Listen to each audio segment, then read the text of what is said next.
Chapter 1. Toby was ready to rip those damned eyes out of Nagato's head. If only there was someone else able to use them. As it was, he had to control himself and pretend to accept what the fool was saying. "I would like to know what has caused this change in you," he said calmly. "I had thought you were invested in carrying out the plan we came up with." It was really his plan. He'd simply given Nagato the right information and ideas to lead him in the right direction. "Conan and I recently traveled to Konoha," the man said. "We wished to see what had happened to them after the attack of the Kyuubi. I believed that it would be proof of how our plan would work." Conan was still uncertain about the plan, and I intended to set her mind at ease. "Of course," Toby said amicably. "So what happened?" The citizens and even the shinobi of Konoha did not have the reaction I expected.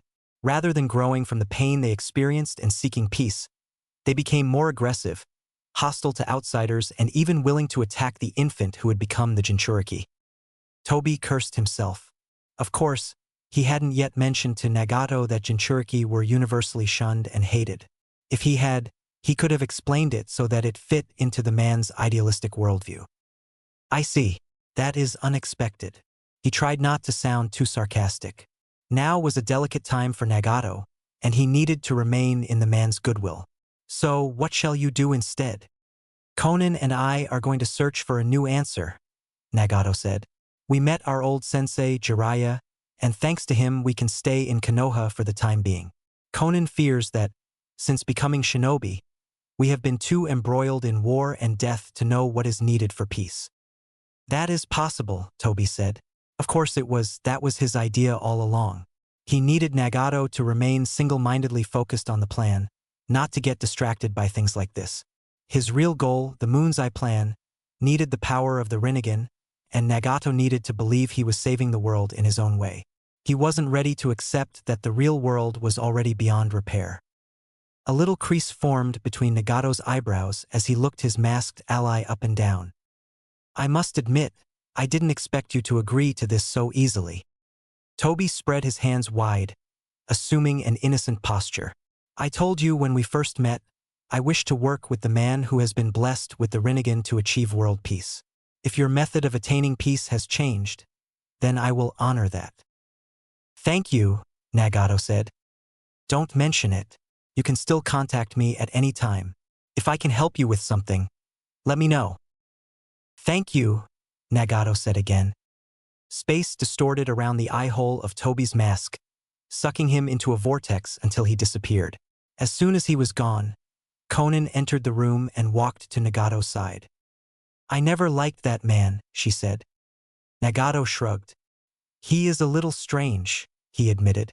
"But I think we have already seen some equally strange folks here in Konoha." "Fair point," she agreed. "And Madara Uchiha did help found it, after all. If it makes you feel better, we'll keep him as a last resort contact," Nagato offered. "Especially if Jiraiya is willing to help us, we'll rarely need Madara's assistance." "Thanks," she said. Piercing cry reached them. Conan hurried out of the room and Nagato followed at a slower pace, his contraption not moving quite as fast as her. He found her in the small nursery just down the hall. She'd already gotten the bottle for the baby and he had quieted down as he was feeding. "This will be unlike anything we have ever done," he commented. "I know, but if we left him to grow up in the orphanage, dealing with this village's attitude towards him, there's no telling what he might become one day. And we don't want a wild Jinchuriki running around." "I understand," he agreed. He looked down at Naruto Uzumaki. The baby was smiling now as he gurgled up at them. "But I have a feeling this will not be easy." Toby rematerialized in a cavern hundreds of miles away from Konoha. He stalked angrily through the lair, pulling off his mask to reveal a scarred face with only one eye. "Zetsu," he called out. A black and white being rose up out of the ground at once. "Yes?" the black half asked seriously. "What's up?" the white half asked. "Nagato has changed his mind. He's not seeking to gather the bijou anymore." "Can we kill him?" Black asked. "I don't know, but now he's living in Konoha. If we battle each other there, he might have enough allies to tip the odds in his favor." Black Zetsu grumbled something. He still believes we're on his side, right? Of course. I'm not stupid. Good. We should continue to manipulate him. We can still gather the bijou on our own. We'll just need to wait for the right time to reclaim the Rinnegan and seal them into the ghetto mazo. If we start collecting them, he'll notice before too long. Then be discreet and wait for the right time. Fine. He still wants to achieve world peace. If he gets involved in his own plans heavily enough, we can get away with acquiring the bijou one at a time. Good, Black Zetsu said. Then that's our plan. Keep an eye on him for me too. His woman doesn't trust us as much as he does, and we need to keep up to date with his plans. Very well. That'll be boring, White Zetsu complained. Can't we do something else? Guru can do those other things, Toby said. Now get to work. There's no time to waste. See you later, Black Zetsu said as he and White sank into the earth and vanished from sight. Toby stormed out of the room. He was still furious with Nagato and Konan. Here he was, trying to save the world the only way possible, and those two couldn't just trust him and do their jobs properly. This was going to make everything 10 times as difficult. Hey, Uncle Nagato. Nagato's Deva Path Pain turned to see a blonde ball of energy running up to him. He bore the young boy's excitement with the ease of long practice. Naruto had recently turned 6 years old, and ever since he was 4, Nagato and Konan had had their hands full keeping up with him. While he wasn't malicious, he loved to explore and find adventure. The two Rain Ninja did all they could to keep him out of trouble, but more and more often he managed to slip away long enough to stir up mischief. Luckily, the third Hokage liked Naruto and didn't hold Nagato and Konan accountable for his antics. Part of that, Nagato suspected, was because the old man was terribly amused at how the possessor of the Rinnegan couldn't keep track of one child. Hey, Naruto exclaimed. Nagato realized he'd gotten sidetracked thinking of the past. Calm down, Naruto. He put his hand on the boy's shoulder and Naruto managed to stand still for a minute instead of bouncing up and down. He was still trembling with excitement. What is it? Nagato asked patiently. How do you and Aunt Konan do all those cool things? I want to do them too. Nagato's eyes widened when he realized Naruto wanted to learn jutsus. He shouldn't be surprised. Naruto had talked about being a ninja for as long as he could speak. But for a 6-year-old to start learning ninjutsu, thanks to his Rinnegan, he could see that the boy's chakra coils were already sufficiently developed, so it was perfectly possible for him to learn. But was it a good idea to teach him at this age? What if that power went to his head? He was a Jinchuriki. They couldn't afford for him to become arrogant and dangerous. Then he looked into his ward's shining, eager eyes and sighed in defeat. Naruto would mope for weeks if Nagato said no, and his mood would affect all of them. Yes, I suppose I can teach you a simple jutsu. You'll be starting at the academy in a few months. It won't hurt to get a head start. He let Naruto whoop and cheer excitedly for a minute, then put his hands together and focused. With a puff of smoke, he turned into a copy of the third Hokage. This is the transformation jutsu, also known as henge, he said. I'll teach you this to begin with. Konan came into the room at that moment. Mind keeping the noise down? She grumbled sleepily. I was having a great dream just a minute ago. Sorry, Uncle Nagato's teaching me jutsus, Naruto exclaimed. Konan blinked in surprise. Already? Are you sure his chakra coils can handle it? Yes, I'm positive, Nagato assured her. He tilted his head curiously. What were you dreaming about? Her cheeks reddened and she glanced at the floor. Nothing important. I'm gonna go get dressed. She turned around and hurried back to her room before Nagato could ask her anything else. 3 months later found Konan walking Naruto to the academy for his first day. She was dressed in a gray cloak over typical skin-tight ninja clothes. Her blue hair was longer than in her youth, tied back in a short ponytail. A simple metal stud adorned her face, set just under her lower lip, but she wasn't the reason everyone stared as they passed by. Naruto had that honor. 6 years ago, when she and Nagato had chosen to raise Naruto, they'd convinced the Hokage that keeping the facts about the Kyuubi a secret was a bad idea. Whether they could talk about it or not, the people would still hate Naruto for being a Jinchuriki. If they could discuss it freely, It would at least be out in the open instead of festering just under the surface. Plus, that way, Nagato and Konan would know who to defend him from. Add that automatic infamy to Naruto's reputation as a merry trickster, and what you got was a rambunctious child that the village didn't know what to do with. Many of them wanted to hate the boy, and the pranks didn't help, but the presence of Nagato and Konan kept everybody at a safe distance. They'd made sure of that 3 years ago, when a group of civilians broke into their apartment. The sight of 100 armed men and women being thrown into the air by Nagato Shinra Tensei, then falling only to be thrown back up over and over again until they were all too sick and dizzy to stand when he finally let them down had made quite the impression. Ironically, their apartment complex was now considered one of the safest areas in the entire village, so long as you didn't say anything bad about Naruto. The villagers, forced to merely watch Naruto's antics as he grew up, were henceforth frequently treated to the sight of Nagato dragging him to the Hokage Tower to apologize to Sarutobi, often carrying the boy by the collar, holding him aloft like a wayward puppy. It became a fairly common routine, and people had since remarked that they got worried when more than a week passed without such a scene. Seeing him act so much like a child, and one who was kept at least somewhat in line, had slowly made the villagers more accepting of him. Granted, it was in the same way that one accepted a thunderstorm. You couldn't do anything about it, so why bother getting angry? Nagato and Konan were pleased with that result. The worst that happened was a few rude comments here and there. The more die-hard Kyuubi haters still glared at them, and they had both been called demon-loving scum. But they had survived through far worse than some insults. Most people just kept their distance and sent them some wary looks. The more time passed, the more accepting people seemed to become. These days, there were even people who wouldn't cross to the other side of the street to avoid them. Konan always kept a pleasant face and smiled to everyone they walked past. Naruto never seemed to stop smiling, unless someone called him the Kyuubi, and often waved to other children. Some of them would smile and even hesitantly wave back. Sometimes the parents would grab their kid's hand and pull them away. Regardless, Naruto had become an adventurous and happy child. He always smiled and he loved his aunt and uncle, and his grandpa Hokage. He'd met Jiraiya once and, despite thinking he was weird, was amazed by the Sannin's ninjutsu. Thinking back on it, Konan was fairly sure that was when he'd started talking about being a ninja. She sighed. All these years, and you're still giving us more work, Jiraiya-sensei. She and Naruto had reached the academy. They were early, and a lot of kids were milling about the front, meeting friends and happily talking about school. Konan glanced down at Naruto. As she'd expected, he had stopped, staring at the large crowd.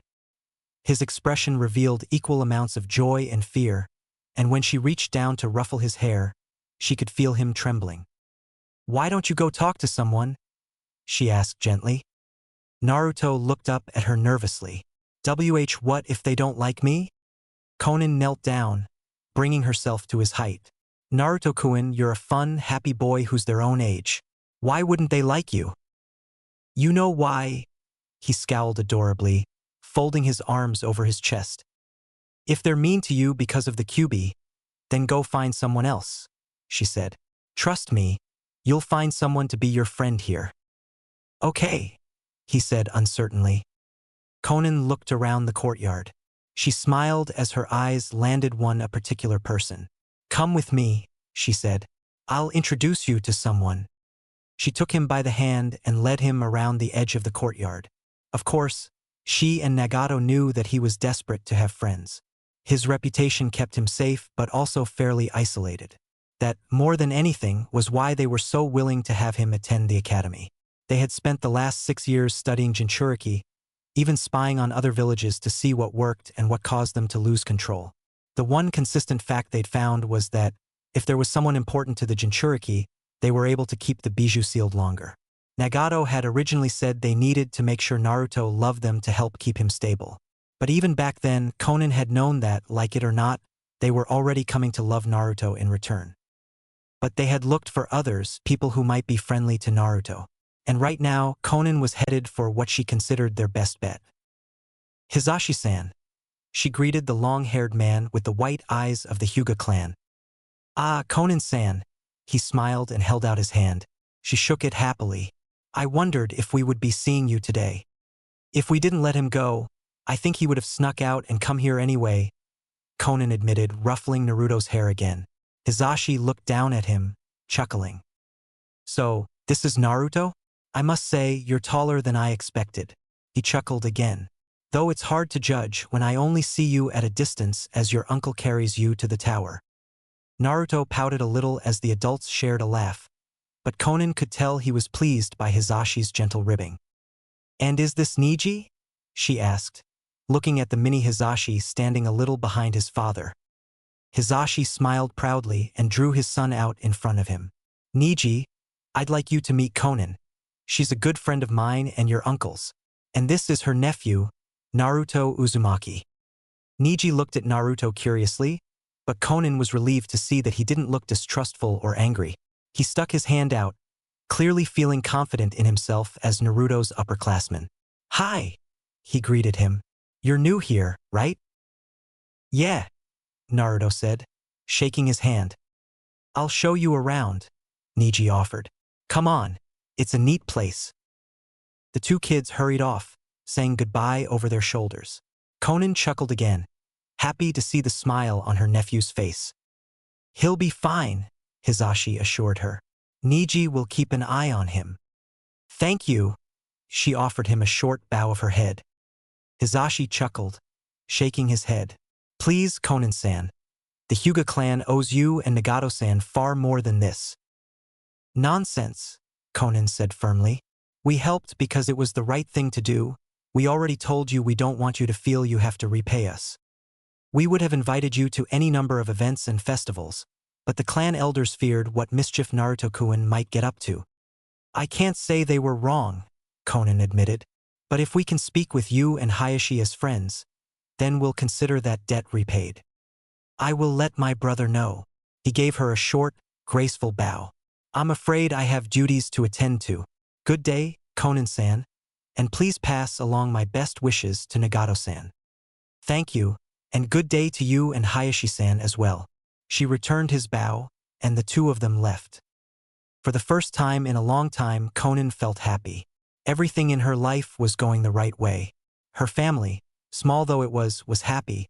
There were no wars to get involved in, and she and Nagato were making plans to create a true, everlasting peace in the world. Past experience should have warned her that, with everything going well, trouble was bound to arrive soon. Chapter 2. The forests surrounding Konoha were an excellent strategic advantage. Not only could all kinds of traps and ambushes be set up without being noticed by invaders, but there was so much dangerous wildlife around that enemies had to constantly be on guard against poisonous or savage creatures. Of course, this also meant that the forests were the perfect place to meet in secret without anyone, even other Konoha shinobi, stumbling across you. Itachi had taken advantage of that fact since the first time he and his lover wanted some alone time. This meeting, however, was of an entirely different sort. Itachi looked up as he heard a quiet footstep. This man was very good. Most wouldn't have noticed a thing. Itachi looked him over impassively. Long black hair, like Itachi's but much wilder, hung about his shoulders. He wore black clothes that concealed his body completely, even his hands and neck. His face was hidden by an orange mask with a pattern of black flames around a single eye hole. You're an Uchiha, Itachi said. It wasn't a question, despite this being their first real meeting. The man's stance was just like many of the older Uchihas in the village. Casual, but ready to slip into the clan's taijutsu stance at any moment. Add in the hair, and the ease with which the man had bypassed all the security measures in the Uchiha district, and Itachi was certain he was a part of the clan. So are you, the masked man responded. But you didn't tell the clan about seeing me. The clan isn't what it used to be, Itachi admitted. Surely you must have seen that for yourself. Of course. The man's stance shifted ever so slightly, and Itachi got the impression he was irritated. They've finally realized their folly in remaining subservient to Konoha all these years. Itachi raised an eyebrow. That was one of several responses he'd predicted. If his guesses were accurate, there was only one or two people who could be behind that mask. He needed to test them and find out for sure. It's a shame that their coup won't go anywhere, he said casually. The village leadership is already aware of the plot. It seems my friend Shursui wasn't terribly loyal to the clan after all. The masked man tilted his head slightly. I see, he mused. And Shui will eliminate the whole clan himself? He didn't seem against the idea of the clan being destroyed, even though he disliked the village's behavior. A grudge against both, then, and he likely already understood that Itachi was also involved in betraying the clan's plot. If we are lucky, Shui will be able to stop the coup without fighting. And if you are not? Itachi frowned. A warmonger, at least to some degree. Either that or cynical and pessimistic. Shui will not fail. The masked man inclined his head slightly, acknowledging Itachi's confidence in his friend. But misfortune abounds in this cursed world of ours. While I do hope that he succeeds, what would you do if it does not go according to plan? Itachi was silent for several minutes. He knew what would happen, especially with the Hokage's advisors already pushing for a more violent solution to the problem. But he wasn't certain yet what he would do. At last, he spoke. I would aid Shui in eliminating all other shinobi in the clan. It would be difficult, but we would ensure that the clan is unable to carry out their coup. Only the two of you? If other Konoha shinobi attack, that will leave the clan only more embittered towards the village. If we handle it, then it is an internal affair. We will also prove that some of the clan is loyal to the village. The masked man folded his arms over his chest and looked down at Itachi for a minute before speaking again. I find it difficult to believe the two of you can handle that task yourselves. Itachi waited patiently. After a long silence, the masked man spoke. If you require assistance in destroying the Uchiha clan, I can give it to you. For what price? The man grunted again, and this time Itachi was sure he caught a hint of amusement. But when he began speaking, his tone was all business again. I would have the entire clan wiped out. I will leave you and Shui alive, but all others, not just shinobi, would not be allowed to survive. Itachi went utterly still. Faces jumped to mind, his aunts and uncles, dozens of cousins, and of course his little brother. So many members of the clan were not shinobi. This condition would easily triple the number of corpses. His first instinct, of course, was to adamantly refuse. But he caught himself. Upsetting this man, especially if Itachi was right as to his identity, was a bad idea. Instead, he tried to keep his voice as casual as possible while replying, If we do require help, we shall keep you in mind. The masked man gave a curt nod. A moment later, he looked up sharply. Itachi's hand flew to his sword as he shifted into a battle-ready stance. But all that happened was that it began to rain, thick drops making their way past the trees and splattering on the ground and the two men. The masked man glanced at Itachi. I dislike the rain. I will be here every night at this time if you wish to meet again. He turned and left, leaping into the trees and vanishing from sight. Itachi watched him leave, waiting until he was sure he had traveled a good distance before turning his back and heading to the village. His thoughts were in turmoil the whole way back. While he abhorred the thought of killing even the civilian clan members, especially as that would include the children who were completely innocent, it was certainly true that he and Shui alone may not be able to kill the rest of the clan. If they went at it carefully, assassinating one target at a time without raising the alarm, it was possible. But as the masked man had said, anything could go wrong. And even one mistake could put the clan on their guard, ready to kill Itachi and Shui. That would ruin the whole plan. The clan would launch their coup as soon as possible, and a desperate attack would only serve to make the whole situation even more chaotic and turbulent. There was no good outcome there. Arriving at the compound, he quietly made his way to Shui's room. They would need to discuss this.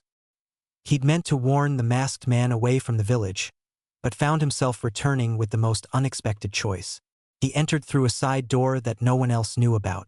Shui, we have to dash. He stopped talking abruptly as he stared at his friend. Shui chuckled at his expression. Looks like we both have something to talk about, he said, raising his hand to touch the side of his empty eye socket. Naruto grinned in anticipation as he and Sasuke stepped into the ring. He and the Uchiha had been at odds since the first day of school. When Sasuke had greeted him as Fox Boy, they'd been pitted against each other in sparring matches once or twice, but now they had a chance for a real fight. The academy finals had different rules than the regular spars, so they would keep fighting until one of them conceded or couldn't continue to fight, rather than just whenever the teacher told them to stop. "I've been waiting for this," Sasuke said eagerly, bouncing slightly on the balls of his feet. Naruto's grin widened, taking on a slightly feral appearance. "Bring it, duckhead. You got it, fox boy." The rest of the class winced as Naruto's eyes narrowed sharply. Iruka sighed. He hoped this ended quickly, because Naruto was going to be merciless after that. "Make the sign of combat," he instructed them. Both boys did so, raising one hand in a half-seal. "Begin," he ordered, slashing his hand down. Sasuke made the first move, lunging at Naruto with the hope of gaining the upper hand from the beginning. Blocking the first punch, Naruto found himself on the defensive against a furious assault from Sasuke. He dodged and blocked numerous punches and kicks before finding an opening. Dodging a kick to the head, he grabbed Sasuke's leg and yanked it hard, throwing the Uchiha off balance. Sasuke caught himself and sprang back to his feet, but Naruto was faster. Sasuke barely had time to see the punch coming before it caught him square in the jaw. Falling to the mat, he lashed out instinctively, scissoring his legs into Naruto's and knocking the Jinchuriki off his feet. He rolled over, going for a grapple even as Naruto tried the same thing. In seconds, the two of them were locked together, Sasuke trying to break Naruto's arm as Naruto tried to choke him unconscious. They struggled for a few seconds, then Naruto's arm popped loudly, all the other students wincing or gasping as Naruto gave a cry of pain, his grip on Sasuke loosening. Sasuke let go, coming to his feet and smirking down at Naruto. A moment later, Naruto's foot landed firmly in Sasuke's stomach, knocking the wind out of him. The Uchiha was lifted an inch or two off the ground by the force of the blow, then collapsed on the mat, gasping for breath. Naruto rolled over and got on top of him, one knee on Sasuke's chest and his hand around Sasuke's throat. "I think that's it, sensei," he said cheekily, grinning down at Sasuke. The dark-haired boy was still struggling to breathe properly, a task not made easier by Naruto's weight pressing down on him. "All right, get off him," Iruka ordered. "Naruto, you win." Naruto got off Sasuke, then walked over to the training dummies, confusing everyone but Iruka. Taking a deep breath, he rammed his dislocated shoulder into a dummy, popping it back into place. "Come on, Sasuke, you should know by now," Kiba teased the Uchiha. "You can't trust what you see in a fight with Naruto." "That was a clever trick," Iruka admitted, "befitting of a shinobi." Naruto grinned broadly as he retook his seat. His friends all congratulated him, and Hinata gave him a proud smile. Sasuke glared moodily at them as he sat down on the other side of the sparring ring. Several of his fans tried to cheer him up, girls who were smitten with him and boys trying to earn his family's favor, but he brushed them all off. Iruka watched the byplay between his two best students and sighed despondently. There had never been a kind word spoken between them, and the rest of the class was separated by which one they supported. Sasuke had more followers, but most of the clan heirs were Naruto's friends. Both Iruka and Mizuki had spoken with each of the boys, trying to convince them to befriend the other, or at least lighten up and stop fighting, but nothing worked. If they could ever get along, not only would the class be much less volatile, but the village would gain 2 future shinobi with incredible talent and a close friendship. Even though he tried everything, Iruka still felt like he was failing as a teacher by not putting an end to their feud. Setting aside the impossible task, he moved on with the test spars. Most of the fights went as predicted. Kiba beat Choji due to raw aggressiveness, Shikamaru fought Shino for 5 seconds before conceding the match, and Hinata narrowly eked out a win against Ino. That last fight interested him. At the start of the year, he would have said without a doubt that it would go the other way. The shy Hyuga heir didn't have the grit and confidence needed to fight seriously. Then her cousin Neji had introduced her to Naruto, and remaining a shy little wallflower was no longer possible for her. Being close friends with Naruto, who valued anyone willing to call him a friend more than he would a mountain of gold, meant Hinata was constantly getting pulled into the spotlight. Whenever Naruto got in a fight with upperclassmen, or pulled a prank on one of the teachers, or simply broke the rules in spectacular fashion, his friends backed him up. Hinata had stuttered and stammered through the first couple instances, but repeated exposure had done a marvelous job of clearing away her fear. And as she developed more of a backbone, not only did her performance in school improve, but Naruto wound up paying her more attention as he grew impressed by her. Irika had even heard that she joined his family for extracurricular training sessions. In most cases, no clan head in the world would allow his heir to train under another ninja, especially a foreigner. But not only was Nagato counted as a friend to the Hyuga, there was also no ninja in history who would pass up the opportunity to train under the man who possessed the Rinnegan. Setting aside that train of thought, Irika wrapped up the tests and bade the children farewell for 2 days. They would come back for the last day of school to receive their final assessments for the year. In the meantime, he hoped Naruto and Sasuke wouldn't seek an excuse to fight outside of school. It wouldn't be the first time, and he doubted the Uchiha would appreciate a repeat of the incident that collapsed one of their old temples. Sarutobi took a long pull on his pipe as he mulled over Itachi's report. The Uchiha heir sat quietly on the other side of the desk, waiting patiently for his leader's orders. Shirsue's combat ability has been compromised, but even if we risk the political nightmare that confronting Danzo would cause, there is not time to restore his eye and put a stop to the coup, Sarutobi summarized. You and he may still be able to stop your father, but Danzo is clearly not ready to let this end quietly. He will do whatever he feels is necessary to stop the clan. Sir, Itachi interrupted politely. At the Hokage's nod, he continued. I had heard of Danzo's secret ANBU division, Root, but I thought they were forcibly disbanded after it was discovered that they committed acts which extended the last great ninja war. Sarutobi nodded. The organization was disbanded, and all of their documentation was taken or destroyed. However, a fair number were more loyal to Danzo than to the village, and they would be willing to still answer to him in a situation like this. And Danzo himself has always been a strong political player, allying himself with both the shinobi and civilian leadership. He has many strengths. I see, Itachi mused, adjusting his cat mask as he thought. I can think of no alternatives that are not extreme. Yes, we wouldn't want to do anything more severe than brainwashing your own father, Sarutobi said dryly. However, I agree with your assessment that other Konoha shinobi should not attack the clan.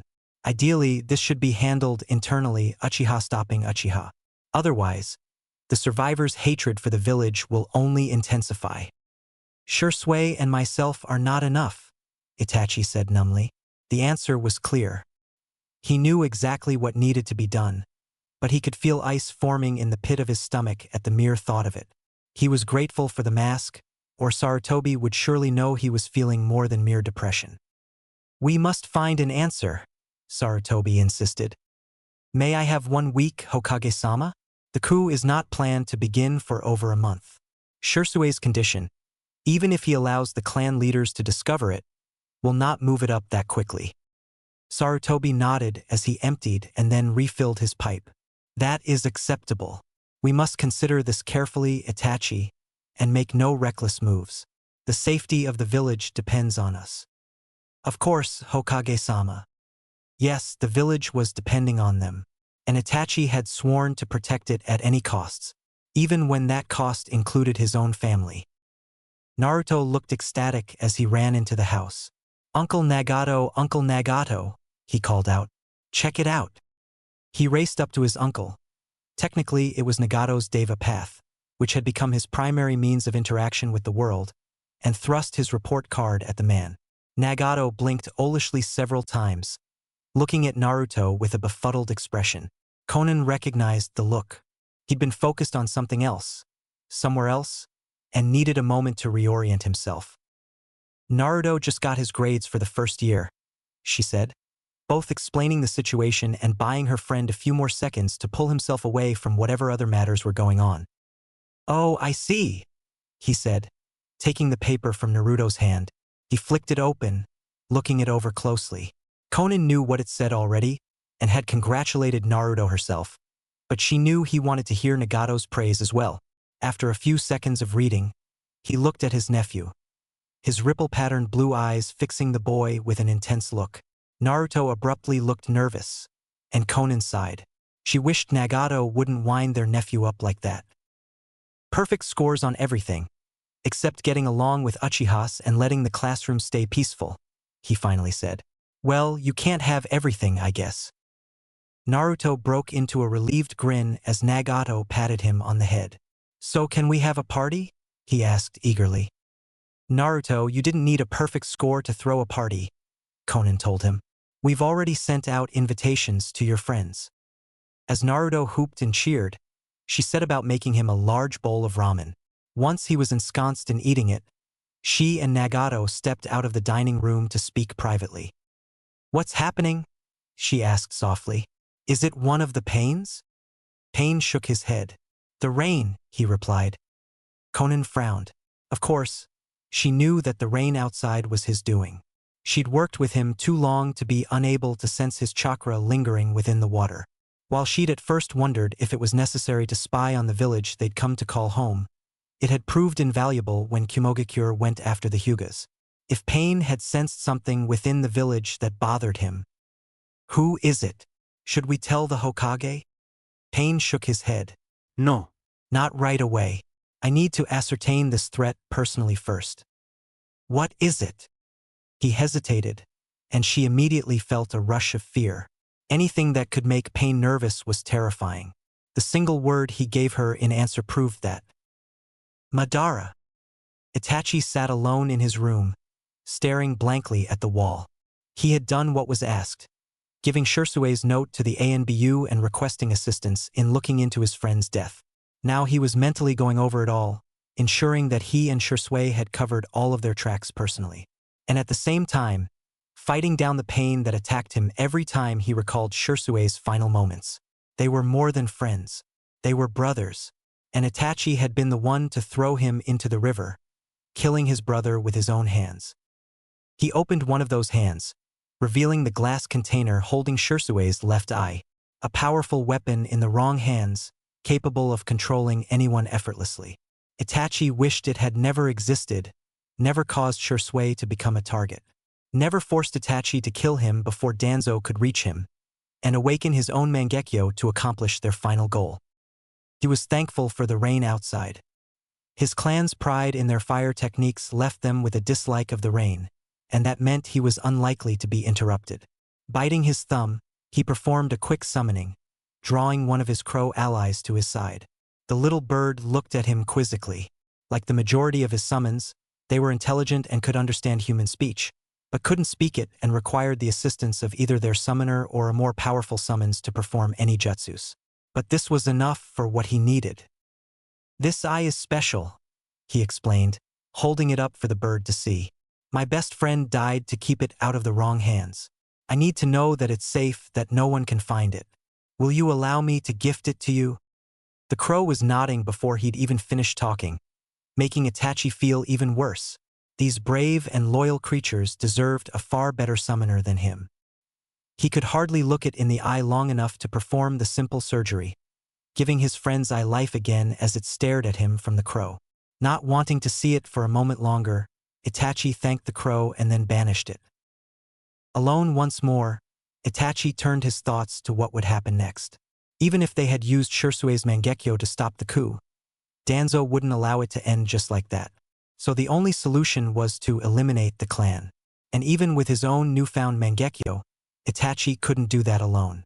He had 4 days before he had to report to the Hokage. The masked man had met him last night. They would meet once more to decide when to wipe out the clan. Itachi would have to agree to killing even the civilians, but he would make a plea for the life of Sasuke. If he could only save one person, he would pick his little brother. It may have been selfish, but Itachi was only human. His train of thought was interrupted by a gentle tap at the door. Had his father or another high-ranking clan member noticed the summoning?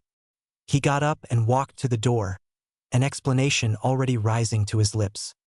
When he opened the door, that explanation died before he even opened his mouth. Itachi could only stare at the orange-haired man standing before him. "Hello, Itachi-san." Nagato greeted him politely. "May I come in?" Itachi's manners kicked in. "Of course," he answered, stepping back and gesturing into his room. Nagato removed his wet shoes and entered. Shutting the door, Itachi found himself merely staring again at the Rinnegan master. "Wondering why I'm here?" Nagato asked, a small smile on his lips as he looked at Itachi's befuddled expression. The ANBU captain quickly schooled his features into a blank mask. Yes, he answered honestly. We have never met, after all. And I am unsure what business you could have with me. Ah, well, that is a bit of a delicate topic, Nagato began. The man's expression sharpened, his previous humor vanishing as he turned to face Itachi directly. You see, I discovered recently that you encountered a rather unique individual. Itachi's heart rate increased for a second before he controlled himself. His expression gave away nothing. Who might you be referring to? I meet with many people in my work. This man wouldn't have met you on official business. Missing Nin tend not to, and I think you are aware enough of who he is that you wouldn't meet without good reason. Which can only lead me to conclude that you are in a dangerous situation, to be forced to go to him. I'm not sure what you're talking about, Nagato-san, Itachi said coolly, but it sounds as if you suspect me of conspiring against the village with a missing Nin. Nagato shook his head once. You don't strike me as that sort. No, let me be a little more to the point. He paused for a moment, as if to gather his thoughts before continuing. You met with this individual twice in the last week. The man in the mask with one eye. Itachi's heart rate increased again. Nagato knew the masked man too. In between those meetings, your friend Shursui was killed under mysterious circumstances. It was a suicide, Itachi corrected him. Nagato ignored that and kept speaking. Given that the man in the mask, one I happen to know is a member of your clan, hates the Uchiha, I am curious why a loyal clansman like you would have anything to do with him. However, with the recent death of Shursui, it occurred to me that, perhaps, you are not quite as loyal as you appear. His deep blue eyes with the ripple pattern bored into Itachi's gray eyes. His stare was hard and unyielding. Although he'd made no threats, it was only because they both knew it was unnecessary. The only possessor of the Rinnegan was, by definition, a threat. And if you believe this, Nagato-san, why are you here alone, without the Hokage or ANBU? Because I know firsthand that our world is a complicated place. I hoped to give you the chance to explain yourself before condemning you to the less than tender mercies of a hidden village. So this was it. Either tell him the truth, for Itachi was certain there would be no lying to this man, or fight a man with a power that hadn't been seen in centuries. It only took a few seconds to reach the depressing yet inevitable decision. I did not know for sure who the masked man was when we first met, he explained, and Shursui asked me to kill him and destroy his eye in order to keep it out of the wrong hands. Nagato didn't seem surprised. He merely nodded once, gesturing for Itachi to continue. I am loyal, but not to my clan, not anymore. Itachi kept his voice down now, to make sure nobody but this man heard him. My fellow Uchihas. He allowed his distaste for the clan to show in his voice. Are plotting a coup. The Hokage is already aware of this. But when Danzo attacked Shursui and took one of his eyes, we lost our best means of preventing the coup. Of course, each eye only affects one target. With one missing, he could not influence both your mother and father. And so you met with your distant relative to seek his assistance for a different method of stopping the clan, Nagato supplied. Itachi frowned a little. It seemed that Nagato was fully aware of what Shursui's eyes could do, and also of the kind of men Danzo and Madara were. He shouldn't be surprised by this casual display of knowledge, but he was. Until now, he'd most often seen Nagato in the role of Naruto Uzumaki's guardian, hauling the Jinchuriki to the Hokage's office to apologize for yet another mishap in the town. For him to possess such information was a little off-putting. But Itachi brushed it aside. He was ANBU, he'd learned not to judge by appearances. I'm afraid so, he admitted. I have no one else to turn to, and I must act fast, before Danzo moves against them. And the Hokage can't assign other Leaf Ninja to aid you, because that would only worsen the relationship between your clan and the village. Itachi nodded numbly. Nagato had summed up the situation quite well. Please do not think less of me for this choice. I have no alternatives. I will agree to the masked man's request, and I will accept the dishonor of slaying my clan. That last sentence got the first real reaction out of Nagato. His patterned eyes narrowed, and he looked at Itachi even more sharply than before. The clan. Do you speak of the ninjas? The adults? Itachi shook his head miserably. All of them. His voice was hollow and utterly dead. Madara hates the clan. This is his decision, not yours. It wasn't a question. I would have killed only the ninjas. Instead, I will plead for the life of my younger brother, Itachi said. I will not live as the only survivor. That will fall to Sasuke. I will become a disgraced missing nin, and he will one day avenge our family by killing me. Through him, our clan will at least be restored to glory. He looked Nagato square in the eye. This will be my burden. The village will not know of the clan's plot. They will only know of their tragic massacre at my hand. Nagato was shaking his head. No, Itachi. You cannot go through with this. I must, Itachi stated. You said it yourself. There is no other option. Yes, there is. They cannot be stopped except by force. I cannot handle the whole clan alone. And if Leaf Nin aid me, it will only further embitter the clan against the village. Madara has the power to help me kill them all, despite the awful price. But Madara is not the only powerful foreign ninja, you know, Nagato reminded him. Itachi went stock still, the words sinking in. He looked the man before him up and down. The dark cloak, with hints of armor beneath, no obvious weapons on his person. Many black piercings decorated his face. His spiky orange hair was striking, yet made him appear mysterious and eerie more than foolish. And lastly, those eyes, blue all the way around without any whites, and black circles surrounding his pupils, forming the unique ripple pattern of the Rinnegan. A genetic mutation many believed that hadn't been seen since the time of the Sage of Six Paths, over 2,000 years ago. And suddenly Itachi felt hope. It was slim, but he grabbed onto it desperately. You will help me? He asked. You will stop this coup? The ninjas must die, Nagato said. They cannot be trusted, even in prison, but the rest will survive. Itachi almost collapsed from sheer relief. He would still kill family, but not all of them. Most would survive. It was enough that he wanted to weep with joy. Nagato seemed to understand, as he merely placed a hand on Itachi's shoulder, offering gentle support to the 13-year-old ANBU captain. Once Itachi regained control of himself, he straightened up. An important question jumped to his lips as he faced Nagato. Why? Nagato's answer was simple and straightforward. Madara is not an individual whom I place great trust in, and I disapprove of his price. His face hardened. Understand, though, that any of your family members who know of the coup and have not reported it to the Hokage are traitors. They will live, but in terrible disgrace. Even if I could do something to change that, I would not.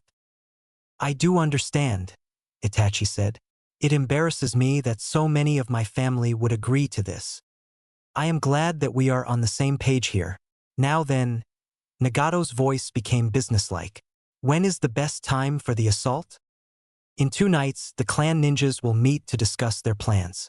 With all of them gathered in one location, it will be easy to contain and eliminate them. Good. Do you have a summons? So, at least there was something he wasn't aware of. Even the Rinnegan didn't make him all-knowing, though it may have been just a polite gesture. I do, Itachi said. Crows. Use one to contact me 2 hours before the assault is to begin, Nagato ordered. And I assume that we will not be informing anyone, even the Hokage, until after we have finished? Yes, Itachi confirmed. I have great respect for Sarutobi-sama, but his hope is to end the coming conflict peacefully. He underestimates my parents' dedication. I can keep a secret. No one will know, Nagato stated confidently. If that is all, I will leave now. At Itachi's nod, the Nagato that stood before him suddenly burst into a cloud of smoke that dissipated in seconds. Itachi was stunned. It had been a shadow clone? He hadn't suspected a thing throughout the whole conversation. He shivered at the realization of how skilled Nagato likely was to produce such a convincing copy. He may have traded one malicious ally for an even stronger benevolent one. Naruto came bounding up to his aunt and uncle, looking hopeful.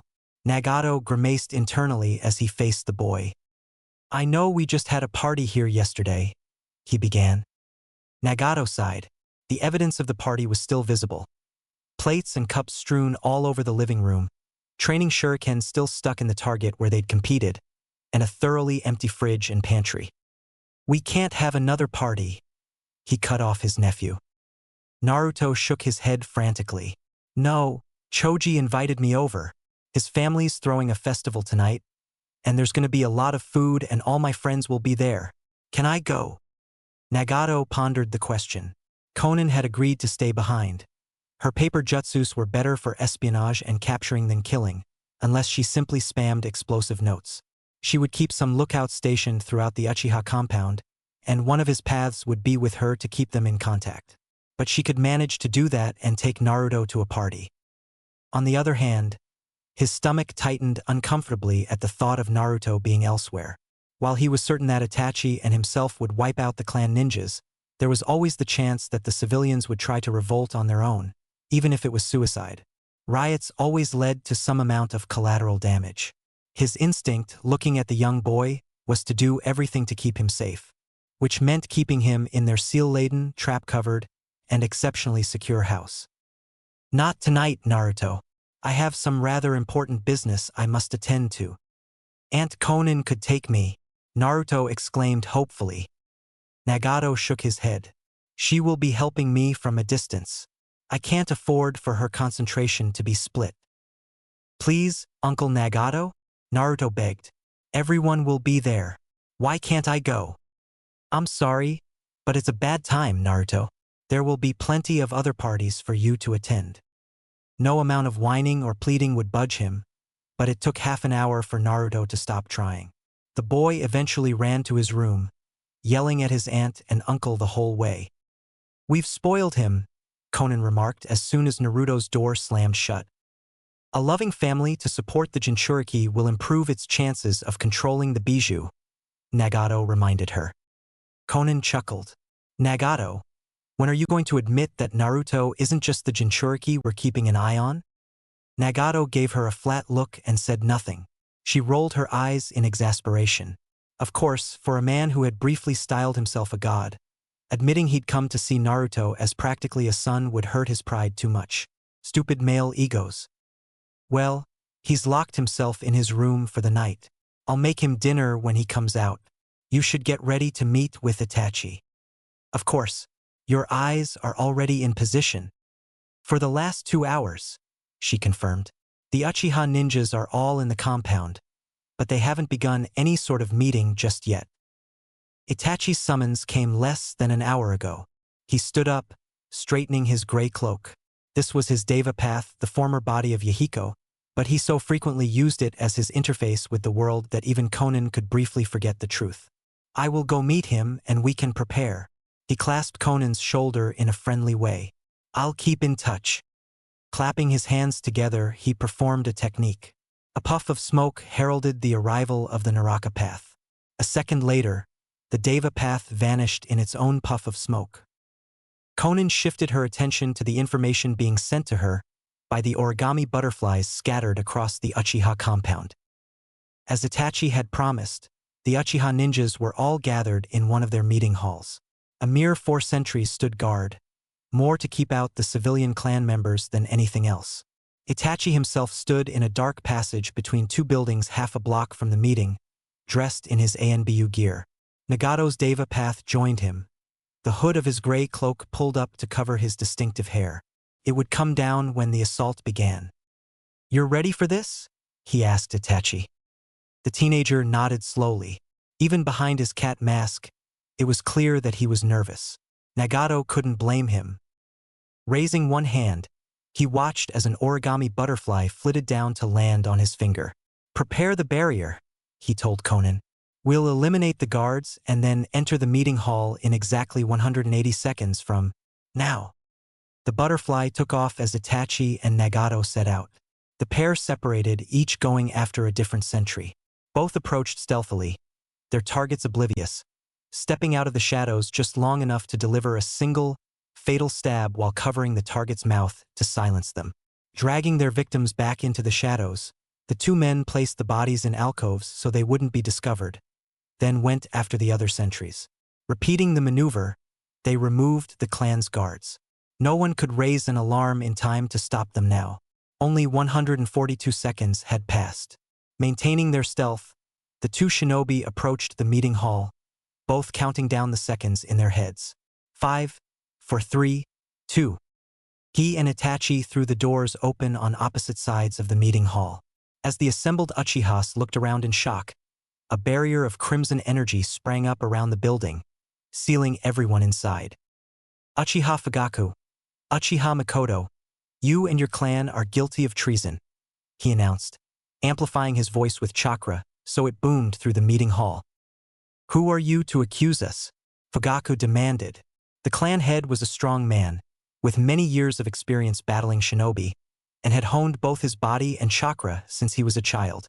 To anyone else, he would have been a terribly intimidating figure, especially when backed up by over 100 of his loyal clan members. Nagato lowered his hood, enjoying the sight of over 100 well-trained Uchihas, each with a functioning Sharingan, flinch back at the sight of his distinctive eyes and hair. I am he of the 6 paths, the master of the Rinnegan, and I stand with one of your own, who is loyal to the village that all of you swore to protect. What? Fugaku demanded, Sharingan activating as he turned to Itachi. His face paled and he took a step back as he recognized his son's chakra. Itachi? He gasped, voice thick with shock. You have gone too far, father. You left me with no choice, the teenager said firmly, drawing his sword. My son, you have seen how weak the village is. They don't deserve your loyalty. Nagato laughed, the sound echoing in the large space. Oh, Fugaku, you know so little of true strength. Take it from one who grew up in a war zone. This village is mightier than you could imagine. And as the Hokage's hands are tied, I have no compunctions against lending him some help. Every last one of you failed to report the coup, and so you are all guilty.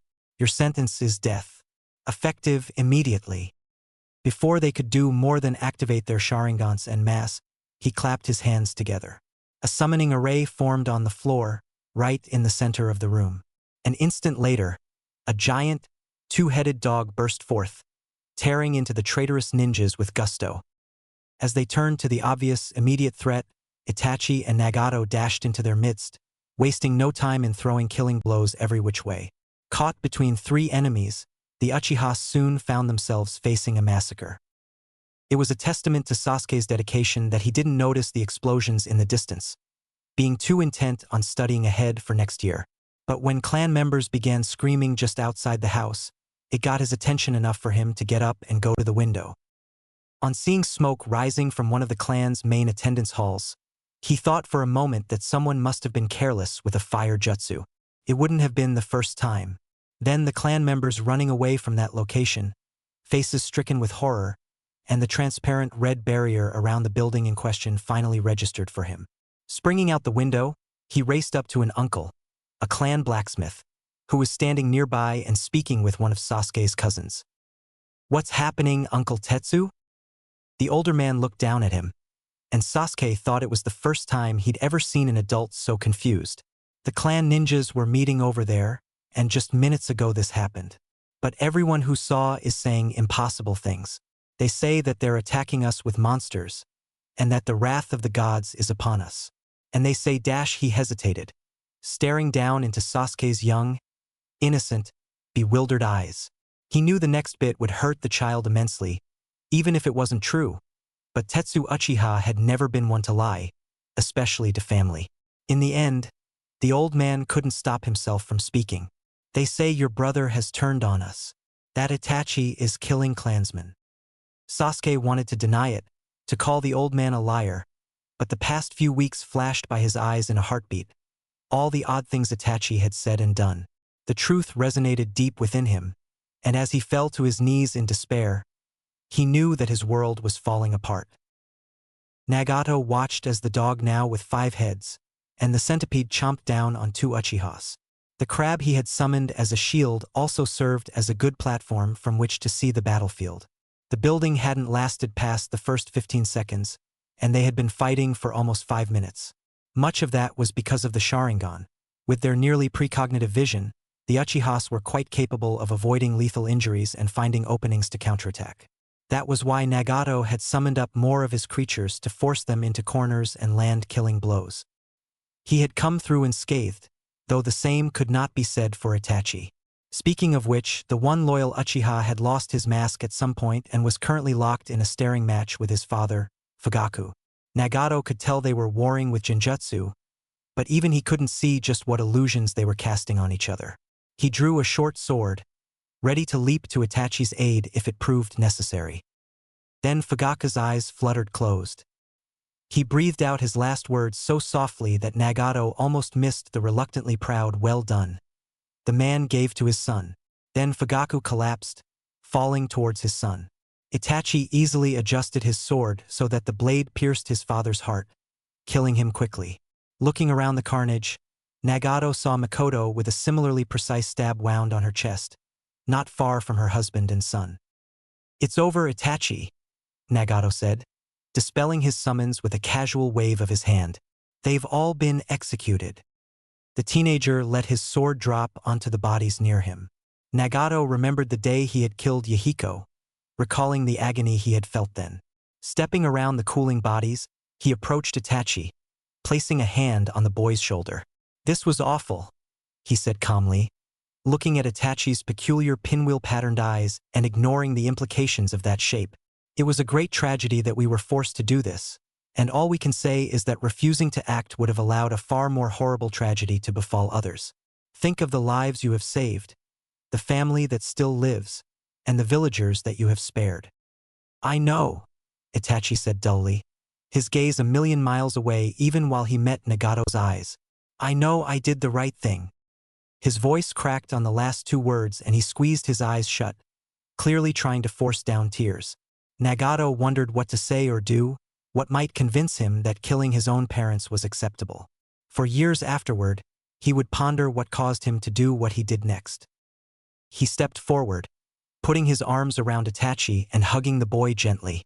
The Uchiha stiffened, then leaned into it, clutching Nagato's cloak and sobbing against his shoulder. Nagato simply patted him on the back, offering support. It took a few minutes for Itachi to get control of himself, but he did eventually let go of Nagato's cloak and straighten up, wiping at his tears. "I apologize, Nagato-san," he said thickly. "Shinobi are not supposed to show tears." "That rule," Nagato began, "comes from an old school of thought that would kill all emotion and eschew everything that makes us human. You obey it only at the cost of your soul." Itachi looked at him a little funny, as if he'd said something crazy. Nagato didn't care. What he'd said was true.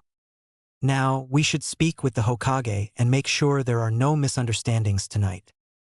Once Itachi had wiped at his face again and replaced his mask, Nagato placed a hand on his shoulder, sending them both across the city with a shunshin.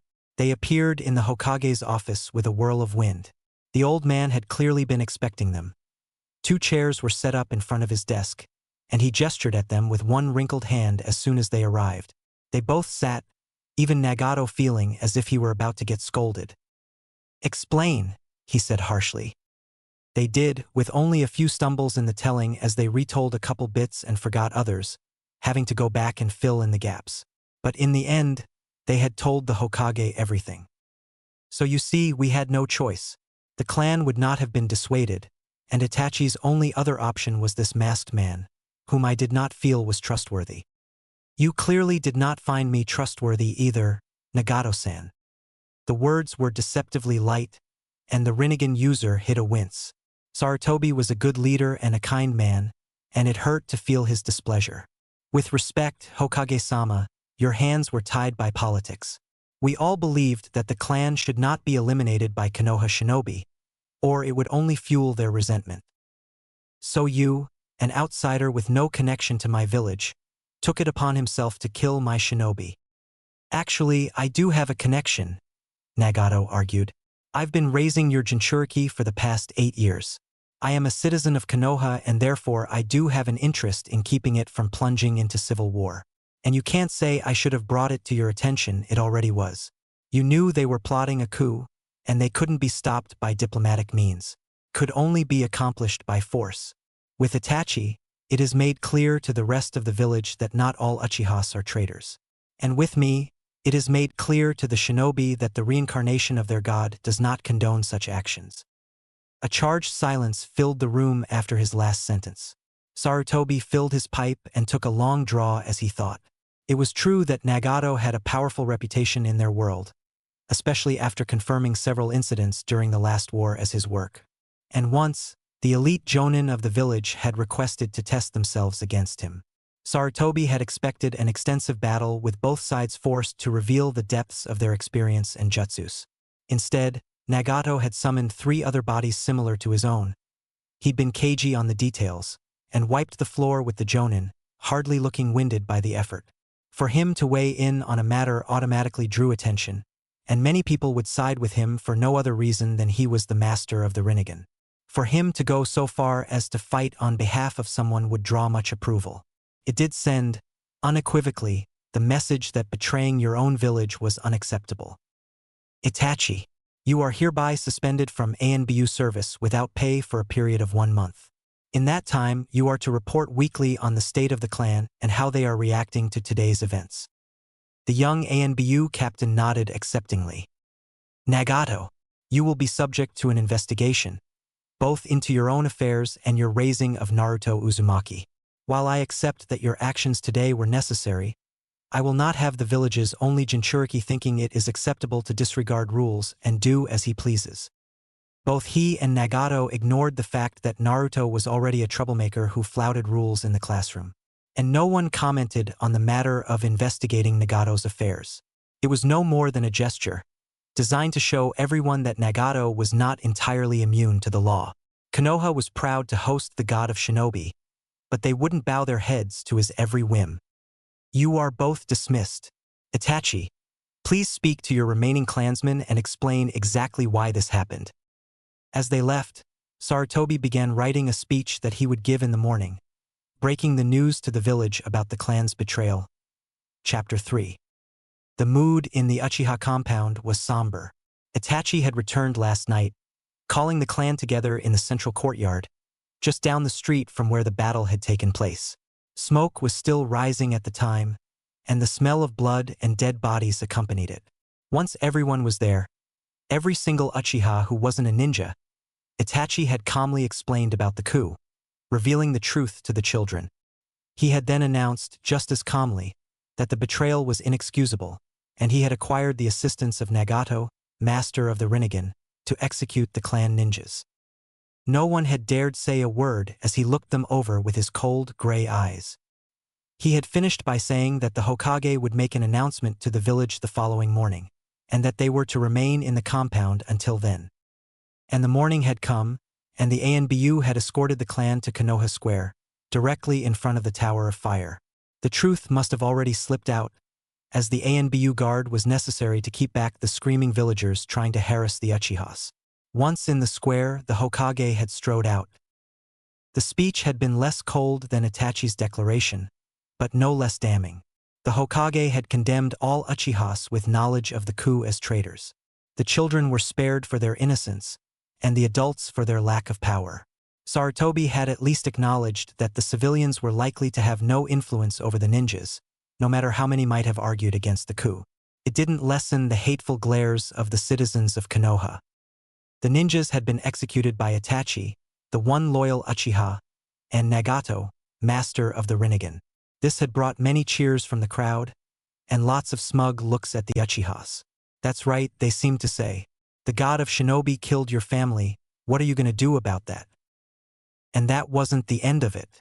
The clan was stripped of its many privileges until Sarutobi or a successor felt they had redeemed themselves. The clan fortune was greatly reduced, as much of it had been the property of the clan ninjas, and their betrayal gave the village the right to take it away. The walls around the compound would be torn down, and the land once given as a gift by the second Hokage was now once more the property of Konoha, and the Uchihas would have to pay rent to keep living there. The once proud clan had been escorted back to their homes by the ANBU, followed by hateful jeers from the villagers. The walls that might have granted them a reprieve were already being removed by Earthjutsu specialists.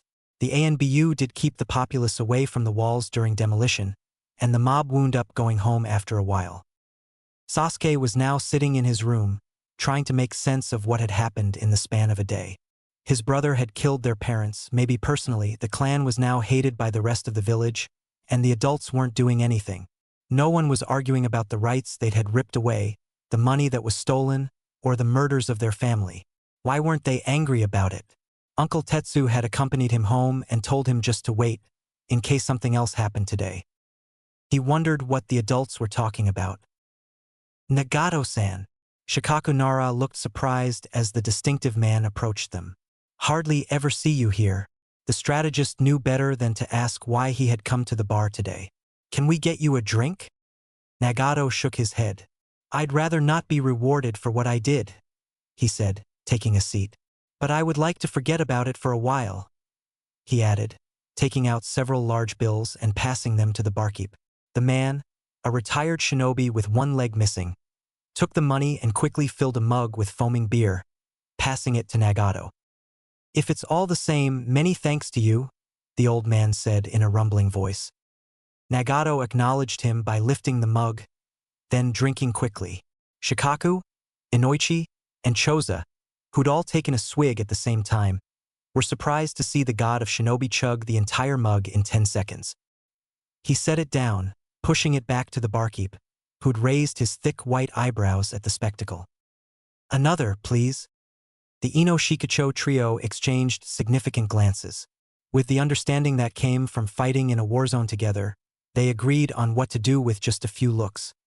Slinging one arm around Nagato's shoulders, Inoichi began regaling him with a tale of the last shinobi world war while Choza finished his mug, getting a refill so he could challenge Nagato to a drinking contest. If Nagato wanted to drown his sorrows and forget how many he'd killed, they would be happy to give him an enjoyable night to remember. You understand why we did it, right? Conan asked. They broke their oath to the village, Naruto said. I don't get why the old man couldn't do anything, but you killed them because they were traitors. Because they would have killed thousands, Conan corrected him gently. It's never totally black and white, and there are times when a small betrayal is necessary. You might have to disobey orders because you learned something your commander didn't know when he gave the orders. You might have to let one friend fight a hopeless battle alone so you have the time to save 5 others. We don't know why the Uchihas were going to overthrow the village, but we couldn't accept how many they would have killed to do it. And the chaos here could have provoked another war with enemy nations. It would have been a nightmare. That's why we stopped them. Naruto nodded slowly, his young face screwed up in concentration as he thought about it. I think I get it, he finally said. Good. She took a deep breath, bracing herself to tackle the most sensitive topic. What will you say when you see Sasuke again? Itachi waited quietly outside the Hokage's office. The secretary had already informed the Hokage of his arrival, but the man was busy with another visitor. Only the one secretary and a couple orderlies were there, and no one had spoken to him except the secretary when she greeted him. He appreciated the silence. It was better than he deserved. The door opened, interrupting his thoughts, and he forced his face to remain impassive as a large delegation exited the Hokage's office. Right in the middle was the fire daimyo, surrounded by 6 older ninjas and 2 lesser royalty. The lot of them swept past, a few of the shinobi giving Itachi a quick, hard look, as if to ensure he wasn't a threat. One nodded to him, a hint of a smile on his lips. No one spoke until they had left the room.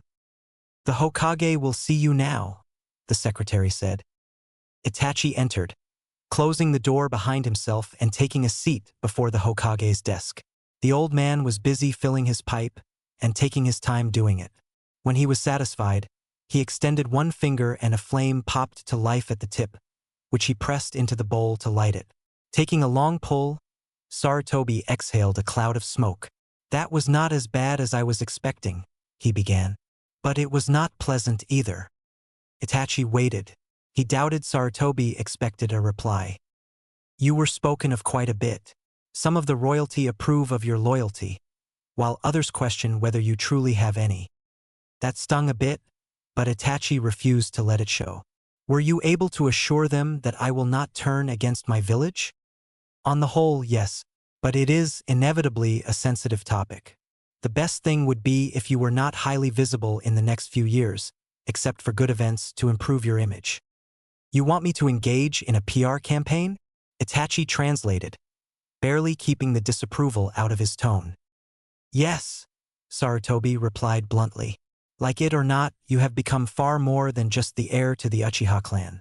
You are the only Uchiha shinobi at this time, and will remain so for the next 4 years, until your younger brother graduates. According to your father's notes, the Sharingan only shows up in select families within the Uchiha, and it will be at least 8 years before any of those family members come of age, and none are currently in training. There will be resistance to allowing them into the academy at all. I have already used considerable influence just to keep them from throwing Sasuke out. It may well be a decade before any Uchiha save you and your brother are prominent shinobi of the village. You must present a good image or else the clan's decline will only accelerate and their reputation will become irrevocably ruined. It was certainly a bitter thought. Granted, there were ideologies and practices within the family that should be lost, but the family itself, his young relatives, weren't at fault. And he had been raised knowing the responsibility of the clan would fall on his shoulders one day. It had just come earlier than expected. I understand, he said.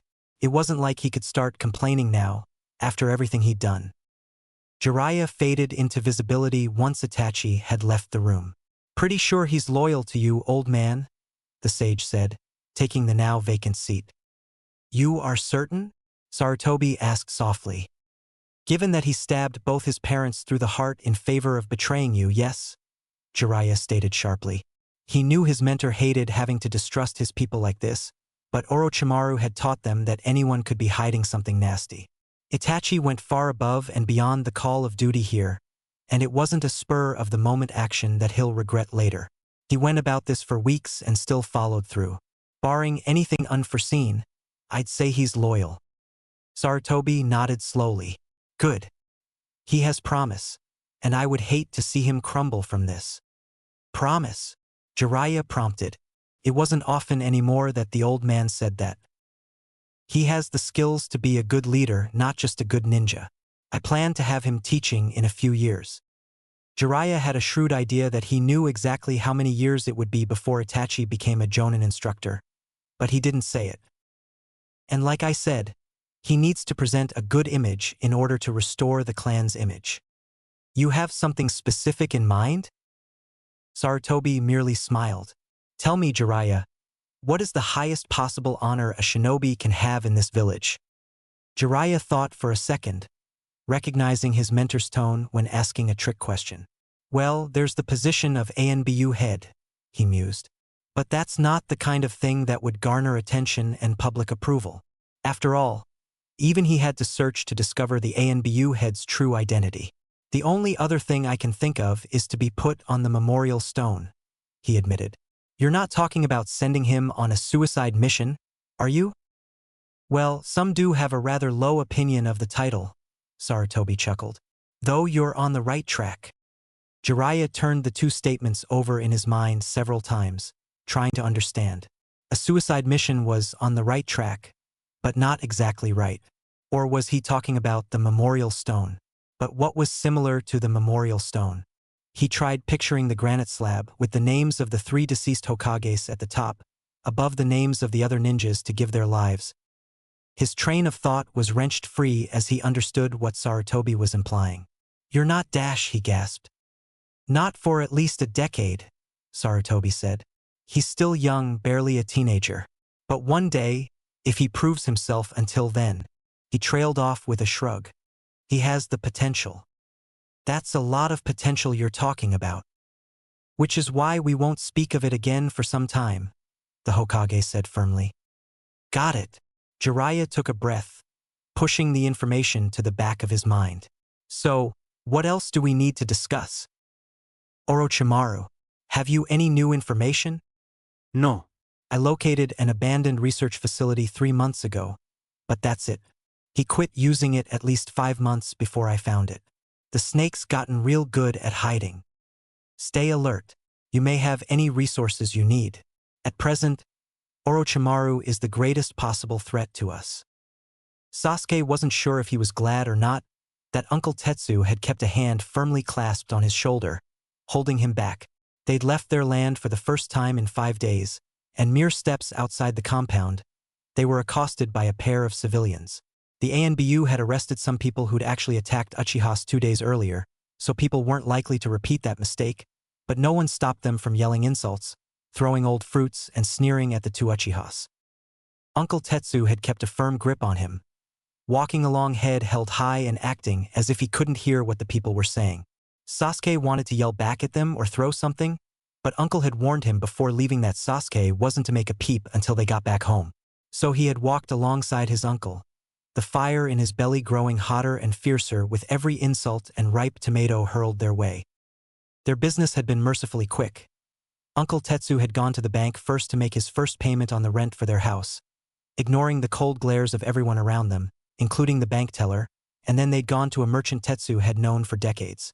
The man was cool with them, but not rude, and he didn't charge Tetsu 1 cent more than he normally did for the blacksmith's typical purchase of high-quality steel. They left with the man's promise that the steel would be delivered by the end of the day, and headed home. Once out of the brief sanctuary of the merchant's warehouse, they were again subjected to the hatred of the villagers. By the time they made it home, every piece of clothing was stained, and the fire in Sasuke's belly felt more like a volcano, ready to erupt at any second. The moment Uncle closed the door behind them, Sasuke twisted out of his grip, whirling on the older man. "Why did you take me out there? Why didn't you say something to them? How can they do that? Why hasn't someone done something yet? I took you out to show you what it will be like in a month's time," his uncle said impassively, "when you return to the academy and must face them every day." The words were probably meant to knock Sasuke down, but it just made him angrier.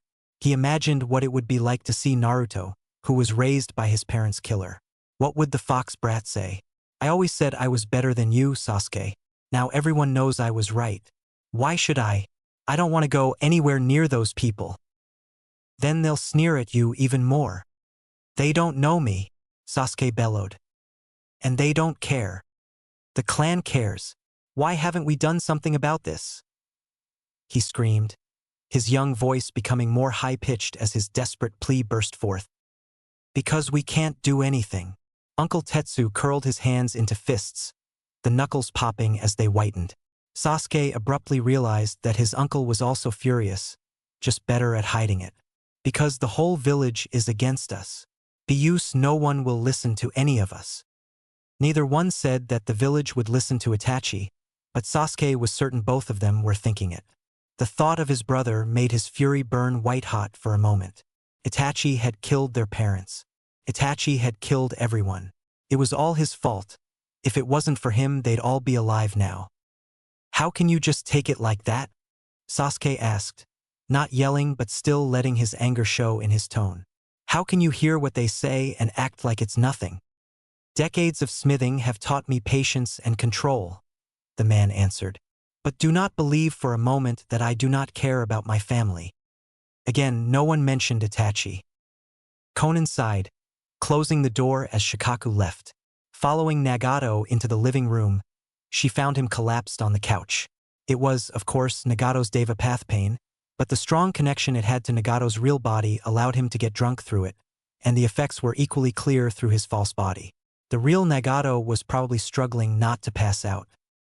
"I don't blame you," she said softly, pulling him up off the couch and half dragging him down the hall. He went along happily, an uncharacteristically bright smile on his face. "But you should be glad that Naruto didn't see this."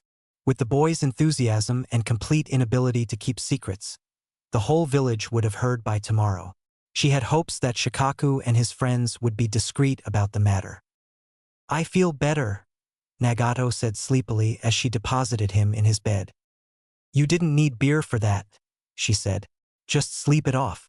We'll talk in the morning." Watching over the clan he'd come to despise, a one-eyed man kept silent vigil throughout the night. Itachi thought he'd been clever, leaving the family alive. But the curse of hatred was strong, and had ample opportunity to make itself known. With a push here or there, the right hypnotically induced dream, it would be a simple matter to make that hatred spill over into violence. Or he could let it fester for years and become far more potent. Either way, he would win in the end. Slipping into a house unseen, he began his work. Jiraiya glanced back at the village as the sun peeked over the horizon. He could have stayed. It would make sense to get some more intel on the state of the village after the purge, but that meant letting Orochimaru's trail grow even colder. He'd already lost 3 days over this. He had to be back out there at once. Making up his mind, he set out on the road.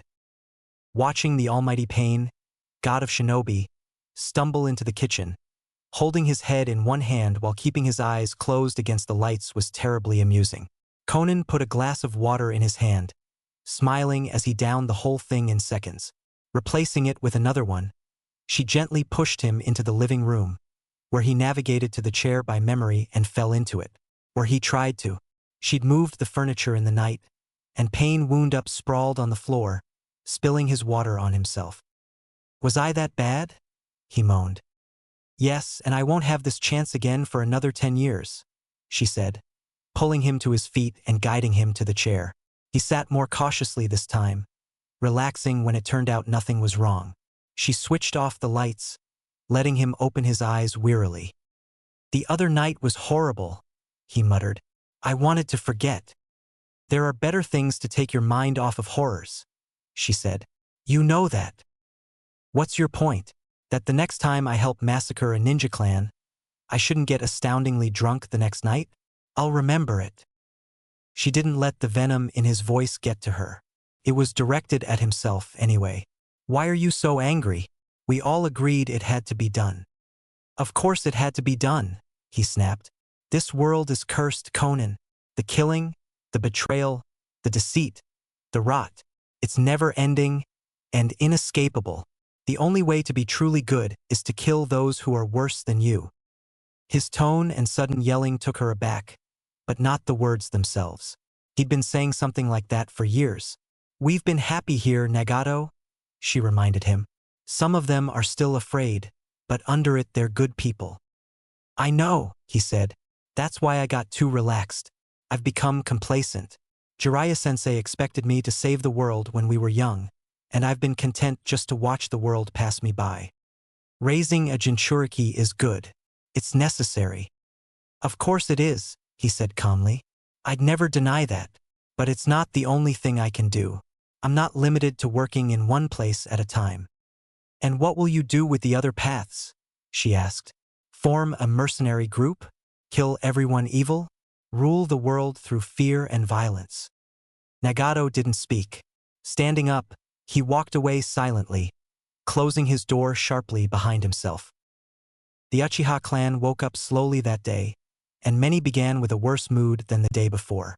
The usual business, for those who still had jobs, was postponed as everyone gathered in the courtyard, without even meaning to. Parents, children, grandparents, brothers and sisters. In no time, the entire clan was there, talking amongst themselves as they milled about. Naturally, the conversations quickly turned to the recent massacre. Most were angry, some resigned, but all agreed that the Hokage had gone too far in stripping the clan of its dignity. Without the ninjas, and without their fortune, how could they survive? Their land had been owned by the family for generations. Why should they start paying rent for it? Why had they torn down the wall and exposed the Uchihas to the village's hatred? Why was the Hokage trying to destroy the clan so utterly? With their history, their prestige, any village would be honored to have the Uchiha clan, and here Konoha was throwing them away. It was wrong, and spoke of nothing but the Hokage's age and foolishness. "He should have retired years ago," Tetsu rumbled. "Let someone younger take the reins. Only an old fool could think this was acceptable." "Yeah," one of Sasuke's distant cousins agreed. "We don't deserve this. We're the Uchihas. The fire daimyo himself dined with us. The best clan in Konoha. Shouldn't be reduced to peasants like this. I have 4 kids to feed. Yeah, the Hokage ought to give us our money back. It belongs to us. Our ancestors passed it down. He stole it from us." Sasuke was about to chime in when the crowd suddenly went silent. Heads began turning, and it took him a moment to realize that everyone was looking in the same direction. Turning that way, he looked up at the clan dining hall to see Itachi, crouching over the door, ANBU mask pulled to one side so they could see his expressionless face. "You should be careful what you say," Sasuke's brother said coolly. "It could sound very much like treason." Hopping down from the roof, he began casually walking away, leaving the crowd silent behind him. Until one of Uncle Tetsu's cousins spoke out. breaking away from the crowd to take several steps in Itachi's direction. Then go ahead and report us, you murderer. That's your job, isn't it? Itachi came to a dead stop in the middle of the road. The older man looked emboldened by this, looking encouragingly back at the crowd. You can't act so high and mighty with us, Itachi. You killed your own family just to look good to the Hokage, didn't you? And if they told you to kill all of us, you wouldn't even blink, would you? You goddamned monster. The movement was so fast, nobody there caught it. All they knew was that 1 second, Kazue was yelling at Itachi, and the next Itachi had hoisted him off the ground by his collar. His perpetually calm face twisted up with rage. What the hell do you know? He bellowed, shocking all the crowd into taking a step back. You talk about how great this clan is, when they were going to murder hundreds for nothing but their own damn pride. He threw Kazue to the ground, sending the civilian Uchiha tumbling back towards the crowd, who rapidly backed away from him. Itachi stomped forward, sending Kazue scuttling backward in fright. My father would have killed the Hokage. My mother would have helped him do it. His Sharingan flared to life, bright red eyes clearly visible in the sunlight. And they wouldn't have stopped there. They would have murdered every single innocent person who stood in their way, and all of you knew that. His face was turning red and spittle was flying from his lips. 119 Uchiha civilians who knew the truth. And not one of you had the balls to say something. All of you are fucking traitors. Every last one of you.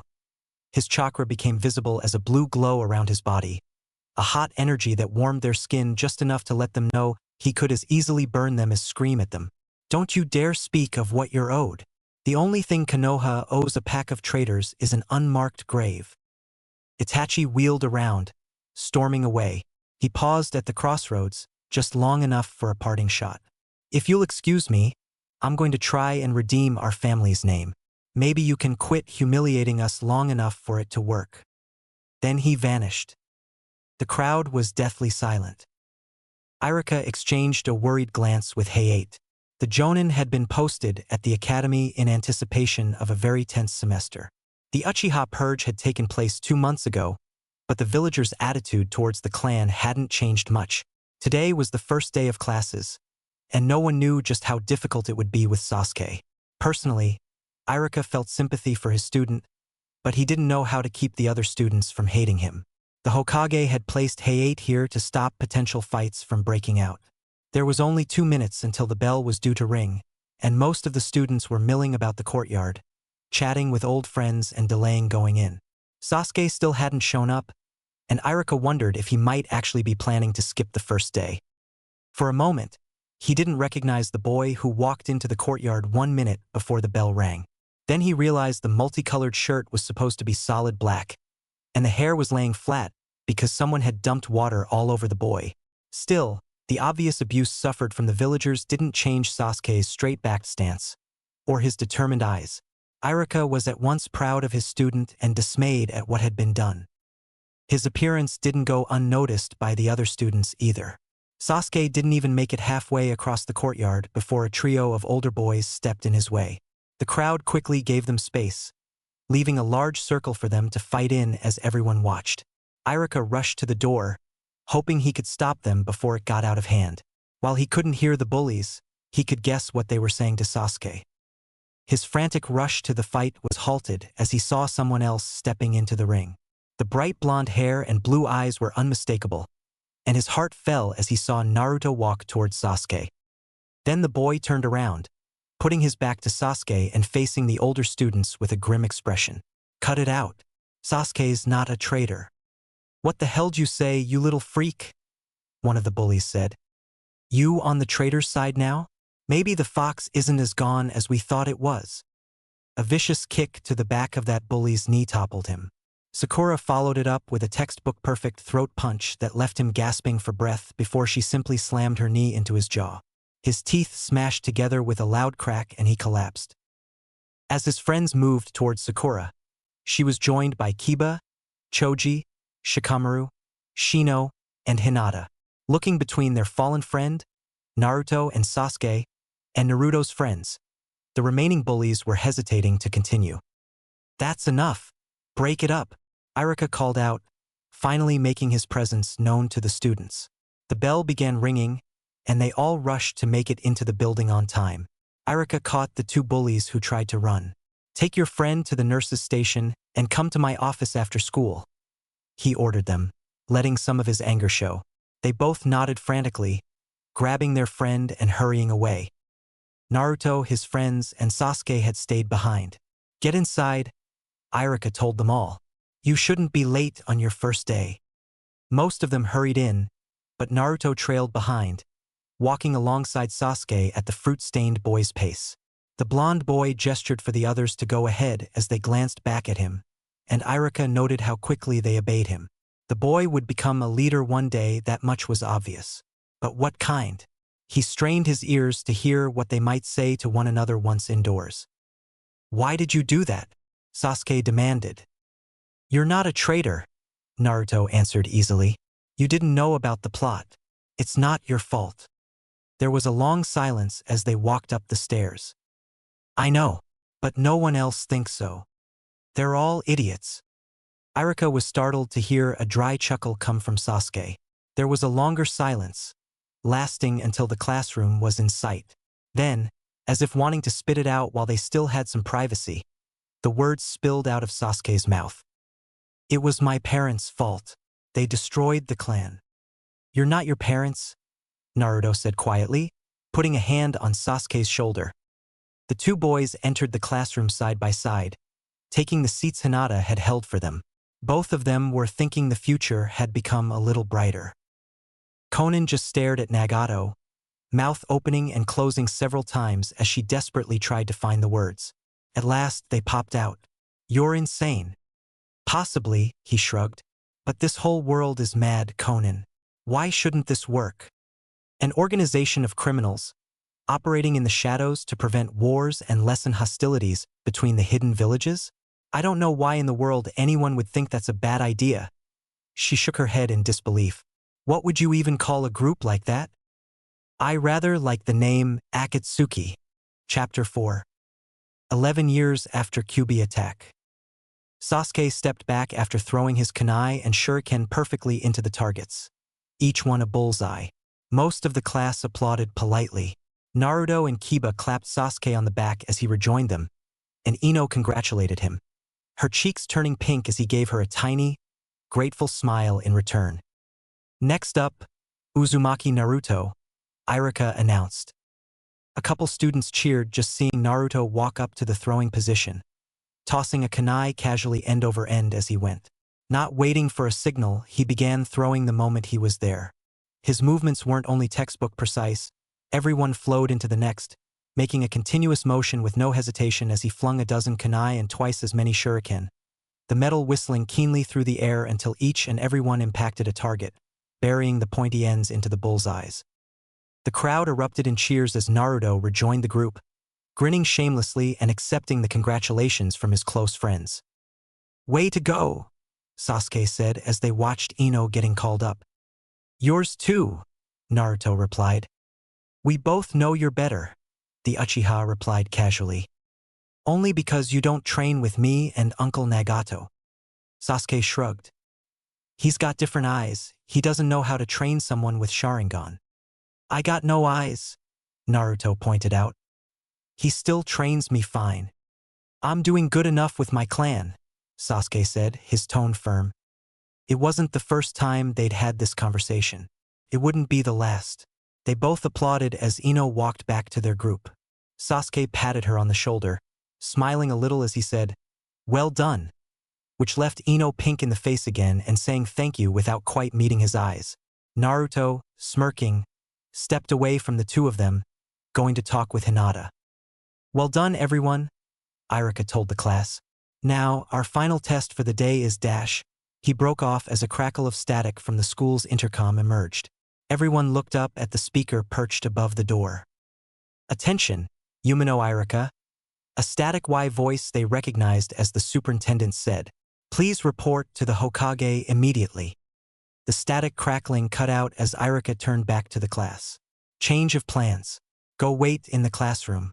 I'll send someone to proctor the test for you." He headed off as the students filed inside. Sasuke looked around, noticing that he didn't see Naruto's distinctive hair in the crowd. Searching for Hinata, he made his way over to the dark-haired girl, bending down to whisper in her ear.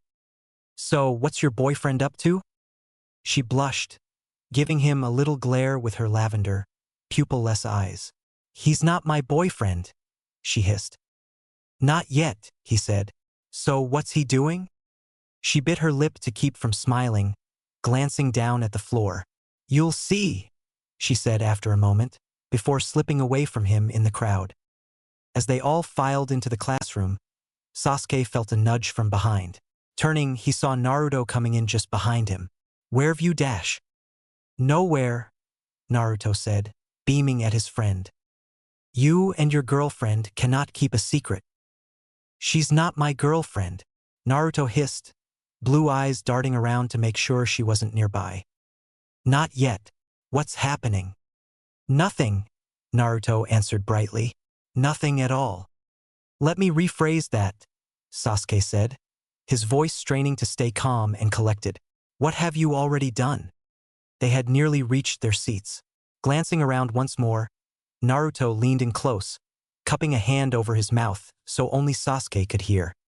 The Uchiha felt his eyes widen as a soft crackle of static came from his friend's mouth.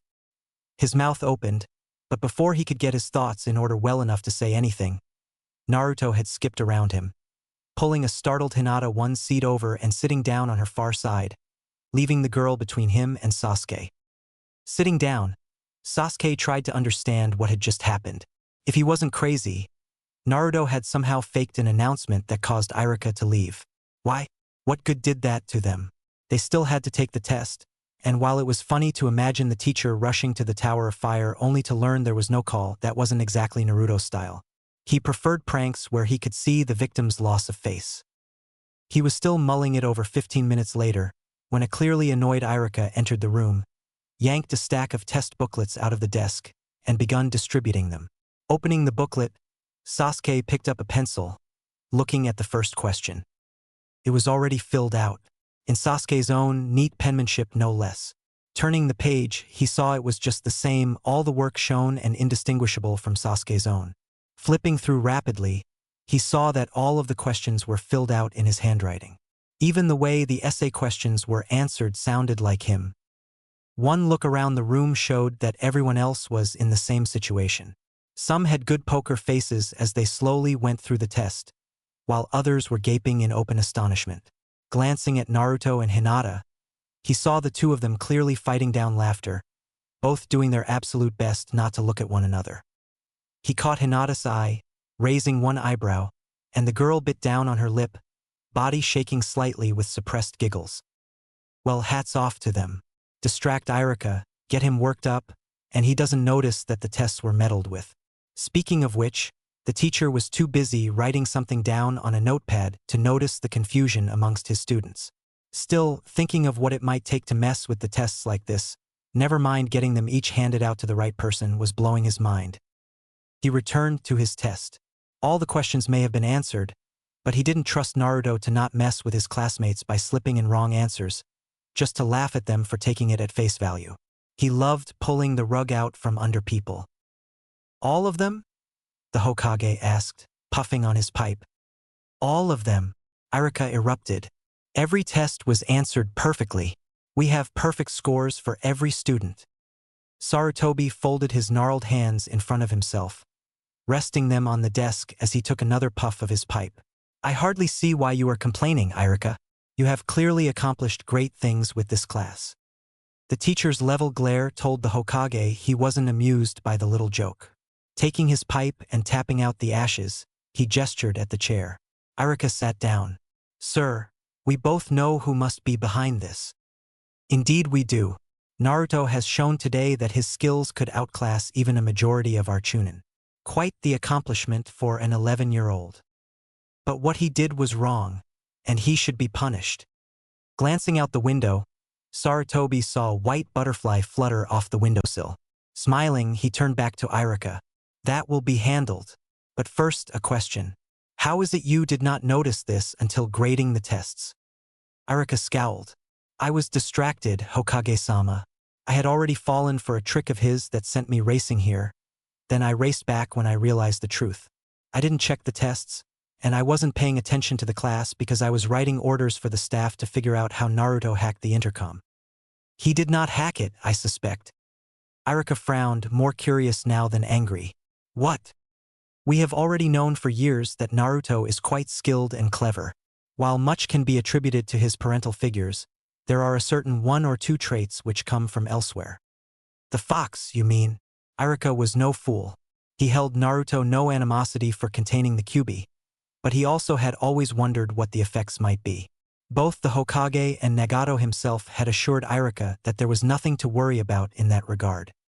Indeed, you see, Nagato had begun teaching the boy a full year before entering him in the academy. When Naruto joined, he could already perform both the substitution and transformation techniques. That's impressive, Irika said, not seeing where the Hokage was going with this. When he was 6 years old, Nagato-san came to me with a very interesting tale. It seems they had bought a large container of Naruto's favorite sugar cookies, intending them to be doled out as rewards to the boy if he did well in school. He paused, puffing on his pipe for a moment. They came home to find the cookie jar still on the top shelf, but entirely empty, and Naruto was feeling quite sick. He smiled a little. It seems that what happened was, Naruto had used the transformation technique to assume Nagato-san's form in order to reach the cookie jar. He waited, watching Irika's expression go from confused, to startled, to more confused, to shocked and horrified. He did what? Irika finally gasped. That was my general reaction as well. The transformation technique is an illusion. It can't make you taller. What he did isn't possible. I quite agree. Nagato-san himself was taken aback by this revelation, as even he cannot use the transformation technique in that manner, which led both he and I to conclude that this was a result of the Kyuubi. He can actually transform, take on any shape. Nagato-san has done subtle tests with him since then, and confirms that Naruto can assume even the form of inanimate objects, and can take a form as big as an elephant or as small as a mouse. He seems to have a limitation in that he cannot manipulate a body without bones, leaving animals like octopi beyond him. However, even without eyes, he can hear his surroundings, and both Nagato and I expect he could train his chakra senses and they would function in any state. This is unbelievable, Irika gasped. The possibilities. He trailed off, unable to give voice even to the few ideas that had already come to mind. Which is why Naruto has no idea. Nagato focused his training efforts on other techniques, proclaiming that Naruto has mastered the transformation technique and therefore should not worry about it. No one else, so far as I know, is aware. But once he becomes a shinobi, he'll be informed? I have left that up to Nagato-san's discretion, and he will of course discuss the matter with Naruto's future sensei. Irika groaned as he realized now what had happened. So he altered his voice to make the false announcement. Indeed, and I suspect he shape-shifted into each of his classmates to help write in exactly their handwriting. Possibly his friend Hinata aided him in getting samples of their handwriting to mimic. So she knows, then, about his transformation. I will have Nagato-san speak with her about it. But how did he infiltrate my office, steal the tests, and fill them all out without me noticing? They were locked up, and I have seals on that safe. I will admit defeat there. It is a shame that his personality will draw him to fighting on the front lines. He could become the most amazing espionage agent in our village's history. He smiled. I am actually more interested in how he ensured each test went to the right student. A sudden commotion outside the door was all the warning they got before it was thrown open. The Hokage's masterclass security seals peeled away with all the defensive properties of rice paper walls, as Nagato strode into the room, carrying Naruto with him. The boy was struggling, but also grinning delightedly. Ah, Nagato-san, Naruto-kun, Sarutobi greeted them, lighting his pipe. What excellent timing. You know what he did? Nagato asked, voice full of exasperation, simultaneously twitching a couple fingers in the direction of the door, repairing the security seals. Essentially, though some filling in of the details would help. Exactly what did he and young Hinata get up to today? It wasn't Hinata. It was all me. Naruto interjected quickly. Yes, yes, and what did you do? Iruka asked. He honestly didn't care that Naruto was taking the blame for Hinata. He was the instigator after all. And the girl would be properly disciplined by her father. The three adults spent the next 15 minutes grilling Naruto and getting answers on exactly how he had spied on Iruka to find the tests. Lies, since they knew Hinata's Byakugan must have been responsible. How he had snuck through the security seals around the school, half a lie, since it was probably, again, her Byakugan that showed him the way through the net, dismantled the wall behind Iruka's wall safe so he could open it up from the rear, not a lie, and a revelation that left Iruka with his head in his hands as he saw how he'd been tricked, stolen old tests to see his classmates' handwriting, probably not a lie, and then spent 2 nights working hard to answer the tests and copy their handwriting and voice, so it would look authentic, not a lie, and a revelation that made Nagato privately swear against letting Naruto stay the night with Sasuke and Itachi ever again, before returning the Fics tests to the wall safe the night before the end-of-semester exam. He also explained that Iruka always delivered any kind of assignment in the same pattern, and he'd memorized who sat in which seats. All 3 adults shared looks at the end of this pride-filled confession. You're grounded until school starts up again, Nagato declared. And you're serving a month's detention when school resumes, Iruka added. And 1 month suspension without pay, Sarutobi added dryly. Everyone turned to look at him funny. He gave them all a wry smile. I've been tallying up Naruto's time off without pay for all his major incidents since he started at the academy. It's currently just under 1 year. Wait, what? Naruto exclaimed, horrified. That sounds quite fitting, Hokage-sama, Iruka said, smiling. I quite agree, Nagato said, mirroring Iruka's smile. Until next time. He walked away, Naruto in tow, the security seals opening and repairing for him with hardly a glance, while Naruto cried out, But I want to go on adventures as a ninja. I have no doubt he will one day strike fear into the hearts of all our enemies, Sarutobi said dryly. The sad thing is I agree, Iruka admitted. Well, Itachi thinks it was funny, Sasuke confided. Naruto did not look cheered up by this. Sasuke couldn't help smirking as he admired the large origami cage Konan had created to put Naruto in while they weren't at home. I didn't think it would turn out like this. Oh, you're only in the cage for a few hours. Of course, the pictures he took earlier when Naruto wasn't looking would provide blackmail material for years. Yeah, I know, he sighed, stretching to get some feeling back in his legs. He wanted me to ask, by the way, how did you do that with your voice? Sasuke asked. Itachi says changing your voice would be a game-changing technique for the ANBU. Oh, I adapted the transformation technique, Naruto said. You just focus chakra in your vocal cords, and it's so internalized it's almost impossible for anyone to sense that it's a technique at all. I can even throw my voice dash. So it sounds like I'm somewhere else. Itachi's voice came from behind Sasuke, who instinctively turned around. That's pretty neat, he admitted, turning back to Naruto. I didn't think transformation could do something like that, though. Well, this is what I did first. Naruto spent the next 2 hours teaching Sasuke as much as he could of the technique, but it was clear to both of them that it was slow going. Nagato and Konan arrived then, and Sasuke made up an excuse to leave, but not before telling Naruto that he'd keep practicing. So you see why this is so important, Konan finished. Hinata, wide-eyed, nodded rapidly. I knew there was something different with Naruto-kun's transformation, she said, but I didn't think, wow, was all she could say. She couldn't bring herself to admit that she'd been wondering if she was doing the technique wrong after witnessing everything Naruto could do with it. Naruto's always been a special boy. Konan smiled fondly. Even though the ability was given to him by luck, he's made it his own skill through practice and creativity. He really is amazing, Hinata murmured.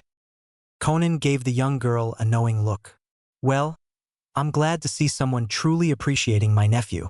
There isn't anything between you two that I should know about, is there? She teased gently. Hinata promptly went red as a tomato. The last year or so of Sasuke casually calling Naruto her boyfriend had desensitized her to it, and his constant addition of not yet. Every time she denied it was just annoying. But to hear the suggestion from Konan, Naruto's aunt, practically his mother, and one of the kindest ladies she'd ever known well. Hinata wasn't ready for that just yet. Conan put one arm around the girl who she was sitting next to, drawing her closer. "It's not a problem," she said kindly. "I know it's a little early for that." When Hinata turned less red, but was still nervously avoiding Conan's gaze, the woman added, "Of course, I also know when my nephew's getting certain looks. I don't see anything wrong with your affections for him. Hinata, you know we're close to your family."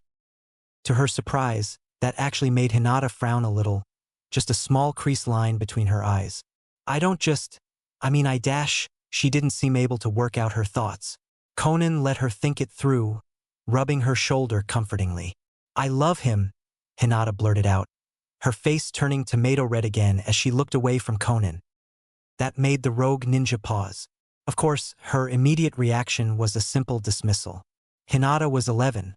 She easily had a decade to go before really understanding the differences between affection, lust, and real love. Then her brain caught up. Hinata was a Hyuga, and a powerful carrier of the bloodline given her status as clan heiress. While it wasn't an easily broached subject, she had the impression that the girl would have learned the facts of life some years ago, given she'd have seen family members in private. A head start into understanding that most people just wanted each other's bodies, and the ability to spy on intimate meetings and see how they interacted when it was love versus lust would make Hinata more mature in this area. Then again, 11 was still 11. She might know love from lust by watching others, but this was her first time experiencing either one for herself. On the other hand, she couldn't exactly say that to the girl. "You're both young," she began, speaking slowly as she worked out what to say. "I've seen that you're close, he trusts you more than anyone else, but it's still too early for either one of you." Seeing Hinata opening her mouth to protest, Conan quickly cut her off. "Give it a few years. You'll both change once you're officially shinobi. You shouldn't be dating until after that." She got to her feet, patting Hinata on the shoulder. "I need to leave. You won't forget to keep the secret, right?" "I won't forget," Hinata said, not looking at her again. "All right, have a good night." She left the room, nodding farewell to the Hyugas she passed on her way out. Her outward appearance was perfect, although her mind was in turmoil. She wouldn't have guessed that her teasing would trigger something like that. The bar they were meeting in was cheap, dirty, and full of mercenaries desperate for a quick buck, meaning it was ideal for a circumspect meeting. Waiting at one table against a wall, near a window, and not where he'd said he'd be waiting, was a stranger wearing a scruffy coat and a worn straw hat. The only thing to mark him was the red inner lining of his coat. The man he'd come to meet was no more obvious, in spite of his near 6 feet in height. His physique and brutish looks, combined with the sword on his back, marked him as just another mercenary. A few of the mercs already there looked at him apprehensively, sensing competition, but they were appeased as he made a beeline for the first stranger. The big man already had a job. The first man took note of the blue lining on the inside of the large man's traveling cloak. "Pleased to meet you in person," he said, lowering his head in a respectful nod. The gesture was returned by the big man. "You are, I assume, Kisame Hashigaki? I've never seen someone with such massive chakra reserves, nor in possession of a weapon with chakra of its own." That last statement got a raised eyebrow from the big man. "Well, I guess the rumors are true. My man said you were something special." The first man raised his straw hat just enough to reveal his eyes. Kisame's own widened slightly in surprise, but he quickly controlled himself as the eyes were concealed again. "So, what's the job?" Pain smiled, letting it be obvious enough for Kisame to see it. "If you've come for a mere job, you ought to walk right now. My time is too valuable for such a small thing." He had to admit, it was a little fun to get away from Conan, Naruto, and Konoha and assume the role of the all-powerful, mysterious, and visionary wielder of the Rinnegan. He enjoyed his life down south, but it could get dull, and it was terribly freeing to flaunt his power and reputation and use it to tweak the noses of such dangerous people. "So it really is employment, huh? For how long?" "Indefinitely." That clearly gave Kisame pause. "Pay?" "Considerable. Spend 6 months in my organization and even you won't have to worry about money for a few years." The suggestion that he knew about Kisame's spending habits had obviously rocked the man again. The work, your favorite, disposal, that got a more favorable grin. And the goals. Payne leaned forward, folding his hands and resting his elbows on the table. Peace, elimination of war elements and control of extreme threats. He smirked at the confusion evident in Kisame's chakra. The man was too skilled to let it show on his face. An effort which will make a multitude of enemies. Enemies which must be eliminated. Now the grin was not only returning, but growing bigger. He asked one last question, the same one every possible recruit asked. When can I leave? When you're tired of working with us. Kisame reached across the table decisively, and Payne shook his hand. I'm in. Welcome to Akatsuki. Leaving the bar to make his way to his actual hotel, Payne considered the newest recruit. He likely thought they were hiding a hidden agenda under the statement of peace. The Shark Man believed they were working towards something far more sinister. Hopefully, spending months or years working with them and furthering peace and security would convince him that the goal was worthwhile, once he realized it wasn't a lie. And if not, well, Payne would assassinate him once he left the organization.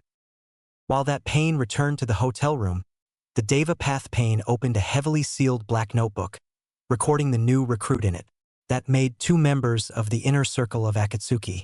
The spies and informants he'd recruited had intel on 2 more potential recruits. The next day, he would begin the lengthy process of approaching Kakuzu of Takigakure. Supposedly, this one would respond best to promises of wealth, rather than of combat. Several months later, Nagato found himself once more busy with his Konoha life. Naruto's 6th year in the academy had ended, and he had come top of the class again, with Sasuke and Hinata just barely trailing behind. The 2 clan heirs, though Sasuke's status was only words now, had evidently been receiving training from their family in the last 2 years, as their styles were growing visibly different from the basic forms taught at the academy. Nagato suspected, given that Itachi was frequently on ANBU missions, that Sasuke had somehow awakened his Sharingan and was learning new moves in the few days Itachi was available, then polishing and mastering the techniques on his own. While his knowledge of the Sharingan said that it required great personal trauma to awaken, he could think of few things worse than losing his parents and having all his illusions of the world around him shattered overnight. Regardless, they were having a celebratory party for all of Naruto's friends. He had only just finished setting out the last of the decorations according to Conan's specifications. He never understood why she wouldn't let him summon a few more pains to help decorate quicker, when the doorbell rang and Naruto eagerly welcomed Kiba. The Inuzuka was always one to enjoy a party, and it hardly took a minute for them to be engaged in a blindfolded shuriken throwing challenge. The rest of the guests turned up over the next half hour, and soon Nagato was drinking punch while discreetly keeping an eye on them. Ino was chatting with Sasuke, her usual self-confidence a little shaken as always around him. Nagato was aware that the Yamanakas didn't have any animosity against Sasuke himself, but he was equally aware that they wouldn't approve of their daughter dating him. Ino obviously knew how unhappy they would be, but she hadn't lost her interest in him. Sasuke, while confident enough to ignore the sneers many villagers still sent his way, wasn't oblivious to his standing, and seemed determined to keep almost everyone at arm's length. Naruto, and by extension Hinata, was the only exception. Nagato had barely thought of the Hyuga heiress before he noticed her slyly guiding Naruto through the crowd and towards an unoccupied guest bedroom. He was fairly certain she was too young for the first thought that popped into his head, but her desire for privacy was still clear to see. Hiding both a sigh of exasperation and a happy little smile, he cast an eye about for Conan, striding in his old friend's direction. He could keep her occupied for a few minutes, long enough to make sure she didn't notice the children's absence. He'd done it often enough as a kid, though ironically he'd been giving Conan herself private time with Yahiko by distracting Jiraiya. Earlier that evening, Hinata had been fighting down butterflies in her stomach. Now, she felt a heavy pit of fear in her gut, weighing her down. She'd caught a glimpse of Conan's face while leaving, and it was clear the woman was unhappy that Hinata had ignored her advice. But she hadn't expected her father to be waiting for her when her uncle escorted her home, and the disapproving look on his face left no doubts that he knew what she'd done. She hadn't seen that look since before she started training with Naruto. "My office," he ordered. "Now." She made her way there, picking up heated whispers between her father and his brother. Now she was sitting in front of her father's desk, waiting for him to return. She didn't dare use her Byakugan to see where he was or if he was coming. She couldn't remember the last time she'd been this nervous because of her father. As a child, her skills had been seen as mildly disappointing, but training with the master of the Rinnegan had caused her to improve by leaps and bounds, and her family's disdain was a thing of the past. Until now. The door opened sharply and her father entered. To her surprise, Uncle Hizashi stepped in behind him, pausing to close the door gently before standing against one wall, not obviously supporting either one. Her father sat down behind his desk. "I hear you are pursuing a relationship with Naruto Uzumaki." It was a statement of fact, not a question, but she nodded. There was no sense in denying it, and she wanted to say she and Naruto were dating. "And that Konan-san advised you against this some time ago." Again, she nodded, feeling her heart hammer even faster. She could, of course, point out that it was just advice, and Konan-san hadn't forbidden her from dating Naruto. But even so, it would be thought of as dishonorable. Konan and Nagato had saved her life as a child, and she had just repaid that by going against their wishes. So in spite of the suggestion from your saviors, who are also your family and father's friends, you pursued this course of action, heedless of the consequences. That rankled a little, hearing her feelings dismissed as a course of action, like it was some kind of strategy. "I love Naruto," she blurted out, unable to stop the words. The room fell quiet. She didn't see what expression Uncle Hizashi had, but her father had gone stone-faced at the words. She felt her face heating up and getting red as she thought of what she just admitted. But she didn't back down or deny it. "You are too young to know what love is," her father said. Pretty much what Konan had been saying, just not as tactfully. Off to one side, Uncle Hizashi gave a loud cough that sounded suspiciously like Hisana. Hayashi shot him a quick glare before returning his attention to Hinata. "My daughter, you are too young to be pursuing a relationship. Do not forget that you are the heir apparent to the Hyuga clan. Whoever you choose to marry one day will have a powerful role in the future of the whole clan." "She kissed the boy. She didn't propose to him," Uncle Hizashi interjected dryly. He received another glare, smiling blandly in the face of it. "Hinata," Hayashi began. That got her attention. Her father was usually formal outside of meals with the immediate family. "You are young. I know you are close to Naruto, but none of us know how you two will grow and change. We can't predict what he will become one day." The implications caused her ire to flare up. "If you're forbidding this because of the QB-, she began. She couldn't believe her father would suggest that Naruto would let the beast out one day. "No," he cut her off. "I have met Naruto several times, and never once have I suspected the QB has any influence on him.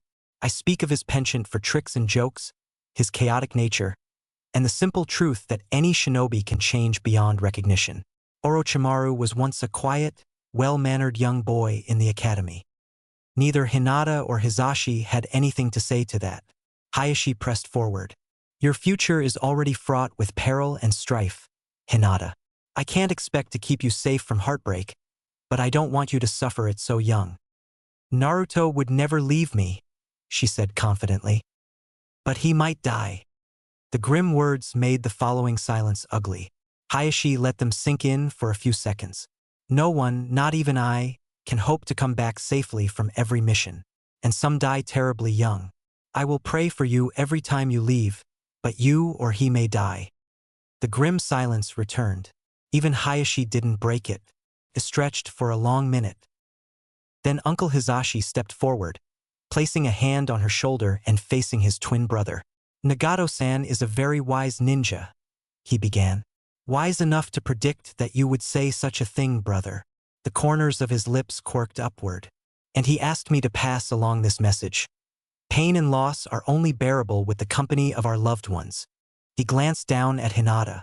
"I don't know if my niece here truly loves the boy, or if she'll find someone else one day, but I know that 1 year from now, she will begin taking missions as a shinobi, and the world will scar and change her. I would be happy to know that she's accompanied by someone who cares for her and will seek both her safety and her happiness." He looked back at his brother. "Naruto has a kind heart, and his guardians have nurtured that. I can't see him treating Hinata with disrespect. I feel the same, Hayashi stepped in smoothly. The boy's attitude was never in question, merely his reputation and their age. They're old enough to start needing each other. You know what ninja life does to a person, Hayashi. Don't deny her that support. She has her sister, her cousin, and the both of us.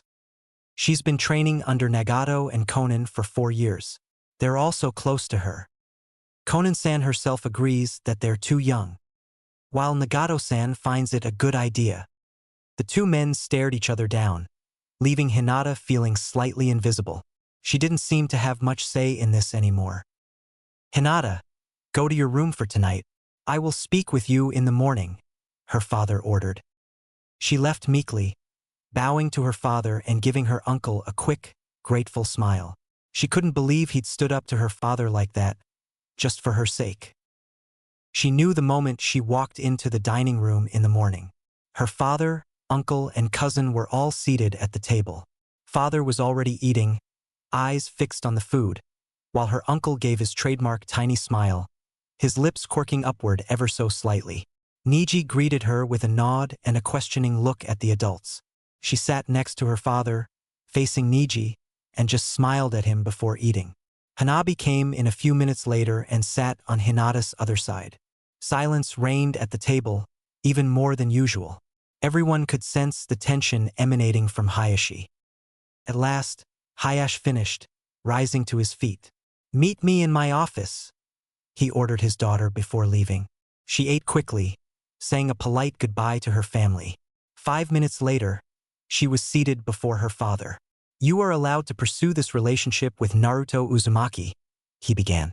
"With several conditions." He lifted 3 fingers to count them off. "You are not to stay the night with him. You will have a chaperone on your dates until both of you are 13 years of age. And he will not keep you out past 10 o'clock, nor get you involved when the Hokage must punish him." The first one just made her blush at the thought of staying the night with Naruto. But she understood. She had stayed over several times after intense training sessions, but it was different when it was at her boyfriend's home. The idea of an adult watching them on dates wasn't fun, but maybe Uncle Hizashi could be persuaded. And while she knew Naruto wouldn't hesitate to accept all the guilt for his pranks, she understood the last rule too. Dating the town's notorious prankster Jinchuriki would be tough enough on the clan's image, though Naruto's stellar grades at the academy helped. But if she started getting a bad reputation around the village, it would irreparably tarnish the clan. "You do understand that if you break any one of those rules, even once, you will not be allowed to date him?" Hayashi asked. "Of course," she agreed. "Good." He sighed lightly. Konan-san has agreed to those conditions. There was obviously no question of Nagato-san accepting. "I expect you to be appropriately respectful to your saviors, given the change in your relationship to them." Right, they weren't only her saviors and teachers now. They were also her potential future in-laws. The thought made her insides quiver, even though she knew that she and Naruto were years away from that. "I will respect them," she promised. Hayashi sighed again. "Then you have my blessing to pursue Naruto." His expression softened just a little. Only someone who knew him well would notice the difference. "I do wish you happiness, Hinata." She smiled, getting to her feet. "Thank you, father." She left the room, nearly dancing down the halls at the thought of having a real date with Naruto. The summer passed quickly for everyone. Itachi requested a month at home and got shifted to the village watch. He spent the time training Sasuke on techniques such as maneuvering through a city, tracking a target, and incapacitating rather than killing, a difficult but valued skill. They both worked on Naruto's voice-changing technique, soon being let in on the secret by Nagato. The most they could achieve in the end was to either make their voice deep and gravelly, or thin and high-pitched, and Itachi managed some ventriloquism. Hinata and Naruto began dating, usually accompanied by Hizashi or Konan. It was about what anyone would have predicted between two 11-year-olds.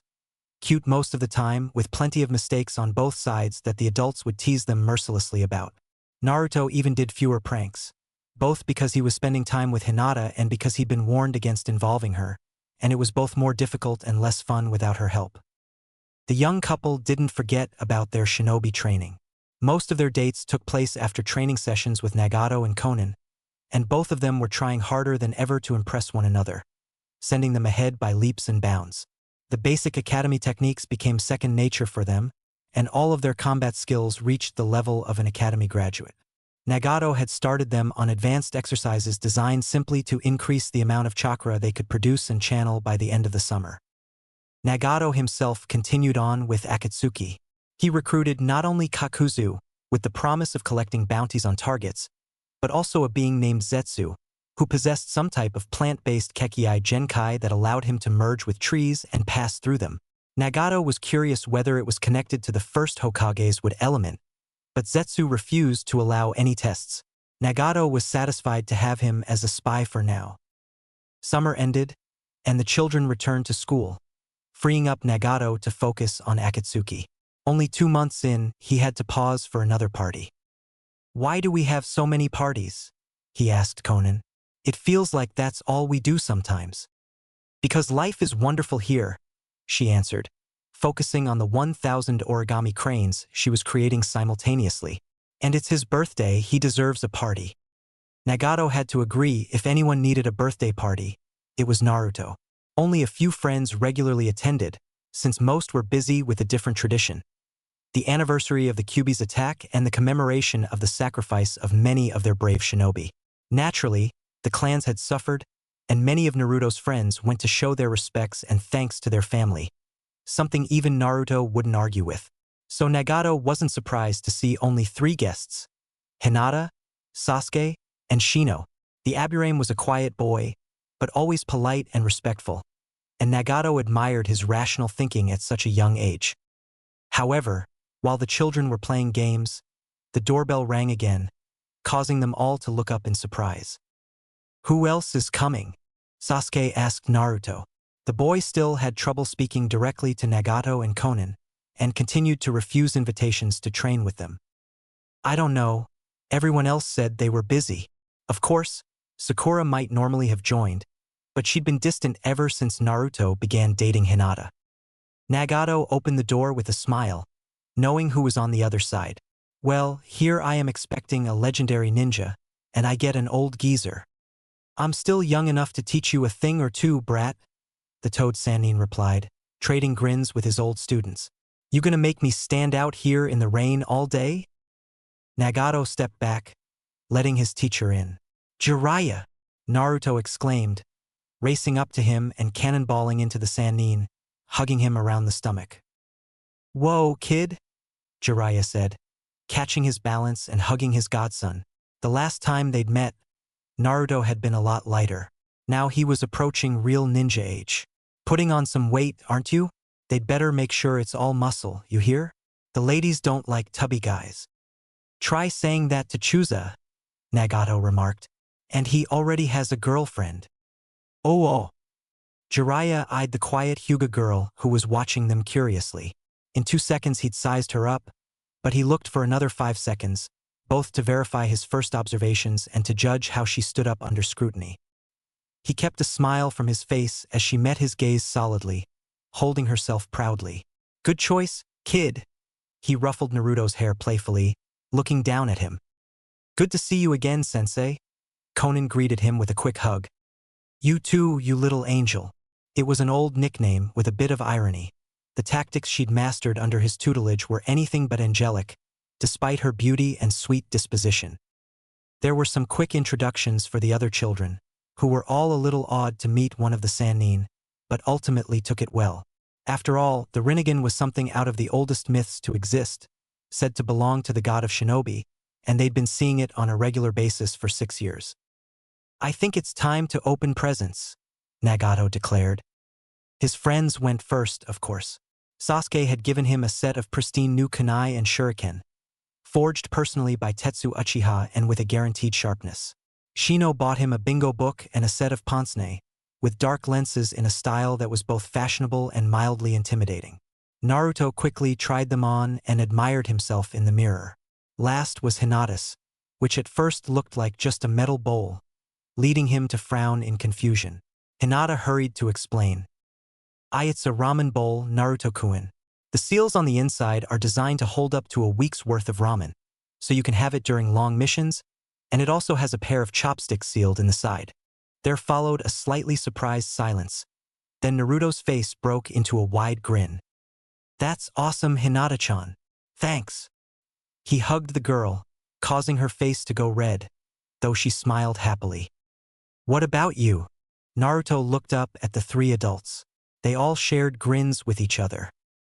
Each of us will be teaching you a new technique, Nagato said. Something fit for an active shinobi. And Jiraiya will be staying in town for several months to help with your training. Naruto's grin lit up the whole room. It's called Rinnegan, Nagato explained, holding out the spinning orb of chakra for Naruto to examine. It gave off a faint keening noise as the boy looked at it curiously. What does it do? In answer, Nagato turned and thrust the sphere at a nearby tree. The technique bored through the wood with ease, leaving behind a perfect circular hole. That is the result if you keep the technique maintained, he told Naruto. This is what happens if you allow it to be disrupted partway through. He hit another tree, waiting until it began carving into the trunk before letting the densely concentrated chakra escape its containment, bursting out in every direction. The tree promptly exploded from the force, chips of wood raining down on the grass up to 40 feet away. That's awesome, Naruto exclaimed. Teach me how to do it. That's why we're here. First, a few things you should know. The Rinnegan was a secret technique created by the fourth Hokage. He taught it to his best student and to his sensei Jiraiya, who taught it to me. This will make you only the fifth person to learn the technique, and one of four still alive. You are not to teach it to others without first clearing it with both myself and Jiraiya. Is that understood? Naruto nodded seriously. Good. Secondly, it's a highly chakra-intensive technique. Even for a Jinchuriki, it will be exhausting at your age. If you do manage to master it before graduation, I can guarantee your chakra reserves will be equal to most jonin. That's a good starting point to realize your full potential. Lastly, this technique also demands great chakra control. So does the technique Konan will teach you, which is why you'll be learning both of them at the same time, to improve your chakra control in different ways. Jiraiya's technique only requires large reserves, so you'll learn that last, as a reward. Okay, I get it, top secret, super hard. Now how do I do it? Nagato sighed inwardly. First, we use water balloons, he said, picking one out of the bag in his hand. The first step is rotation. He performed the hand signs again, finishing by clasping his hands together in a snake seal and concentrating. The sheets of paper lifted off the ground, gathering at his back, but as soon as they started extending outward, they quickly fell away from one another, fluttering to the ground for a second before being pulled back by his chakra. It happened several times before Konan told him to stop. Maintaining the proper concentration of chakra at a distance from your body is a tricky thing to grasp, she said. I spent 2 years creating this technique and being able to use it. I can't spend 2 years on this, Naruto exclaimed. She calmed him with a smile. It won't take that long. I had to make it from scratch. You're learning from me. It's just going to take more chakra control. But I can use chakra at a distance, he pointed out. Yes, I know, she said deadpan, recalling his lessons with triggering explosive tags. But that's just a singular burst of chakra at one point. With this, you're maintaining a stream of chakra over several feet, and pumping more power into the technique will cause it to fail. There's no shortcut here. You'll just have to focus on your chakra and learn through experience how it feels as you create the wings. She smiled encouragingly. You'll get there. And the sooner you start, the sooner you'll succeed. Irika smiled as the class left, heading home to start winter break. Naruto had been unusually well-behaved this year. He'd gotten the impression that he was putting a lot of time and energy into his private training with his aunt and uncle. Closing and locking the school doors, he turned to head home. Halfway there, he realized he was tense, half expecting one of Naruto's pranks to pop up out of nowhere. Forcing himself to relax, he made it home.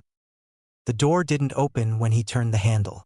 Instead, a sheet of paper fluttered down from above. Catching it, he saw unrecognizable block handwriting.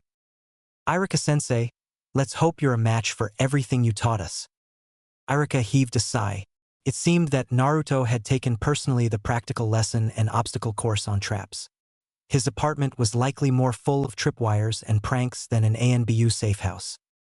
At least he knew Naruto's final semester would start with detentions.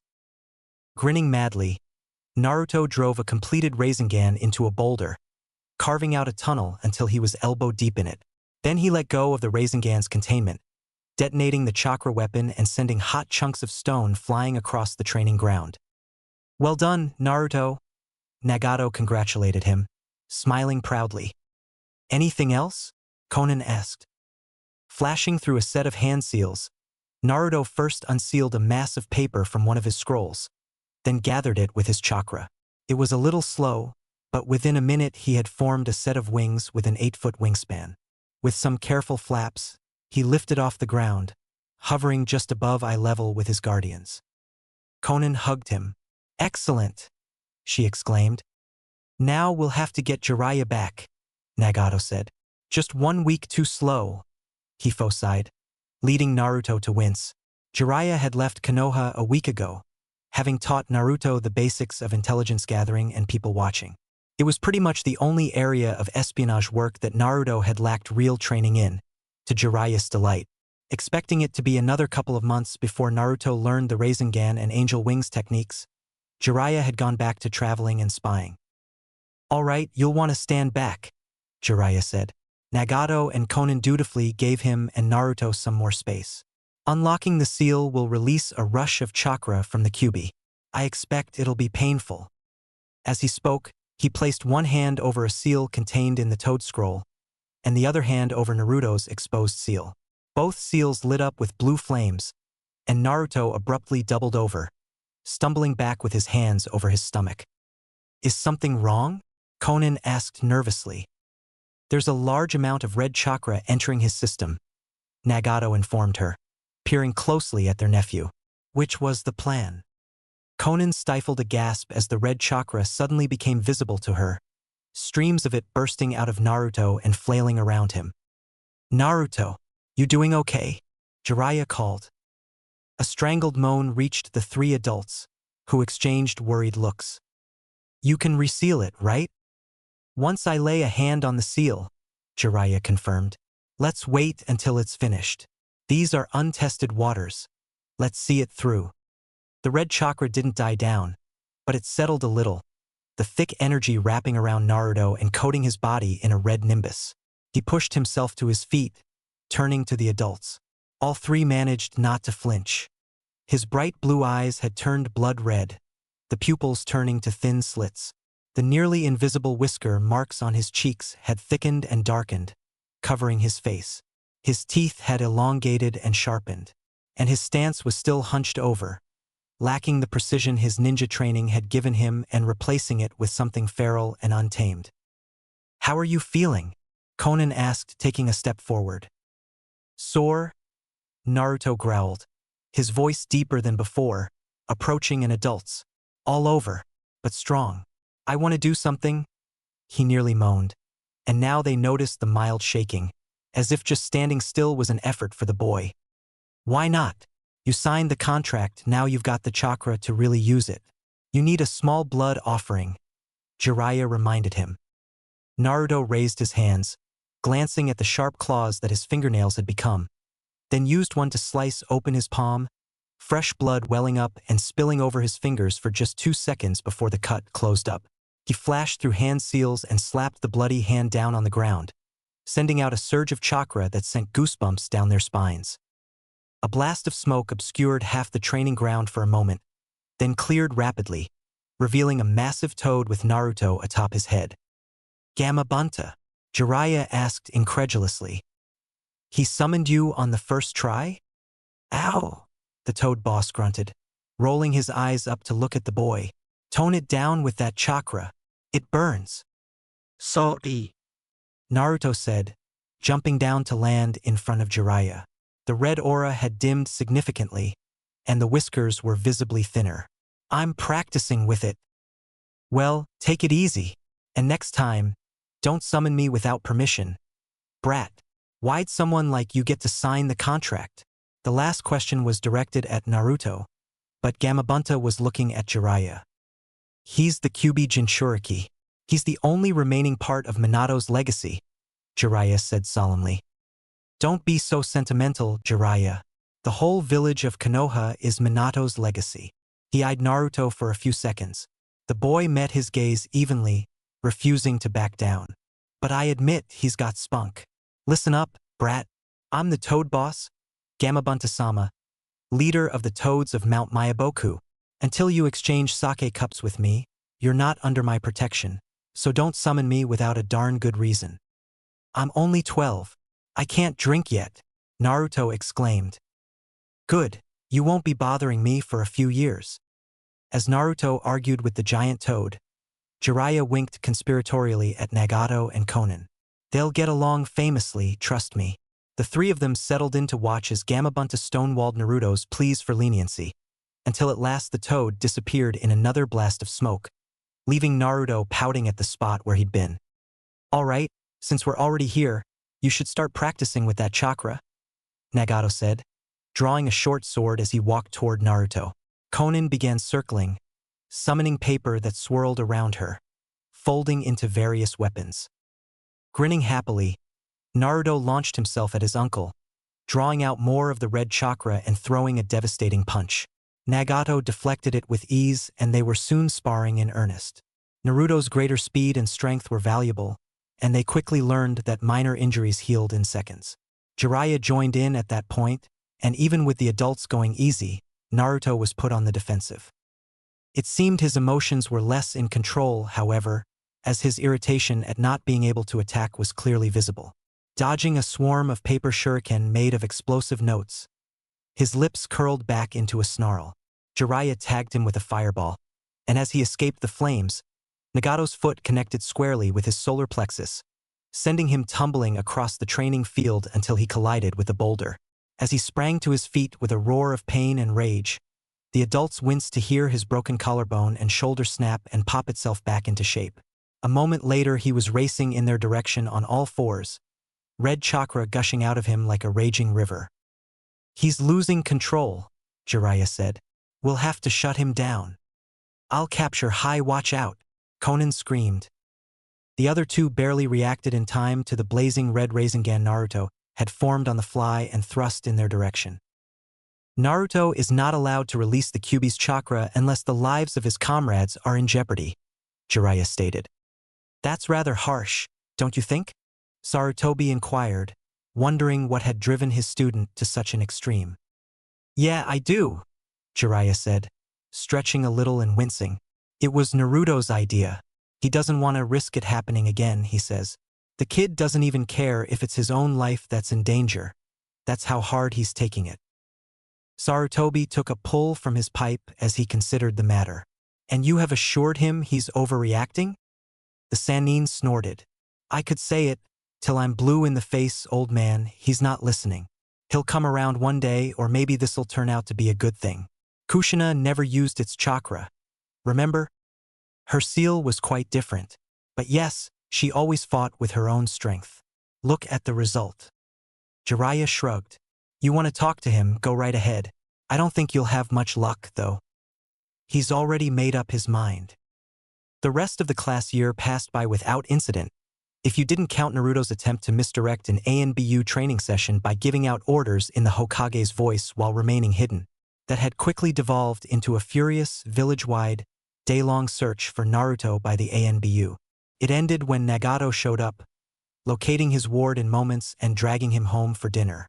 Of everyone, Hayashi Hyuga had been the most aggrieved, his temper only slightly checked by his brother pointing out that Naruto's skill had been put on public display by evading ANBU for a full day. In the end, Naruto restrained himself to harmless tricks and pranks against his classmates, while staying largely out of public eye. Quite the feat for a publicly acknowledged Jinchuriki being raised by the only possessor of the Rinnegan to appear in 2,000 years. At last, the time came that his childhood reached an end.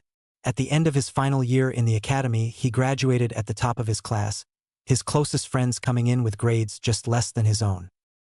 This sucks, Naruto moaned, nearly stomping down the street to the academy. Naruto, it's not the end of the world, Sasuke said. The only thing keeping him from rolling his eyes was that he'd already done it a dozen times this morning. Naruto just wouldn't shut up. But the top of the class always gets teamed up with the lowest. That means I have to be with Shikamaru. Well, you'll have two teammates. Hinata tried comforting him, patting him on the shoulder. So you might get someone you'd prefer to work with, right? Yeah. But Shikamaru's so boring. He won't help with pranks, he doesn't ever want to practice techniques. All he does is stare at clouds all day. Maybe he'll improve when you become his teammate, Hinata said optimistically.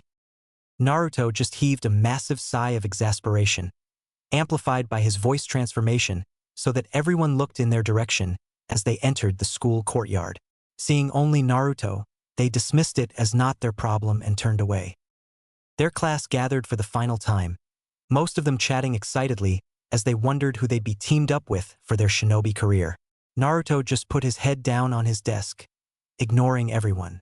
Hinata and Sasuke sat on either side, exchanging looks that quite clearly said, "We won't even try to talk to him right now." For all that they both loved their friend, they hated when he was a drama queen. Everyone's attention was grabbed by Irika's entrance. The teacher strode to the front of the room holding a clipboard. "First of all, I'm very proud of every one of you for passing your exams and becoming official shinobi. I wish you all luck in your future careers." Having said so, he looked at the clipboard and began reading off the lists of teams. As he made his way down the list, his mind returned to a meeting he'd had the day before. In Irika's opinion, entering the Hokage's office to find himself facing not only the Hokage, but Nagato of the Rinnegan and the heads of the Hyuga, Inuzuka, Nara, Yamanaka, Akimichi, and Aburame clans was not a good thing. The first words out of the Hokage's mouth confirmed it. As you know, Irika, the clan heads have a very reasonable interest in who their heirs are placed on teams with, and this year has an unusually large number of clan heirs graduating. "We can't have our children's progress being slowed down more than necessary," Hayashi Hyuga stated boldly. "And of course, we have our own traditions to uphold," Shikaku Nara said dryly. "In order to honor our ancestors." Irika had been prepared for some of this, and it only took him a couple seconds of quick thought to guess what was coming. "So I expect you want for Shikamaru, Ino, and Choji to be on one team?" There were nods from the parents of those three. "And Naruto would work best with his closest friends, specifically Sasuke and Hinata?" He directed his question at Nagato, who nodded at the same time as Hayashi. "Then that would leave Kiba and Shino to be teamed with their female classmate with the highest grades, namely Sakura Haruno. Is that acceptable?" Sum didn't try to hide her surprise, but nodded. Shibi just gave a curt nod. "If you insist, I can make it work." "Your understanding is greatly appreciated, Irika," the Hokage said. The teacher gave no response as he walked out. He didn't like having his class interfered with, even if he could appreciate how powerful the proposed teams would become. Team 7. He reached the important part of the list, having placed all the lower-ranked students in teams. "Will consist of Naruto Uzumaki?" The blonde boy's head popped up, trepidation and a touch of hope in his blue eyes. "Sasuke Uchiha." Naruto shared a quick grin with his friend. "And Hinata Hyuga." An exuberant cheer burst from the boy as he grabbed his closest friends in something between a hug and a headlock, dragging them out of their chairs and ignoring their protests. Irika waited for his exhilarated student to calm down, and his new teammates to slip out of his hold and get back to their seats. "And the three of you shall be led by Itachi Uchiha." Sasuke sat up straighter, surprise showing in his eyes even though his face remained impassive. Naruto and Hinata both smiled, having met Sasuke's brother in passing before. Irika suspected they'd be in for a rude awakening when they met the young man in a professional environment. Team 8, he moved on, will consist of Kiba Inuzuka, Shino Aburame, and Sakura Haruno, and will be led by Kurenai Yuhi. Those three took the assignment rather well. Sakura had looked crestfallen when it was announced that Hinata was on Naruto's team, but she managed to smile at her new teammates. They had all been friends for so long that they would work together well. Team 9 is still on rotation from last year. Team 10 will consist of Ino Yamanaka, Shikamaru Nara, and Choji Akimichi, and will be led by Asuma Sarutobi. There was no surprise this time, and not just because it was the last team to be announced. The three of them had certainly grown up hearing about the Ino Shikacho trio. Ino and Choji smiled at each other, while Shikamaru nodded lazily before staring out the window to watch the clouds.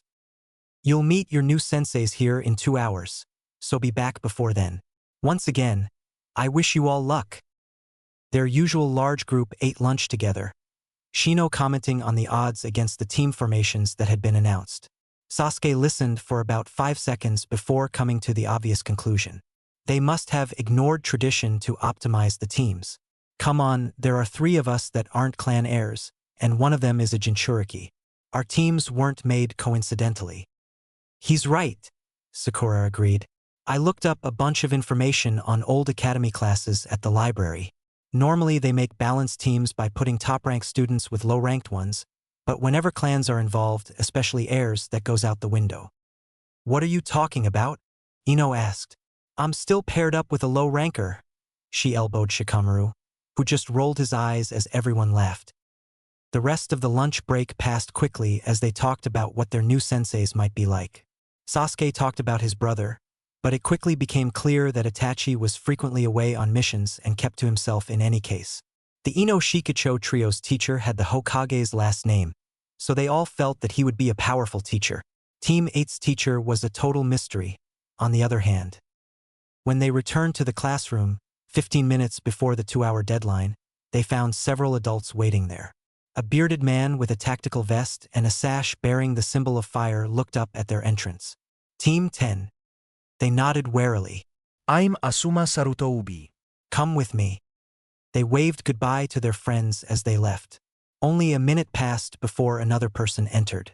Clad in black, form-fitting clothes with customized ANBU armor that was heavier on the left arm, and wearing a Konoha headband at an angle so the plate faced off to the side, Itachi Uchiha strode into the room.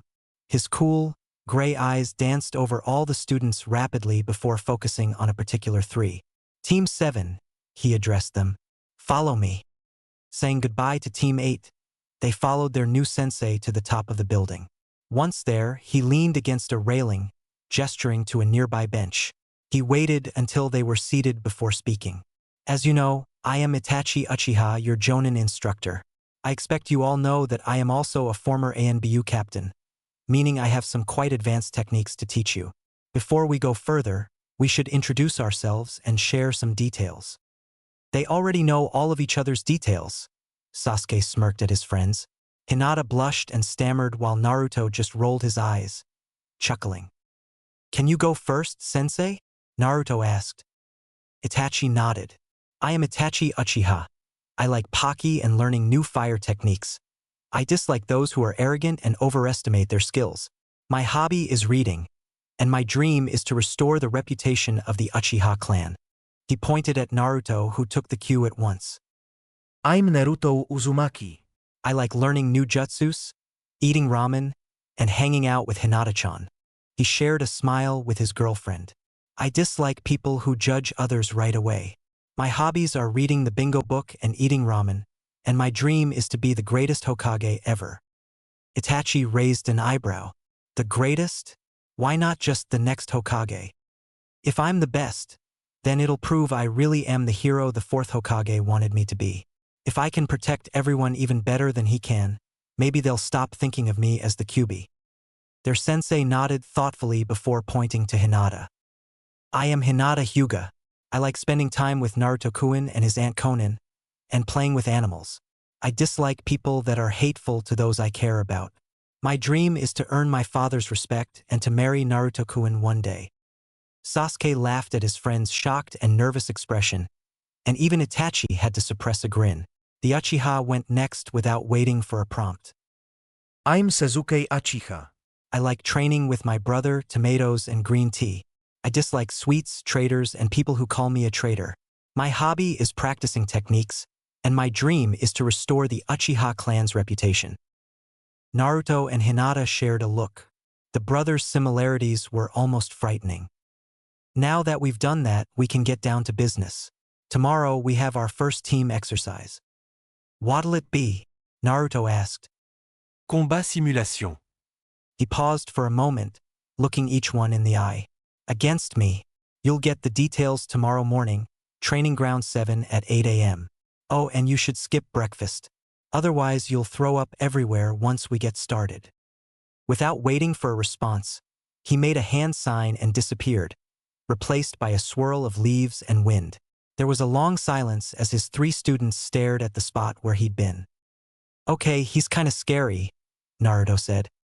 Neither one said anything. Sasuke was trying to gauge just how much of what his brother said was true, and how much was intimidation or trickery. Hinata was thinking of how much both Naruto and Itachi could be drama queens and desperately attempting not to picture an older Naruto in ANBU gear, with an air of power and authority. Her imagination was quickly beating her self-discipline, as her face started getting redder. Any suggestions? Naruto asked Sasuke. Without knowing what we're up against? Sasuke shrugged. We can at least know what his specialties are, Hinata pointed out. Sasuke raised an eyebrow.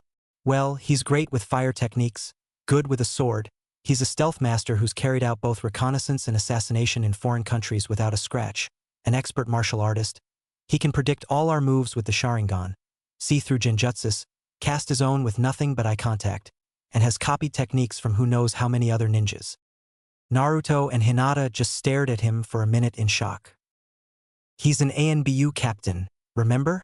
I don't think he actually has a weakness. Come on, he's gotta have something. A weakness that 3 academy students can exploit? The 3 best academy students, including his brother. Sasuke sighed. Look, if you want my advice, we should just go eat a big dinner, go to sleep early, and meet him in the morning. You mean follow the rules? Naruto complained. Shocking, I know. A revolutionary idea for you, Sasuke said dryly. This test won't be to see if we can beat him or anything. It's just going to be to see where we stand. That makes sense, Hinata said, nodding. He's got to learn our own strengths and weaknesses in order to teach us properly. Oh, okay, Naruto said. So we'll just have to do our best to impress him, then? Easy. Sasuke nodded. Okay, then I'll see you tomorrow. 8 a.m. the next morning found the 3 of them waiting at training ground 7. Naruto was absent-mindedly tossing kunai between his fingers, juggling them to see how many he could control at once. Hinata was meditating. Sasuke was practicing his control of fire chakra by keeping a candle-sized flame burning in the palm of his hand with pure chakra control. At exactly 8 o'clock, Itachi's voice came from directly behind them. Good morning, students. They jumped, Naruto's knives slipping through his fingers, Sasuke's fire going out, and Hinata's meditative calm shattered. Where did you come from? Naruto exclaimed, spinning around to stare at his sensei. I've been here for the past minute, Naruto. Stealth techniques can be highly effective. Smiling slightly at the 3 of them, he took a backpack off his shoulder and set it on the tree stump Hinata had been resting against. Now, the rules of today's test are simple. I will create 3 shadow clones. For those who do not know, a shadow clone behaves exactly like the original, and all its memories will return to the original upon the clone's destruction. The clone is easily dispersed by a single blow. Also, the caster's chakra is split evenly among all of their shadow clones, meaning each of these. Here he paused to form a hand sign they'd never seen before, causing 3 clones to pop into existence. Have 1/4 of my total chakra. So we have to defeat all 3 of them? Naruto asked, eyeing the clones. 3 on 3.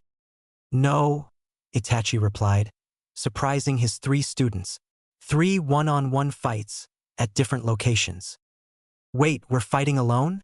Sasuke asked, alarmed. All the plans he'd had for fighting his brother involved cooperating with his teammates. Alone, not one of them would stand a chance against Itachi. It only takes a single hit to defeat them, Itachi reminded them. Also, each of you who defeats your opponent will receive one of these. Here, he reached into the bag and removed 3 box lunches. Their stomachs growled openly at the reminder that they hadn't eaten yet, and they all glared at Itachi as they realized why he'd told them to skip breakfast. On top of that, he fixed them all with his cool, gray stare. Those of you who fail will be sent back to the academy. This is a test with a 66% failure rate, designed to weed out the least talented graduates. What? Naruto, Sasuke, and even Hinata shrieked. Back to the academy? Sasuke repeated. How come we never heard of this? Naruto exploded. Because it's a secret, Itachi answered. Every team has a test like this. You will have friends alongside you if you fail. What? But that's… Hinata couldn't seem to find the right words. No sense in wasting time, Itachi said, pulling a clock out of the bag. Setting it and then placing it on top of the boxed lunches, he nodded to the clones. They each beckoned to a different student before walking away in separate directions.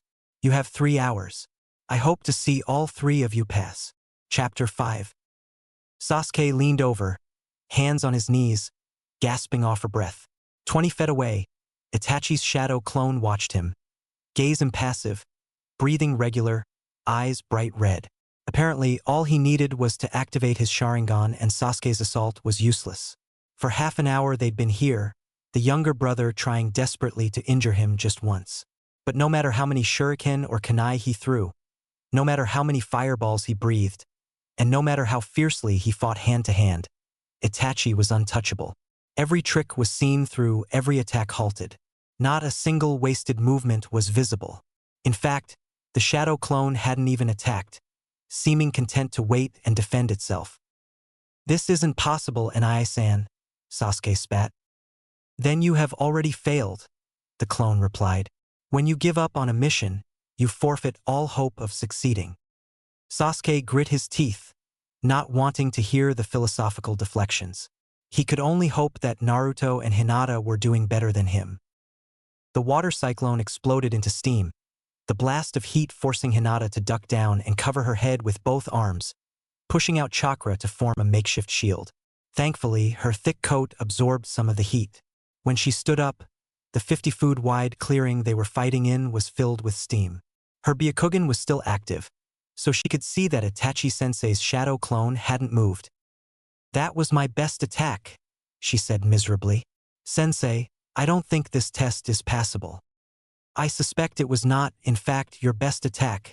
Itachi rebuked her gently.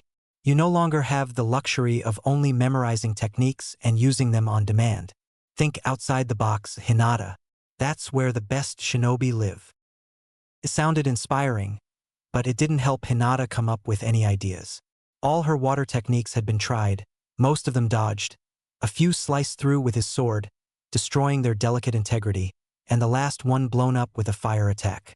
She'd started off with her Juken, figuring it was perfect for the test since the entire goal of the style was to land a blow, no matter how faint. But Sensei's Sharingan was more than equal to the task of overcoming all her taijutsu skills and forcing her to retreat and attack from a distance. Thinking outside the box was more Naruto-kun's specialty, but she'd helped with his pranks for so long, she should be able to come up with something on her own. What were her options, even the crazy ones? An origami bull made one last charge before finally collapsing in a cloud of ash as its legs burned up. Before the whole thing could catch on fire, Naruto cast another jutsu, rescuing the unburnt pieces of paper and forming them into several 3-foot-long origami snakes. Itachi-sensei's shadow clone let the snakes approach, slicing them into pieces with his sword in a mere second. Aff! Naruto groaned. He'd tried every combination of origami animals he could think of, only for them all to be felled. He still had plenty of chakra, so it wasn't like he was beaten. But he wasn't getting any closer either. Of course, there was always the Rinnegan, but his brief attempt at taijutsu had left him with a broken nose and 2 dislocated fingers. He wouldn't be able to land a Rinnegan on his sensei, and it would only waste a lot of chakra. Come on, you've got to have a weakness, he complained. Oh, Ido. And it's something you can take advantage of if you quit limiting your thinking. Naruto scowled. Being told his thinking was limited was actually rather insulting. He took pride in catching people off guard with his clever schemes. But he tried using origami animals to sneak explosive tags closer to Itachi-sensei, only for the tags to be remotely activated by Itachi, killing his animals right away. He tried laying traps and luring sensei into them, but Itachi always found a way around the traps. He'd even used the angel wings technique, but an aerial assault was no more effective, even combined with a ground assault by origami animals. There must be something he just wasn't thinking of. But what could it be?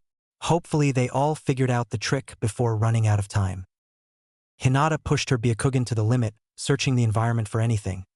A location for ambush, a spot to force the shadow clone into where it would be weak, even just a bigger water source for more techniques, since most of the pond was lost when he vaporized her water cyclone. She didn't see anything promising.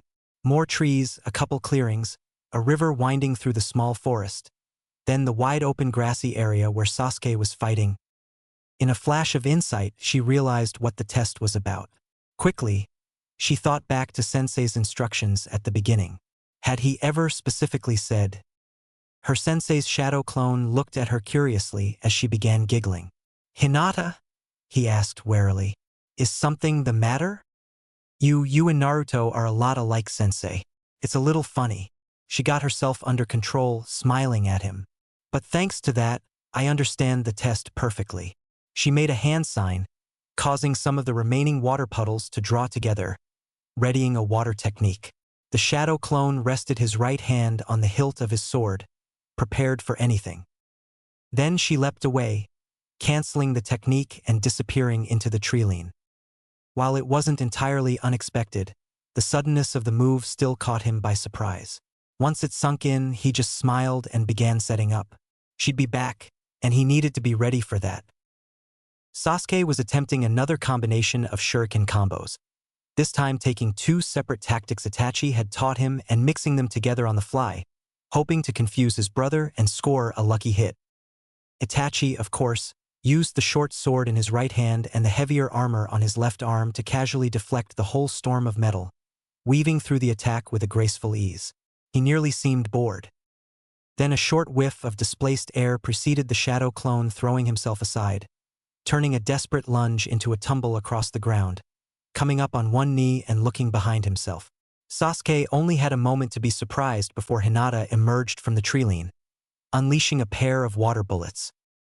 Neither one reached its target, but Sasuke joined in, throwing caution to the wind, and now there were two enemies attacking from separate directions, pinning down the shadow clone and limiting its options.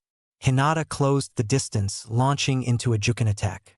It was as ineffective as before, but Sasuke threw a pair of shuriken with thin wire connecting them. As his brother's hand rose to deflect a palm strike, the wires wrapped around his wrist, and Sasuke pulled back hard, slicing into the skin. The first shadow clone dispersed in a puff of smoke. Both of them sat down rather heavily, simultaneously exhausted and elated by their success. "Are you sure this is okay?" Sasuke asked her after a minute. "Think about it," she said. "He never actually said we can't work together. Just that the shadow clones would take us to different locations to fight. And neither of us could win alone. I don't think even Naruto-kun can do it." "I guess," Sasuke mused, looking up at the sky as he thought, "it is kind of his style. Misdirection. Yeah, kind of like Naruto-kun. Well, I think we've got less than 2 hours. We better go find Naruto. I think I know the way." "Hinata, it's where all the smoke is coming from," Sasuke said, pointing to several columns of black smoke rising from a spot on the other side of the forest. She blushed. "Right, I knew that." Naruto's own origami clones and earth clones had failed to pin down Itachi's shadow clone, all being felled by wide-area fire attacks and efficient swordplay. No matter how great the number of enemies, it seemed Itachi was equal to the task. He had a variety of earth jutsus, his aunt's specialty after origami techniques, and a collection of wind jutsus, his elemental affinity. Uncle Nagato had taught him just a couple techniques of the other 3 elements, and so far the few water techniques were useless. Fire and lightning wouldn't do any better. So what was left? Mass assaults with both human and animal forms had failed. No elements were successful, and Itachi-sensei was better at taijutsu and could avoid all of Naruto's thrown weapons. He couldn't summon anything useful in a fight, and Rinnegan wouldn't connect. There was nothing he could do. Or so it seemed. "Get ready, sensei," Naruto said, dropping to one knee. "I'm about to pass." Quirking an eyebrow, Itachi watched skeptically. Slapping one hand palm down on the ground, Naruto began a technique. The earth all around them shuddered, then began to move, flowing like water. It flattened out for a moment before sinking, a large bowl shape forming in the meadow, with Naruto and Itachi at the bottom. Itachi sprang up, heading for the edge of the bowl, before his eyes widened in surprise. He flung out a pair of shuriken that struck the edge before he landed, triggering an explosion that knocked him back down into the bowl Naruto had made. "I see," he said, landing on his feet. Earth clones formed at a distance, using the underground move technique to remain hidden. Their chakra was cloaked by the flowing earth technique, and they set explosive tags all around the perimeter. "We can't leave here." "Clever." "I'm not done yet," Naruto said, getting to his feet as a dozen earth clones rose up around him. "Let's finish this, sensei." They attacked in earnest, knowing his chakra was finally nearing its limits. Every earth clone had been made denser, landing more powerful blows in hopes of damaging Itachi's shadow clone through the armor. But he wove through them intricately, landing his own punishing blows that shattered their stone limbs and took them out of the fight. The remaining 8 began launching wind techniques, but a shield of fire blocked them all, and when the fire died, Itachi was gone. Of course, Naruto thought as Itachi sprang up behind the earth clones and dispatched 3 of them with his sword before they could blink, an ANBU assassin would know the underground move technique. As the final 5 earth clones attacked Itachi, the original closed in with his technique at the ready. Itachi had his sword through one clone's chest and was melting another's face with a fire breath when he disengaged from them both, taking a large step back and bringing his armored left arm up and back. The Rinnegan Naruto had been aiming at his head overshot, and Itachi's elbow slammed into Naruto's shoulder, spinning him around and throwing him away from the action. His Rinnegan detonated as he lost control, the chakra blasting outward harmlessly. One quick fire jutsu put an end to the remaining earth clones. "That was not a bad try, Naruto, but it was not enough. You aren't using all of your options yet." "I know," Naruto said, getting to his feet and wincing as his shoulder popped back into place on its own. "I'm not done." The earth clones he'd created were special. Inside each one was a relatively new origami creation. The pillbugs. Their outer layers were thickly packed, leaving the insides difficult to reach. Now, at Naruto's silent command, the dozen pillbugs, each the size of his head, rolled out of the cavities in the earth clones' chests, surrounding Itachi's shadow clone. Their dense shells unraveled, revealing what he'd filled them with. Hundreds of explosive tags went off simultaneously, engulfing the bottom of the bowl-shaped arena in a tremendous blast. Naruto was thrown against the side, his healing allowing him to recover quickly. Straining his eyes, he looked for Itachi-sensei's shadow clone. 2 hands reached out of the wall behind him, grabbing him in a hold that was impossible to wriggle out of, pinning him to the ground.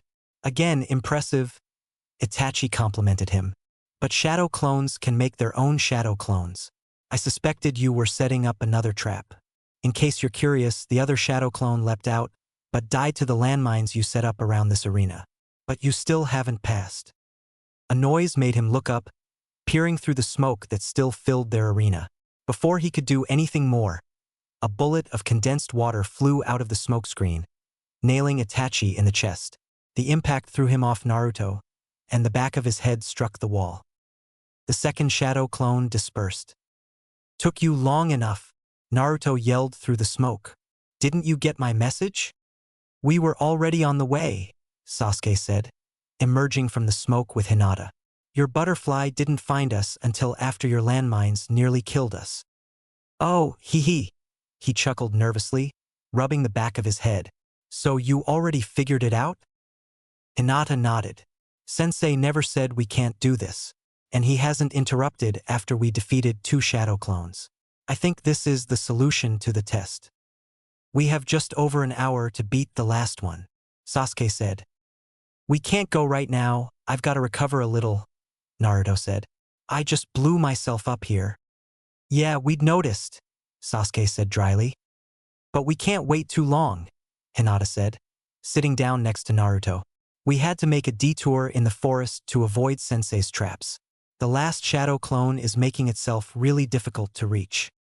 Maybe we can disable the traps while Naruto recovers," Sasuke suggested. "That way we won't waste time. But if the shadow clone knows we're coming, I don't think just the 2 of us can beat it," Hinata said. "It's better odds than if we wait too long and can't reach it in time." "I don't think so. We only got the first two by using surprise attacks. We already outnumber it 3-1, we'll be fine, but only if we reach it in time. But if dash. Guys! Naruto snapped. Both of them started, then turned to look at him. We'll wait 20 minutes, he said. That'll give over 40 minutes to finish the test. Naruto, we need to pass, Sasuke said. This is our first real test as ninjas. If we fail now, do you know what people will say? What they'll think of us? Naruto made his gaze coolly. Yes, Sasuke, I do know. I'm not prepared to fail either. Sasuke looked away, face reddening slightly. Sorry, he muttered. Let's just relax and meditate for a bit, Hinata suggested. We all need to be at our fullest potential.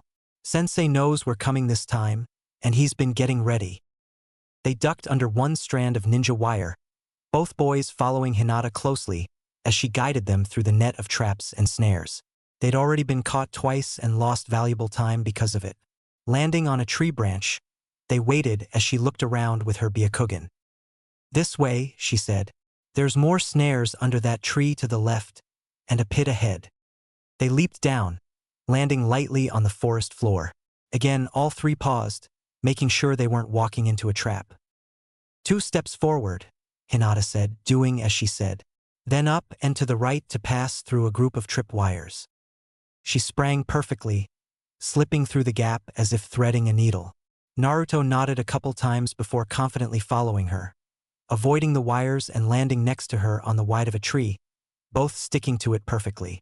Sasuke gulped, then activated his Sharingan and took another look.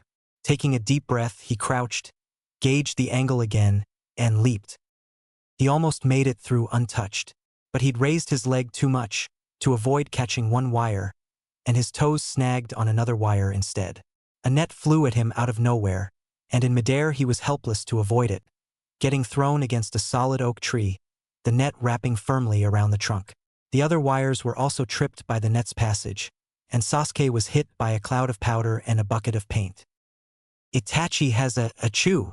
Sasuke sneezed as the pepper powder went up his nose. Terrible sense of achoo. Humor, he growled. Naruto was biting down on his lip as he moved over to Sasuke's tree and began cutting the net, clearly trying to keep from laughing.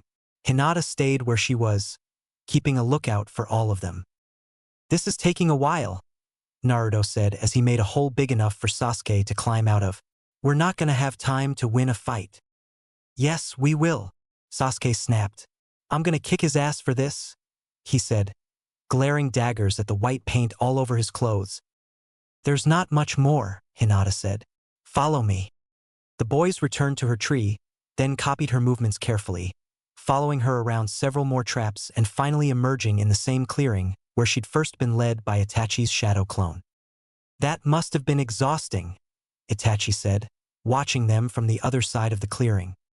Dying's gonna be exhausting for you, Sasuke growled, readying a handful of shuriken. Sasuke-Naruto started to say. Not now. Sasuke burst forward, flinging his weapons on the go. Itachi's sword was a blur as it deflected the projectiles. Then he stepped forward and met his brother in taijutsu, the two of them rapidly exchanging blows for a few seconds. Then Sasuke was sent flying, tumbling across the ground until he fetched up against a tree. That was foolish, little brother, Itachi chided him. No, Sasuke grunted. It was strategy. Itachi barely heard the noise behind him in time to dodge, ducking under a vicious blow and rolling away from the opponent, coming to his feet with his sword at the ready. Naruto scowled, seeing he'd missed his opportunity. Excellent use of transformation, Itachi congratulated him, turning into a shuriken while using a clone to pose as the real you, then being thrown so you land behind the enemy. Quite clever. There's plenty more where that came from, Naruto said. His Earth clone charged alongside Hinata, the pair launching into a taijutsu assault as the original Naruto created an origami bear. Itachi just grinned. Fire engulfed the bear as Itachi avoided Earth clone Naruto and Hinata long enough for the clone to pull ahead of his girlfriend. Then he rapidly demolished it and focused on Hinata. More shuriken from Sasuke interrupted the taijutsu spar, forcing Itachi to slice through wires with his sword to avoid getting ensnared. Origami snakes tried to tangle up his feet and were subjected to more fire. Then Itachi leapt up into the trees as the explosive tags within the snakes were set off by the fire, blasting a small crater in the clearing. They gave chase at once, the boys following Hinata again, only to be led into an ambush as Itachi set off one trap that dropped a branch right in front of them, nearly knocking out all three at once. Sasuke, enraged, unleashed the most powerful fire jutsu he knew at his brother, only for the shadow clone to slip off into the forest again. The next encounter was better, as Naruto instantly filled the surrounding trees with origami butterflies. As soon as Itachi escaped, the butterflies detonated. But he'd known that and slipped through the explosions, using a variant of the Hyuga's heavenly rotation to deflect the blast and escape. The third encounter saw a multitude of wire tricks and fire jutsus from Sasuke, water jutsus from Hinata that produced scalding clouds of steam where they collided with Sasuke's jutsus, and a massive origami creation that seemed to be 7 or 8 bears mashed together, making something too big to be burned up all at once.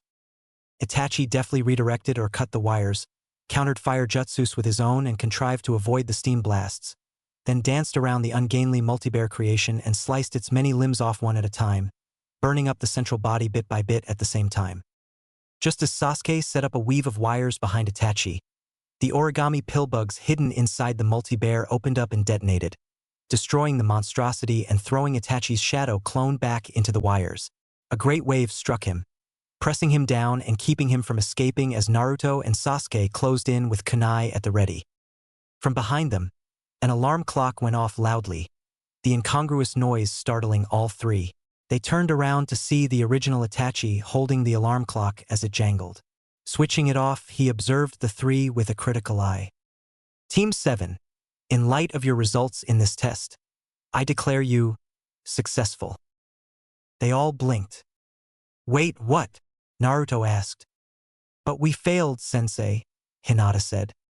Yeah, I didn't get to stab you, Sasuke said, looking back at the shadow clone. Oh, that wasn't necessary. I had to ensure you would work together as a team, not foolishly attempt to do the impossible on your own. And you did, in fact, work very well together. Besides, that clone is virtually defeated already. He gestured at it, and the clone breathed out a thin stream of fire into the air. Mere seconds later, the third shadow clone dispersed in a puff of smoke as it used up all of its chakra. As far as your physical abilities, you are all genin level or higher. Your skills are certainly of the highest caliber we could expect from academy students. Knowing that you are mature enough to function as a team is the point of this test, and also ensuring that you don't need me to give you direction at all times. You broke the rules in order to accomplish the goal, thinking and acting on your own. That is absolutely vital in this job. He smiled down at them as they all exchanged grins. Now, you are ready to serve your village as shinobi. Somehow, I thought serving my village would make me feel more appreciated, Sasuke grumbled, struggling to control 3 dogs. In one hand, he carried a bag full of dog poop, his nose wrinkling from the smell. Just gotta let them know who's boss, Naruto said, watching as his origami wolf growled at one of the dogs who was trying to run from the group. The retriever whimpered, lowering his head and tail submissively as he trotted back to Naruto's side. Fire's not a great way to train dogs, Sasuke pointed out. You just have to be nicer to them, Hinata said, petting 2 dogs behind their ears as one pressed against her legs. Sasuke futilely tried to pull his 3 dogs in the right direction. We're nearly finished, Itachi said as they rounded the corner to see the mission hall down the street. We, Sasuke repeated, looking pointedly at Itachi's empty hands. Itachi smiled. I have my hands full teaching the 3 of you every day, he said. Sasuke half-dragged his 3 dogs the rest of the way, helped occasionally by Naruto's origami wolf. Hinata followed her happily. Well done, Irika said as they passed off all the dogs back to their owners. This is Team 7's 8th D-rank mission this week. Can it be the last? Naruto asked. Everyone looked in his direction, surprise evident on their faces. I thought you were enjoying yourself, Itachi said, nodding at the still-present wolf. It's so boring, Naruto moaned. This is all too easy. I want a challenge.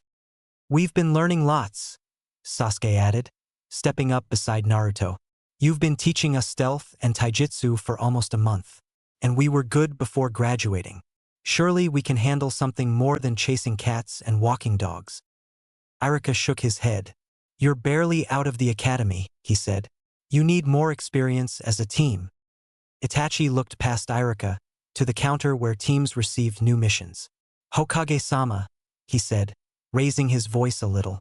I feel the need to point out that my students were close to one another well before their graduation. Do you believe they are unprepared for a more advanced mission?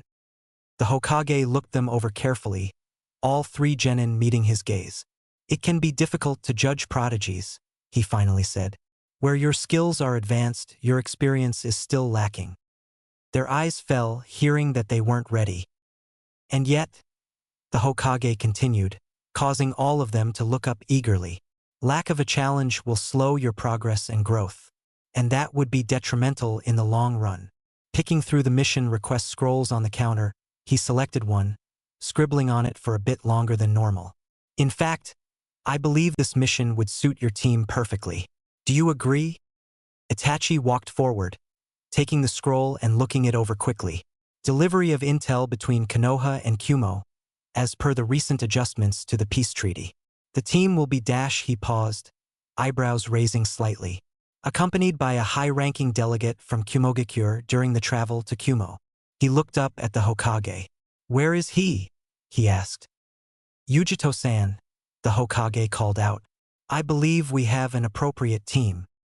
A young, blonde woman stepped through a door at the side of the room. She was tall, with a lithe musculature that was visible through the skin-tight clothing, along with her quite impressive curves. Her top had black sleeves and a collar, while the main part was pale purple, only a few shades darker than Hinata's eyes.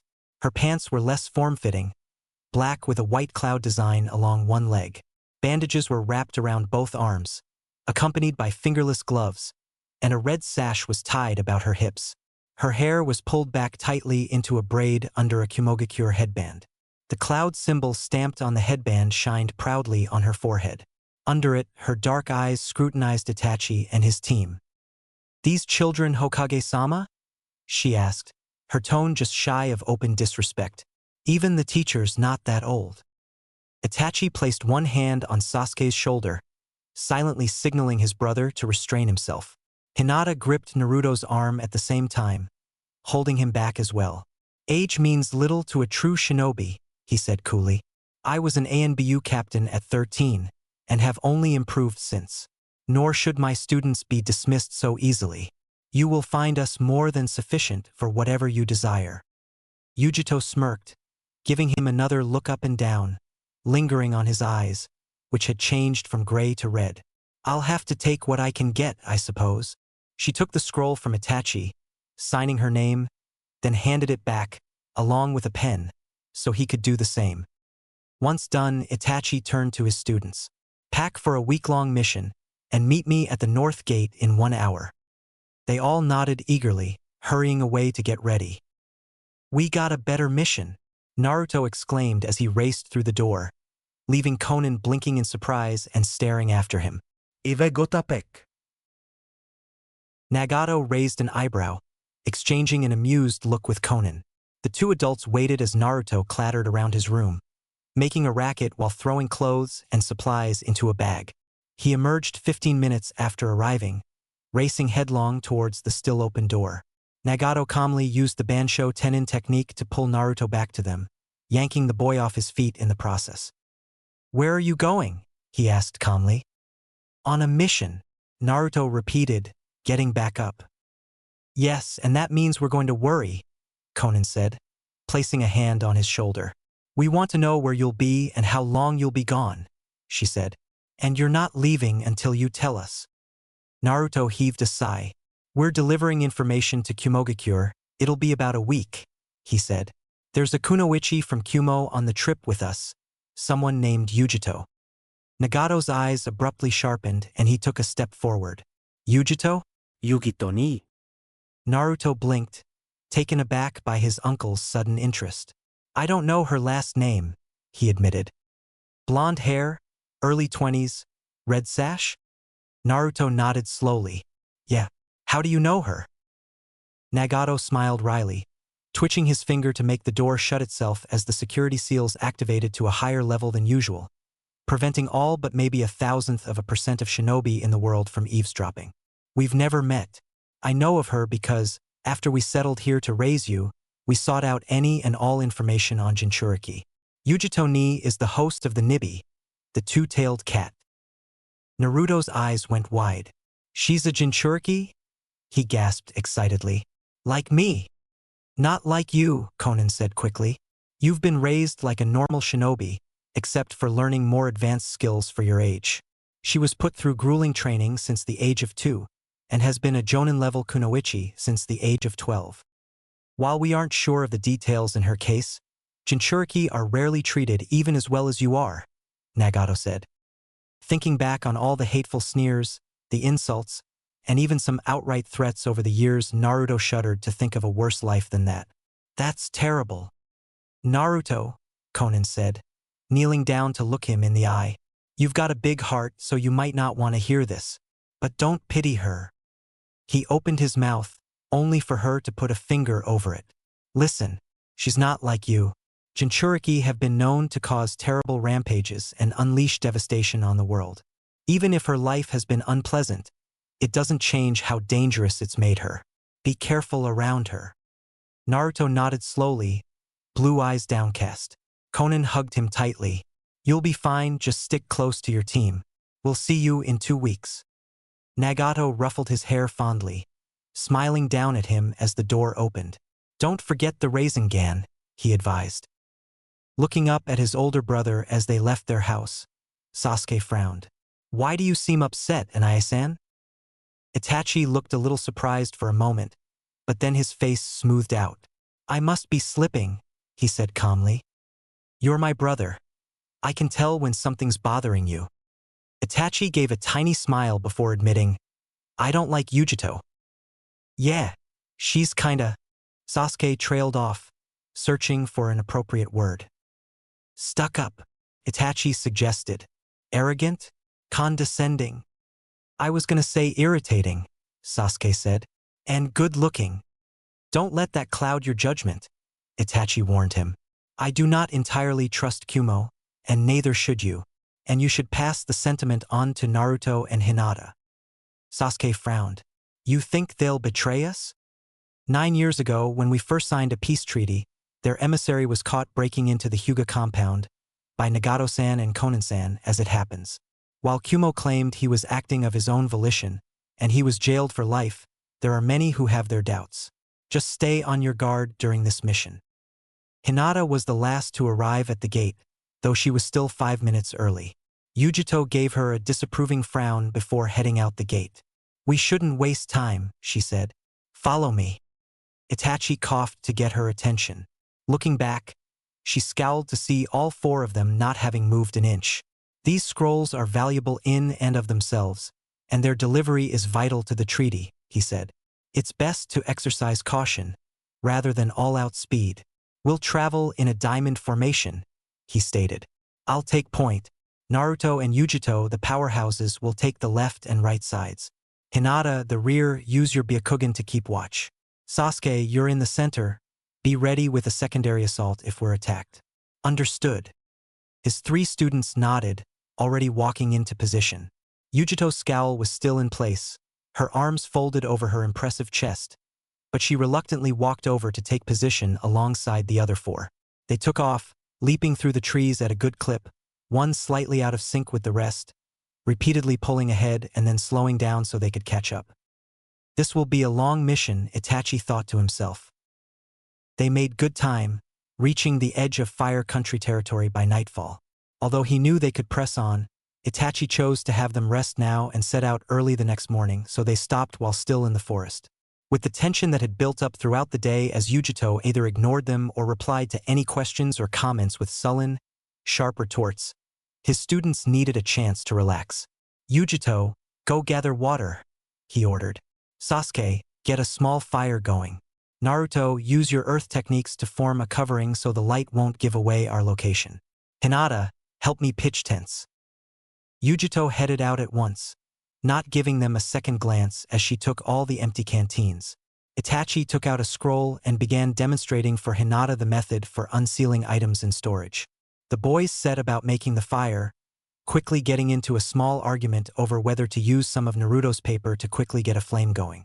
Their light-hearted banter continued as they all worked, Itachi and Hinata chuckling in the background as they set up tents. In half an hour they got all 3 tents set up, and a small fire contained in a dome of stone, now glowing red and giving off heat without too much light or smoke to give away their location. A couple wind jutsus and well-placed ventilation shafts kept the fire burning merrily, with the addition of some chopped-up logs. To their displeasure, Itachi passed around ration bars for dinner. "We need energy, as much as we can get," he explained before biting a chunk off of his. "Tomorrow we'll spend all day on the move." He glanced up, then nodded to someone behind his students. They all turned around, starting a bit when they saw Yujito had walked right up behind them without a sound. She was looking at their campsite pensively. "Not much security," she muttered.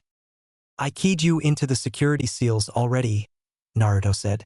"You didn't see the explosive tags around the clearing?" She scowled, looking around the campsite again more carefully before giving him an appraising look. "Imagine how strong you'd be if you'd grown up in Kumo," she said, taking a seat around the fire. Naruto snorted derisively. "I'm fine where I am, thanks."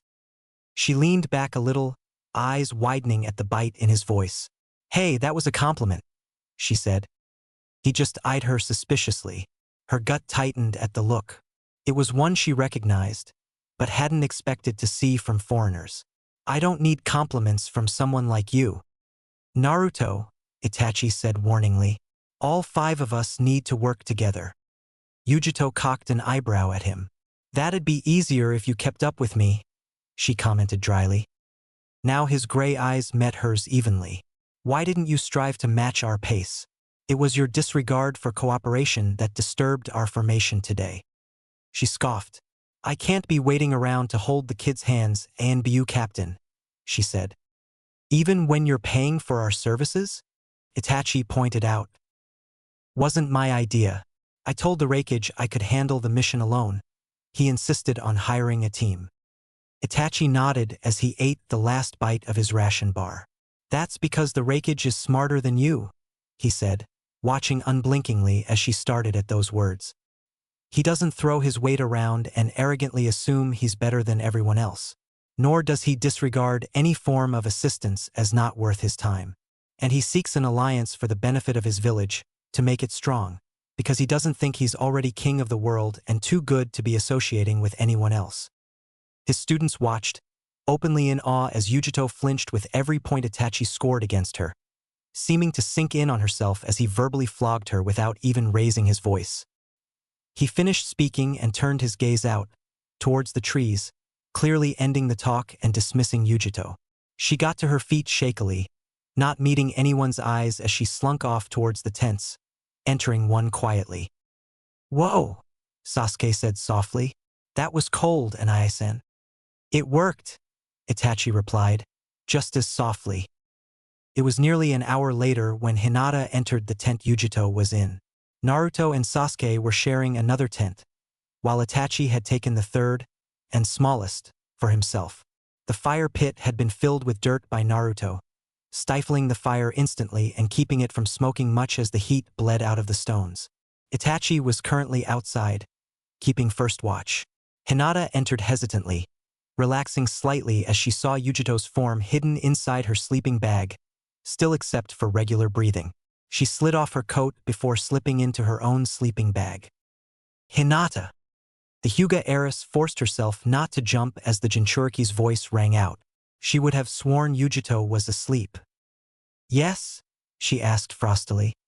There was silence for a long minute. Hinata guessed that Yujito was trying to find the right words, and was just wondering if she'd given up when Yujito spoke again. "Am I really that bad?" Hinata propped herself up on one shoulder, looking across the tent at the older woman, meeting her dark, uncertain eyes with a pale, steady gaze. "Yes," Hinata answered bluntly. "We'll work with you because it's our mission, and that's the only reason why." "But Yujito hesitated. "I always treat people that way. They've never reacted like that." Hinata thought about it for a moment. The answer wasn't complicated. Did those people know that you're a Jinchuriki? Yujito only looked shocked for a moment, but it was enough. Hinata nodded decisively. They're afraid of you. That's why they didn't lash out. But you know, Yujito pointed out. We live in the same village as the Rinnegan's master, Hinata pointed out. Knowing this was common knowledge even outside Konoha. He knows Itachi-sensei, and we've all even learned a thing or two from him. It's hard to be scared by just a Jinchuriki after that. Yujito seemed to accept that quietly. She stared down at her hands for a long time. Hinata watched for a while, then laid back down, hoping to get to sleep. Just as she was drifting off, Yujito's voice dragged her back to the waking world. I've watched other people in the village, normal people, she mused. I never thought I needed to behave like them. Other powerful shinobi are still kind, Hinata mumbled, not looking at her. Konoha has a Jinchuriki, don't you? Yujito leaned forward. What's she like? Have you ever met her? He, Hinata emphasized, is nice, a little loud, but passionate in being a great shinobi. He's someone I admire. And powerful? Hinata smiled a little. Yeah, he's strong. Amazingly strong. Can I dash? Yujito stopped, as if unsure what to say again. Hinata sighed, rolling over to face her again. Look, Yujito, she said, meeting her gaze squarely. She saw the young woman tense up slightly. If you want to be normal, ask people about themselves, listen, and show that you care. People like feeling wanted. They enjoy it when someone else pays attention to what they're going through, whether it's good or bad, and supports them. Honestly, she couldn't believe Yujito had never learned such basic human psychology in her training. Or maybe it was just that all her training had centered around combat and controlling the bijou. There was silence again as Yujito mulled it over. Can we dash? Hinata interrupted her. Do you want someone to practice with? She asked. Yujito nodded shyly. Let me sleep first. In the morning, I'll be happy to talk to you. She rolled back over, smiling a little. Naruto scooted his sleeping bag uncomfortably close to Sasuke's, whispering in his friend's ear. Did you hear that? Sasuke pulled away. Yes, back off. Do you want to give her a second dash? Get your tongue out of my ear, Sasuke hissed. His best friend had no respect for other people's personal space. Yes, go away. Naruto scooted back to his side of the tent, grinning broadly. Itachi looked up at the stars in contemplation. She sounds sincere. I suppose anyone can use a second chance. Tachi woke everyone early up the next morning. Naruto, Sasuke, you two pack everything up. Hinata and Yujito, can you go fill the canteens? They both nodded. Yujito gathered everyone's canteens up. Then she and Hinata headed for the creek she'd found last night. Itachi approached his other two students once the girls had gone. By any chance, did you overhear the conversation Yujito had with Hinata last night? He asked them. Yeah, we did, Sasuke admitted. Naruto and I are willing to give her another chance. I am as well, Itachi informed them. But I see no need to inform her. Okay, that's fine, Naruto shrugged. He and Sasuke got to work and quickly had everything packed. Once Yujito and Hinata came back, Itachi gave everyone a rations bar and a canteen. Time to leave, he stated. We'll assume the same formation as before. Everyone nodded and quickly fell into position. They ate their bars as they leaped through the trees, everyone but Itachi and Yujito making faces at the disgusting taste. After a few hours of silence, Sasuke struck up a conversation with Yujito, asking her what Kimogakure was like. Everyone was pleased when Yujito spoke to him much nicer than she had the day before. All of the Konoha ninjas voiced a couple of questions after some time, and Yujito was just as nice to them as she was to Sasuke. Around noon, they transitioned from the forests and trees of Fire Country to the rocky terrain of Lightning Country.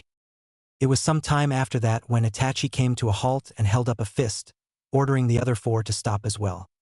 Hinata, Sasuke, activate your jujitsu, he ordered. They did so, and Hinata's eyes narrowed. There are 4 of them, Itachi-sensei. They're all hidden underground. Battle formation, Itachi announced. Everyone back to back. Sasuke stepped out from the center of their diamond and took up a position on Itachi's left as everyone moved closer together, preventing the enemy from getting behind them. Hey, what do you know? A voice emerged from thin air. The Byakugan, eh? The four shinobi rose out of the ground on all sides of Yujito and the Leaf Nines. All four of them wore a Hitai 8 with the symbol of Iwagakure etched on it. Rock ninjas, Itachi stated calmly. He looked directly at the one who had spoken. You have the most chakra. I assume you are the leader. That's right. The name's Aitsuchi. We're on a mission to take those scrolls that you're delivering to Kumo. Then you are our enemy. Itachi spoke as calmly as ever. You four, take care of his associates. He ran towards Aitsuchi, who began weaving signs quickly. A wall of earth rose up in front of Itachi, who leaped over it without hesitation. At the same time, the other three rock nin charged the genin. Hinata, take the big one, Naruto ordered, pointing at the tallest shinobi. Hi. She ran right at him and swiftly engaged him in a taijutsu battle, ducking and dodging around his heavy blows while reaching out every few seconds to poke him with a juken strike. Good luck, Naruto told Sasuke and Yujito as he took out his scroll. You too, Sasuke replied as he pulled out several shuriken. Be careful, Yujito warned them both. She charged at the smallest one of the three, while Naruto took on the third as he unsealed a mass of paper and Sasuke held back, looking for an opportunity to attack. Ranbun Yari, paper spear, Naruto declared. About 40 sheets of paper came together and rolled up into a long spear that he grabbed with both hands. He stabbed repeatedly at his enemy, who dodged the first few blows while weaving hand signs. Iwa Shukin no Jutsu, rock skin technique, he announced in a gravelly voice. The rock beneath him split open and rose up, wrapping around his upper torso to form thick stone armor. He grabbed Naruto's spear and tore it in two before punching the Jinchuriki in the stomach, sending him flying down the mountain. He immediately ran after the boy, ready to follow up on the attack. Aff! He wheeled around as he heard his teammate Rayon cry out in pain. To his astonishment, the large man was on his knees in front of the small girl he'd been fighting. What the hell? He yelled in shock. Looking closer, he noticed the veins bulging around her eyes. That's right. She's a Hyuga, he warned his friend. Rayon was getting to his feet, but Hinata attacked him mercilessly, landing 2, 3, 4, 5, 6 blows on him in rapid succession. He fell to the ground, coughing up blood and unable to move. Katan, Gokakyu no Jutsu. He turned to see the young black-haired boy exhale a massive fireball that was headed for him. He raised both arms in front of himself, allowing the jutsu to harmlessly splash against the stone armor. Sasuke, switch with me, Yujito ordered. Sasuke complied immediately, turning to face the man she'd been fighting while she ran at Kazuma. He got into a fighting stance, ready to smash her to a pulp once she was too close to avoid him. Take this, she yelled, before opening her mouth wide. To his shock, she exhaled a blast of fire at him, without even using any hand signs. He quickly defended himself again, but she leaped up and landed on his shoulders, balancing herself easily. Hey! He yelled, standing up and trying to grab her. She easily avoided him, then reached down and slapped her hand against his neck, where there was no stone to defend him. Just before he was about to grab her, a thick, malicious chakra poured out of her, and her hand became engulfed in blue flames that attacked him, covering his face and seeping in under his armor, cooking him. He screamed in wordless agony as he burned to death. XXXXXXX. Sasuke threw shuriken after kunai, after shuriken at his enemy, but failed to hit him even once. Ha! There's no way some rookie like yourself could hit me? The short rock ninja taunted him. What if I'm not trying to hit you? Sasuke asked as he pulled his hands back. The man's eyes widened as thin wires wrapped around him, pinning him in place. What? You tied the wires to the shuriken? That's right, Sasuke smirked as he began weaving hand signs. Gokakyu no Jutsu. He yelled, breathing another fireball. He watched, satisfied, as it struck the man head-on. Try harder next time. He spun around to see the man standing in front of him, holding a massive boulder up with a single hand. XXXXXXX. Itachi and Ayatsuchi fought hard for several minutes with sword and stone, respectively.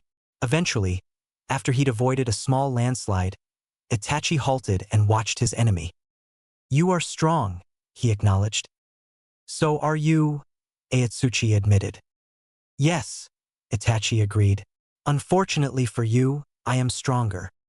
"Don't make boasts like that until you've won the fight," Ayatsuchi snapped, glaring at him. He frowned when he realized, for the first time, that Itachi's eyes were blood-red. "I am afraid I already have one," Itachi replied, calm as ever. "Oh really? Then why am I still Aliurk?" He broke off with a choking gurgle as he reached up and clutched his throat. His blood ran cold as he felt a thin sword blade going all the way through his neck. The Itachi he'd been conversing with turned into crows that flew away. The true Itachi stepped forward from behind him. "You looked into my Sharingan and fell into my illusion," he explained. He yanked his sword out and Ayatsuchi fell to the ground. Dead. XXXXXXX. IWA his aim. "Stone hail," the short ninja yelled. The boulder he was holding shattered into hundreds of sharp chunks of stone that hurtled at Sasuke. With his Sharingan active, the Uchiha easily found the gaps between the stones, emerging completely unscathed. That wasn't so bad after dodging Nai-san's shuriken all day long, he thought. He drew 2 handfuls of kunai and charged, throwing several of them on the run. Ritorowa grabbed 2 kunai of his own and began blocking and deflecting them. Sasuke got right up to him and swung. The midget blocked it just in time and started pushing back. He may be small, but he was strong. "Fool," Sasuke said. All of a sudden he dropped the kunai and fell down, grabbing Ritorowa's collar on the way. He rolled onto his back and brought up his feet, kicking the man in the chest and sending him flying. Sasuke quickly jumped back up and went to follow him, only to find Itachi already standing over Ritorowa. He glanced up the mountain, where his brother had been fighting, and saw Ayatsuchi's corpse. "Well done, all 3 of you, Naruto."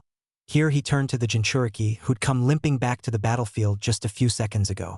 "You overestimated your abilities and underestimated his. This allowed him to defeat you with ease. In fact, you are lucky he was prevented from attacking you again, or you could have died." Naruto looked down at the ground awkwardly as he was reprimanded. "However, you gave Sasuke and Yujito an opening, and he was killed, so you could have made things worse. But keep in mind that even a Kage could be killed by an average Chunin, merely by being taken by surprise." "I understand, Itachi-sensei," Naruto told him. "I sincerely hope so. Now then, who exactly hired you?" he asked Ritorowa.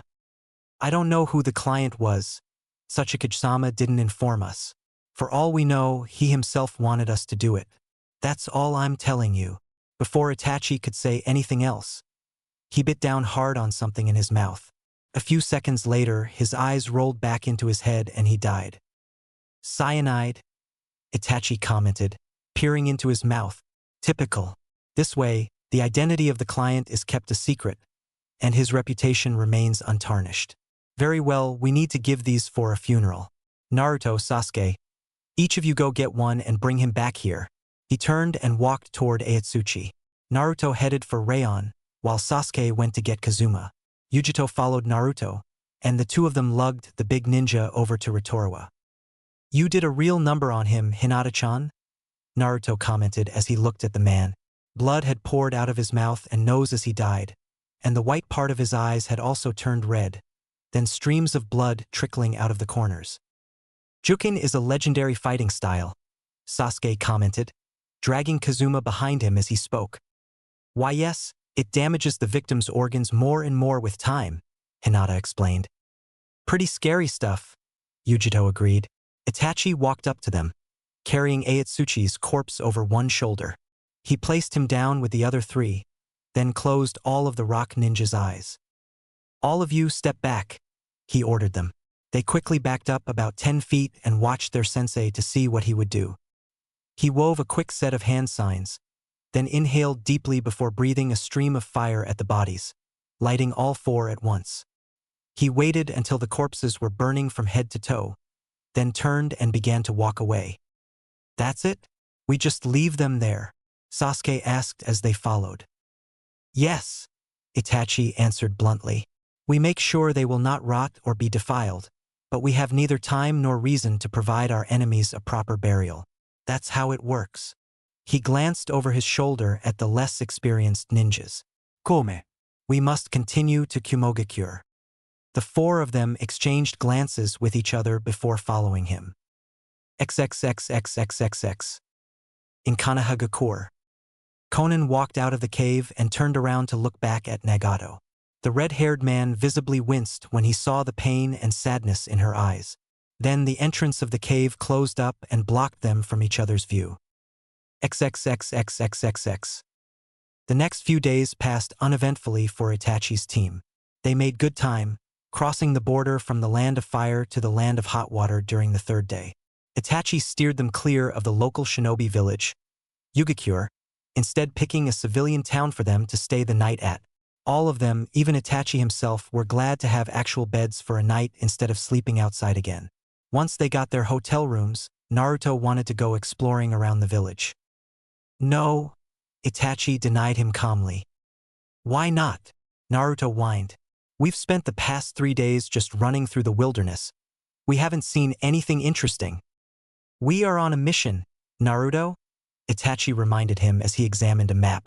If you wish to go sightseeing, wait until you have time off from your shinobi duties. This basically is time off. We're not doing anything tonight. We're resting so that we can continue to travel quickly tomorrow, Itachi pointed out. If you go running around the village today, you'll slow us down tomorrow. No, I won't. Itachi looked up from his map, fixing Naruto with a hard stare. The boy gulped, glancing away from his sensei's fierce gray eyes. Uzumaki Naruto, you are a genin under my command. If I tell you to stay here and rest tonight, you will do that or I will report to the Hokage about your insubordination. Do I make myself clear?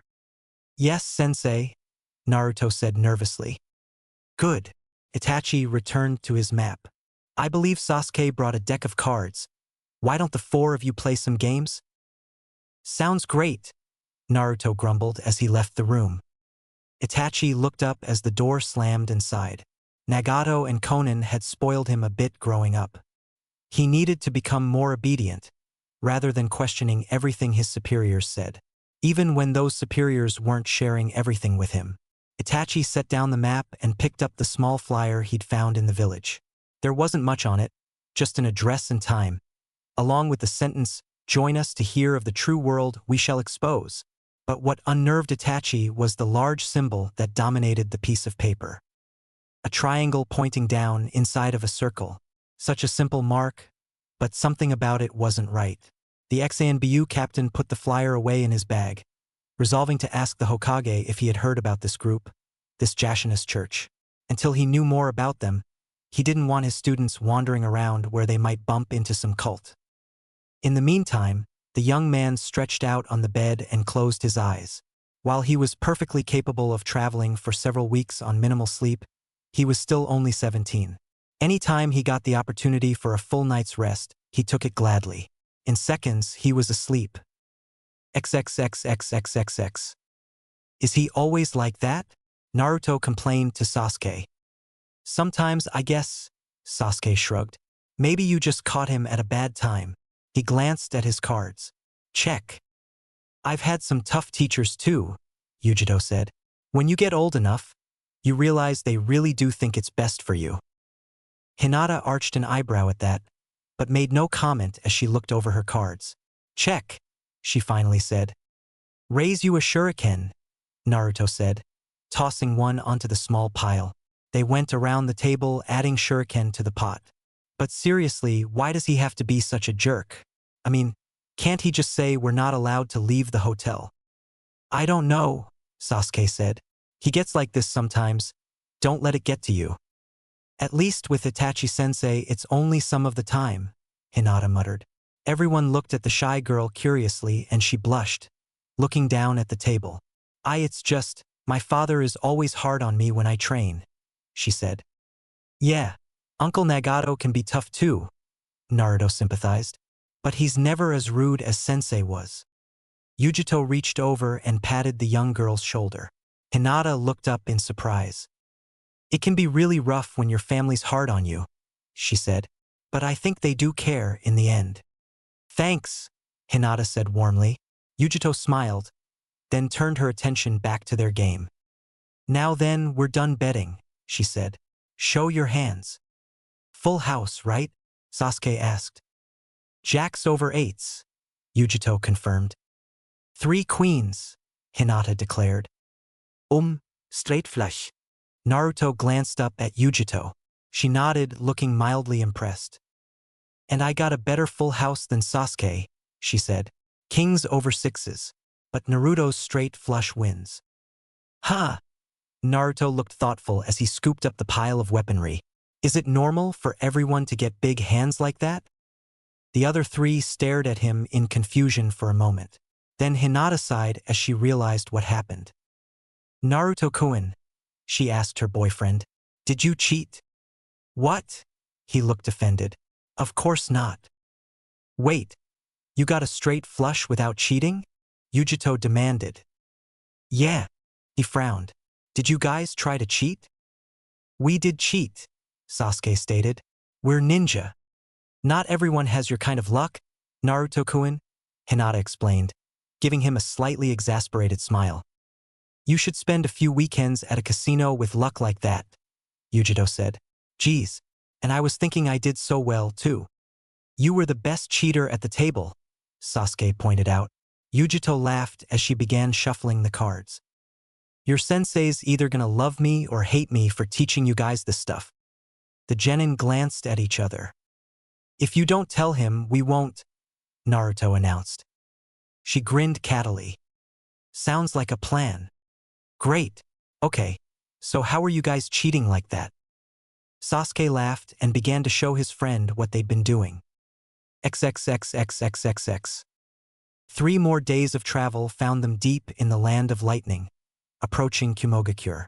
Yujito had taken the lead, as she knew the way better than Itachi. The Konoha ninja, especially the genin, took a while to learn how to walk up mountain paths using their chakra. Stone reacted slightly differently to their chakra than trees. But it wasn't long before they were comfortably racing along, making good time again. In fact, they made it to the village half a day ahead of schedule. The sun was setting by the time they reached the gate, but the guards recognized Yujito and waved them right in, directing the group to the Tower of Lightning. Another guard was waiting for them by the time they reached the building. Yujito-san. He greeted her with a lazy drawl.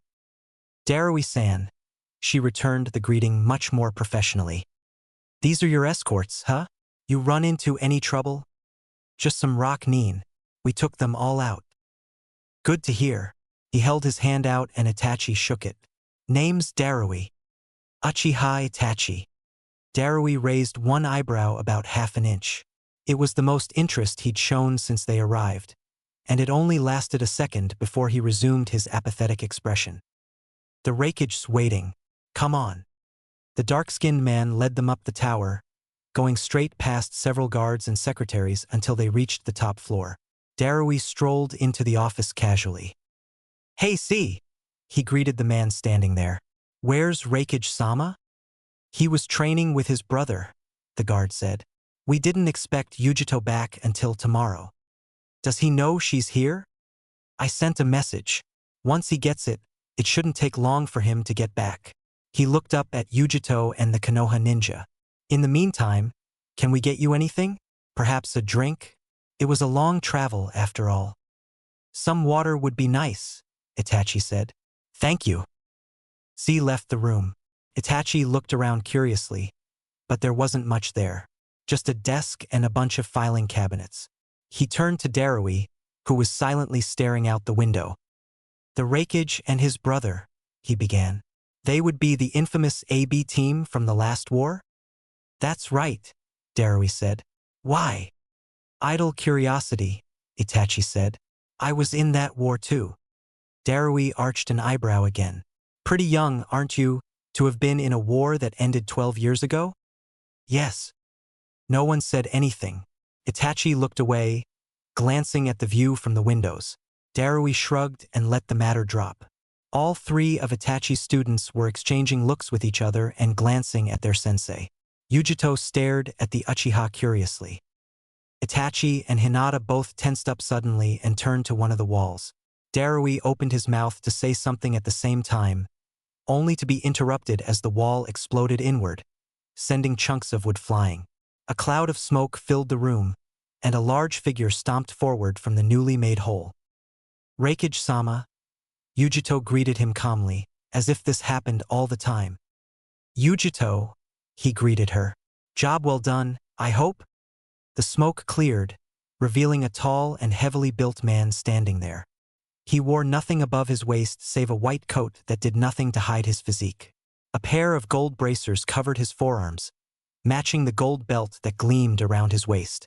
He stood beside the desk, looking over the leaf ninjas critically. Itachi had half drawn his sword when the Reikage crashed through the wall, and now he resheathed it, still staring at the Reikage with a bemused expression on his face. His genin students were just dumbfounded, gaping at the large man in total bewilderment. There were no problems, Yujito answered the Reikage's question. One team of enemy shinobi from IWA, which we eliminated. Good. He focused on Itachi, whose expression had cleared as he straightened out of his battle-ready stance. You're an Uchiha, aren't you? I fought a few of your clansmen in the last war. If they survived, I probably killed them a few years ago, Itachi replied bluntly. The Reikage smirked. Uchiha Itachi in the flesh. Never thought Konoha's youngest ANBU captain would be relegated to a babysitting position. Teaching them is sometimes a more difficult job than carrying out assassinations, Itachi stated. The Reikage chuckled at that as he sat down at his desk. Well, you have my thanks for taking on this mission, he said. You can stay in Kumo tonight. Z will find you quarters. I'll need you to take some documents back to your Hokage, finalizing the terms of our new alliance. Of course, Itachi said. C. Take them to the Dragon Cloud, the Reikage ordered. Yes, sir, the secretary said. Come with me, please, he addressed the leaf ninjas. See you tomorrow, Yujito told them as they left. Naruto waved goodbye to her cheerfully. May I ask if that is the Reikage's regular method of entering a building? Itachi asked C. Only when he's in a hurry. He's been pushing for this alliance for several years now. It's an important goal to him. That's good, Itachi said. C raised an eyebrow at him. Ideally, all of the hidden villages would form alliances, and we wouldn't need to worry about another war breaking out. C snorted and shook his head disdainfully. Like that's ever gonna happen. I said it would be ideal, Itachi pointed out. Not that I expect it to happen, but I am glad to hear that both of our Kages are taking this alliance seriously. So am I, C agreed. The Cloud Ninja took them to what was clearly an expensive hotel located not far from the Tower of Lightning and spoke directly to the manager. In minutes, the 4 leaf ninjas were being escorted to a suite of rooms just under the penthouse. The genin were in awe at the splendor of the place. Even though Sasuke and Hinata came from wealthy families, they were ninja families and maintained relatively practical estates, not overindulging in luxuries. So the size and quality of the rooms outshone anything they'd seen before. Is it just me, or does this seem too good to be true? Naruto asked Itachi as soon as the hotel staff had left. That is a good instinct, Itachi told him. But in this case, no. Given the nature of this mission, we currently hold a position close to that of an ambassador. When we return, our report of how we were treated will reflect upon the Reikage and his dedication to this alliance. He is clearly quite serious about it. Why now, though? Hinata asked. I remember years ago, when the villages formalized the peace treaty and there was a big celebration. Why is the Reikage trying to strengthen the alliance now? I can't say for sure, Itachi mused as he sat down. The ANBU captain had to restrain himself from laying down and enjoying the softness of the couch. I do know that there have been rumors of unusual activity among rogue shinobi the last few years. Could also be related in some way to Kirigakure's civil war, though that seems less likely. For all we know, he has reasons we wouldn't ever guess. Treason, Sasuke suggested quietly. Itachi shrugged. If so, we don't need to worry. Inviting us here makes him responsible for us. Every village he's allied with will turn on him if he does anything to us during our stay. Well, that's good, Naruto said. He flopped down on the bed and moaned. Holy crap, this thing is soft. Sasuke snorted and rolled his eyes as his friend began rolling around the bed, tangling himself up in the blankets. Hinata giggled at her boyfriend's antics. If you don't mind, I'm going to take a shower, she said. We should all shower before meeting the Raikage again tomorrow, Itachi told them as he gave in and stretched out on the couch. It would be inappropriate to still smell like we've been traveling for a week. XXXXXXX. Not far from Kumo, a cloaked man waited in a cave. His associate arrived exactly on time, just as the sun was setting. It's been a while, the new arrival grunted. Glad to see you're still loyal. My new boss is too picky about which jobs I can take. How much longer do I have to keep this up? It will be several years. The cloaked man leveled a hard glare at his subordinate. That's not a problem, is it? I can handle it. Good. This job probably isn't one he'd want you to take, so you'll have to be incognito. That'll make it more difficult. This is precisely why I chose you. You can do this job without exposing yourself. It would be a lot easier if I'd had more time to prepare. His boss shrugged, as if that was no concern of his. We only got this chance recently. You'll be replacing one of the guards. He handed over an envelope. This contains the information on where he'll be tonight. Kill, replace, subdue, and capture, the man said as he took the envelope. That's the goal, right? And cause chaos. An alliance between Konoha and Kumo at this time is not something we want. The more they fight, the more vulnerable our targets will be. Understood. How much do I get for this job? Well, I won't kill you for turning against me. His boss began lightly. And I'll pay you her full bounty. Sounds good. Then don't waste time. The man departed, leaving his boss alone in the cave. The cloaked man stared out at the sunset for a few minutes as he pondered what to do. His plan had been thoroughly mangled lately, but he was beginning to form a new one, possibly even better than the old. The results of tonight's mission would be important in determining how to proceed. Well, might as well go find a good place to watch from, he said as he got up and stretched. He strode out into the night, not a care in the world as he plotted to destroy it. While his students relaxed after the trip, Itachi went out to take a look around Kumo. He kept his Konoha headband, but left most of his shinobi gear at the hotel, carrying only a couple of kunai and shuriken as a matter of principle. He hadn't ever been there before, Kumo being one of the hardest ninja villages to actually locate, hidden in the mountains as it was. And despite this being a peaceful mission, he could hardly call himself a former ANBU if he didn't try to gather some intelligence on a foreign village. It mostly just consisted of wandering the streets, observing the general atmosphere of the village and the level of wealth and prosperity that they seemed to have. Wearing his headband also allowed him to gauge what the civilians thought of Konoha and the Raikage strengthened alliance.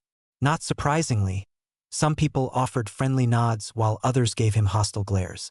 After about 20 minutes, he paused at a street corner and tilted his head to one side. Are you following me on orders? Or just for fun, Yujito-san? The kunoichi stepped out of the shadows on the other side of the street and walked over to him, folding her arms over her chest huffily. All the civilians and most of the shinobi gave her some space, leaving the two of them standing in a little bubble of peace among the crowded street. Did you know I was there, or did you just guess? I knew you were there since I left the hotel, he told her, smiling slightly at her surprise. I was an ANBU at one time, he pointed out. Yeah? What changed? I became a sensei, he said. She raised an eyebrow, clearly sensing there was more to it than that. He kept his face calm and impassive. But you still haven't answered my question. Were you following me on orders or for fun? Don't flatter yourself, she said. It was an order. It's not unreasonable. He defended himself with a slight smirk. Many kunoichi in Konoha find me irresistible. Yujito smiled at him, taking a step forward to invade his personal space. I'm not most kunoichi Itachi-kun, she said teasingly. You need a lot more than some fancy eyes to get me interested. Her smile grew bigger. And even if I was, you'd have to convince my cousin. Your cousin? He asked, trying to keep his heart rate under control as the attractive woman remained within inches of him. Something about her scent was intoxicating. The part of his mind not yet overcome by hormones wondered if it was some sort of shinobi technique. You met him earlier, she said. The Reikage. He's your dash. Itachi gaped at her in surprise. Never in his life had he met two relatives so unlike each other. Even as he wondered whether she was joking, he remembered something Nagato had told him about Jinchuriki, that they were often selected from among the Kage's relatives to ensure loyalty. So, still think you want to try your luck? She asked teasingly, leaning even closer to the teenage Uchiha. He forced himself to calm down, staring at her eyes silently for a moment as he considered his response. I'm not the only one who'd have to be lucky, he said. After all, I'm the only adult Uchiha who's respected in Konoha. The Hokage himself would have something to say about a foreign kunoichi trying to steal me away. Her eyes sparkled with humor at this. Do you really think I would steal you? She asked. I'd convince you to be mine of your own free will. Really? He raised an eyebrow. How would you ever know it's not one of my illusions? She paused and looked at him shrewdly. That was as much a boast of his shinobi skills as of his ability to resist her. You'd put me under an illusion? She asked, looking at him with false innocence. Only if I had to, he said. He smiled again. So why don't we keep it simple? I saw a decent-looking bar a few streets over. I'll buy you a drink. She blinked a few times, taken aback by his change of tactics. Then she returned his smile and took a step back, no longer looming right in his face. That's not a bad way to spend my mission, she said. Fine. But if you try to get me drunk, I can guarantee you won't like the consequences. I don't like alcohol, he admitted as they began walking. I prefer tea. You're telling me you've never gotten drunk? She asked skeptically. Oh, I have. I thoroughly disliked it. Do you drink? Very rarely. I'm too busy training to waste time getting rid of a hangover. He said thoughtfully, as if that statement held far more information than it appeared to. He looked curiously at the woman, disregarding the way her eyebrows drew together as she grew annoyed by his scrutiny. What? She snapped after a few seconds. He blinked, startled by the outburst. Sorry, he apologized, tearing his gaze away. They remained in a somewhat tense silence until they reached the bar. Itachi ordered a green tea, ignoring the bartender's raised eyebrows. Yujito ordered milk, shooting Itachi a sharp look as he fought to contain his laughter. If you laugh, I'll break your arm. That wouldn't look good for Kumo, he pointed out. My team and I are on a diplomatic mission. I'm on the same mission, she replied, and this has nothing to do with that. I understand, he said, smoothing out his facial expression. Yujito also got a little calmer seeing him act more maturely. Since she was still on duty to both keep an eye on and protect him for the rest of his stay, she settled in to at least enjoy it. XXXXXXX. This is F, reporting in from guard duty, he said as he reached the gate. They checked the list of border guards for that night and marked him as having returned. That done, they waved him in to Kumogakure. That was easy enough, he thought. Of course, he was just a chunin. The actual target's a jonin, an ANBU even. I better get every damn Rio of that bounty. Thinking through all of his bingo books and adding up each of the bounties that were on his target, he quickly came up to a hefty sum. If he was going to do a job this dangerous, without exposing himself by going all out, he was determined to be paid well for it. That thought in mind, Kakuzu began to track down his target. XXXXXXX. Yujito laughed. She and Itachi had been sitting at the bar for several hours, chatting and trading tales, and to her surprise she had thoroughly enjoyed it. He was turning out to be a very interesting person, especially for his age. Any topic she broached, he had something to contribute to the conversation. Whether it was the ninja system, popular literature, foreign cultures, or anything else she had thought of, he knew something about it. And she found, repeatedly, that he had some very insightful things to say about them all, opinions and perspectives that would have never occurred to her. That wasn't to say she had nothing interesting to say. Several times, he would be surprised by something she said, then start asking more questions on the subject, delving into a long and complex discussion on the matter. It wasn't until most of the other customers had left that she looked at the clock and realized how late it had gotten. It's almost midnight? Itachi glanced up at the clock and blinked in surprise. He hadn't noticed either. I should probably get back to my students, he said. I wouldn't put it past them to be causing trouble for the hotel staff. They're not that bad, she said. Not until they get bored, he told her as they left the bar. Naruto can be very mischievous when he wants to, and I'm afraid my little brother finds him amusing enough to let him get away with it. Surely Hinata would prevent him from doing anything stupid. I'd like to think so, but sometimes she's a little too infatuated with him. She's had a crush on him for years, and I think she's still so happy to be with him that she overlooks some of his bad behaviors. Well, I can see why she'd act like that, she said. He raised an eyebrow. You know I'm a Jinchuriki, she pointed out. You think most of us have any friends at all? We wouldn't risk upsetting the few we have. Itachi almost told her that Naruto had plenty of friends, then remembered she didn't know that his student was a Jinchuriki. Since he'd already opened his mouth, he quickly came up with something else to say. I guess I didn't think about that. You don't seem much like someone with a demon sealed inside of her. She looked a little surprised at that. Thanks, she said. They continued to walk in silence. At this hour, in this part of town, they seemed to be the only people up and about. Eventually, they reached the main street. Itachi could see the Dragon Cloud Hotel in the distance. Are you going to continue to watch me throughout the night? He asked teasingly. You're not that interesting, she rebuked him. He chuckled. I suppose we'll be seeing each other tomorrow then? If you insist on it, I can find the time to say goodbye to you before you leave, she said, smiling to show it wouldn't really be a problem. I'd like that, he said quietly, but not so quietly she didn't hear it. He clammed up as soon as the words left his mouth. It had slipped out. He didn't mean to sound like a boy who just had his first date. Though this was the first time since the Uchiha massacre that he'd been on anything resembling a date. They both glanced at each other and looked away, unsure how to break the awkward silence. All of a sudden, Itachi stiffened. Yujito looked at him sharply. We're being surrounded, he said softly. For people. One of them at my 11 o'clock, the other three spread out evenly in a circle. How strong? Jonin? He guessed. I can't sense chakra very well at distances, not without using my Sharingan.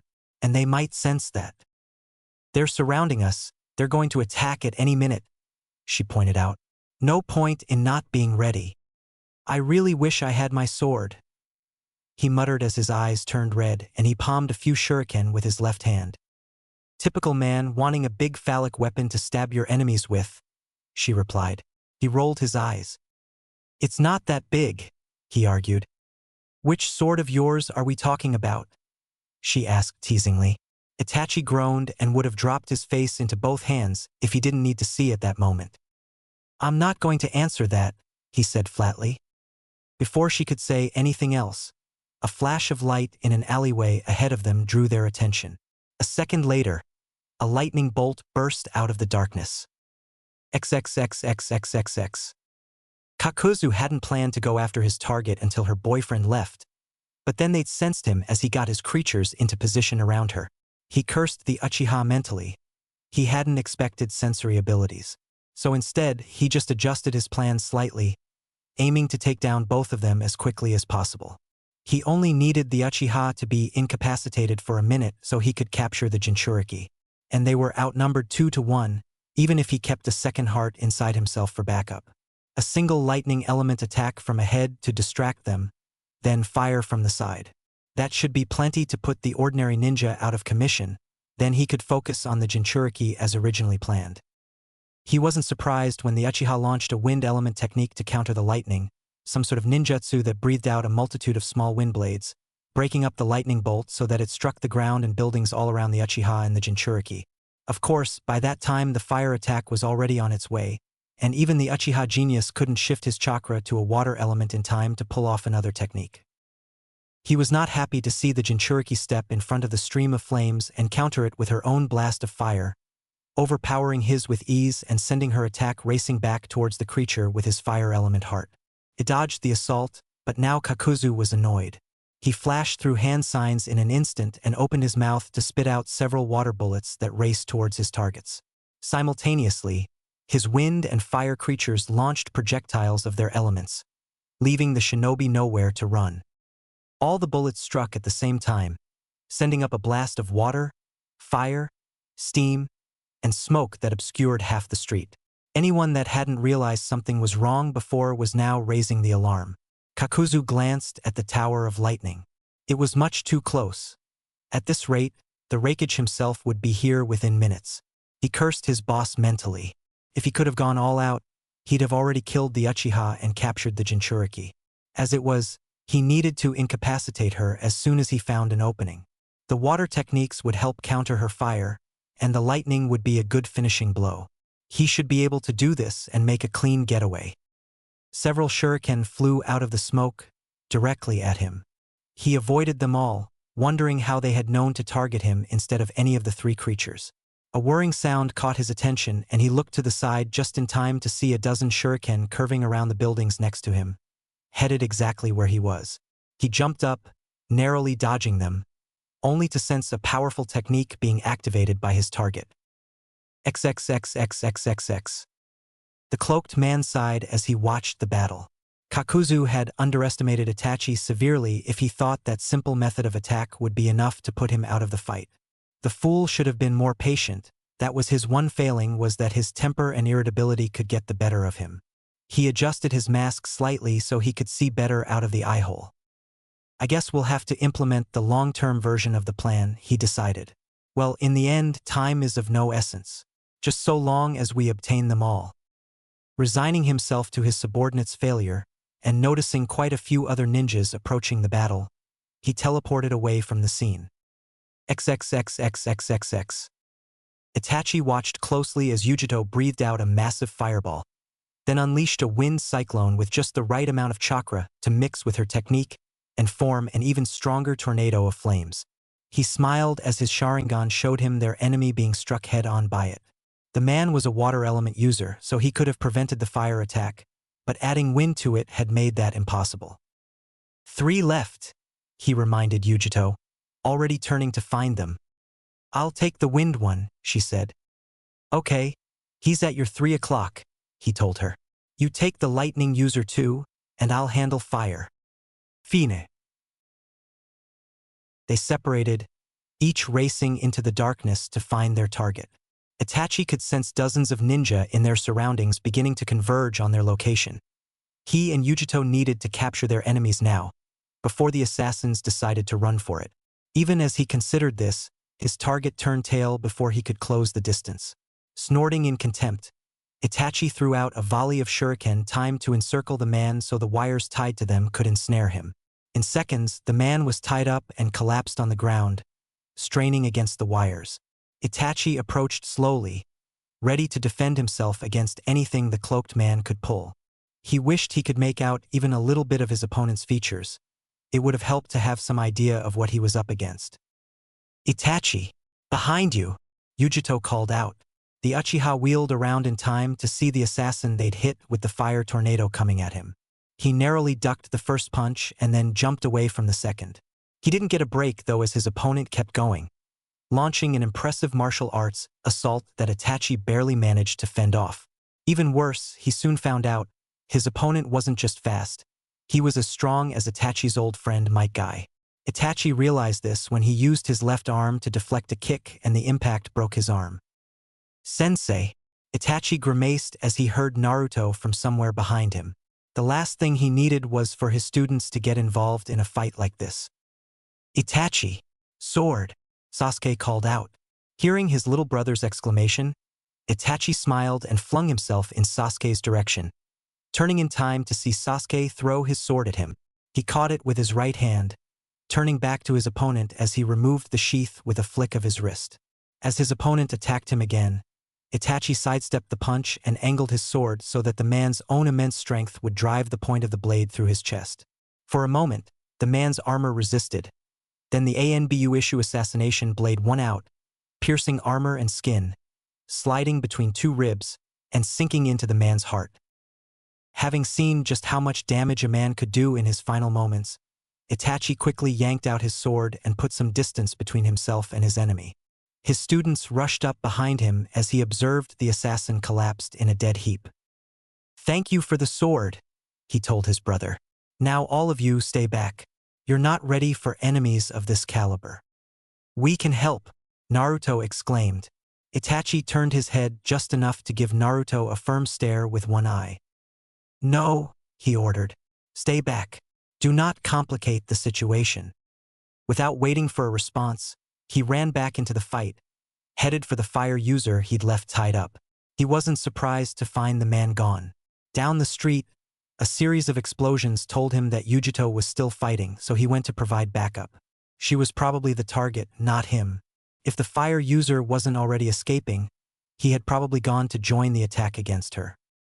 As he'd expected, the Jinchuriki was fighting 3 opponents at once. What he hadn't expected was that she was holding her own against them all. Her nails had grown into long claws that she was using to keep them at bay, and she kept spitting out fireballs that kept her opponents separated so they couldn't pull off any combination attacks. They tried to use some of their ninjutsu to subdue her, but she either dodged or countered them without breaking a sweat. At this rate, it would come down to a battle of endurance, except that Yujito only needed to last another minute for her fellow Cloud ninjas to surround the place. Seeing the lightning user begin to pull back, Itachi rapidly gathered chakra and breathed out a set of fireballs to force him back into the fight. His opponent reacted by shooting lightning in 3 directions, forming a web of electricity that forced Itachi, Yujito, and the other 2 assassins away from him. A moment later, the ground shook beneath them, then exploded upward. Itachi's Sharingan was working furiously as he kept track of every piece of rubble that could hit him. He managed to avoid it all, but he couldn't stop the assassins from fleeing at the same time. By the time the earth stopped shaking, all 3 were gone. If this was Konoha, Itachi would have given chase. As it was, he looked to Yujito first. Seeing her stay there, he decided to leave it be. "They were after you," he pointed out. "I'm a Jinchuriki," she stated. "Of course, there's some people who would like to kill me."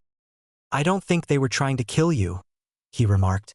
"If that was their goal, they would have caused much more damage." She looked around and he saw a thoughtful expression cross her face.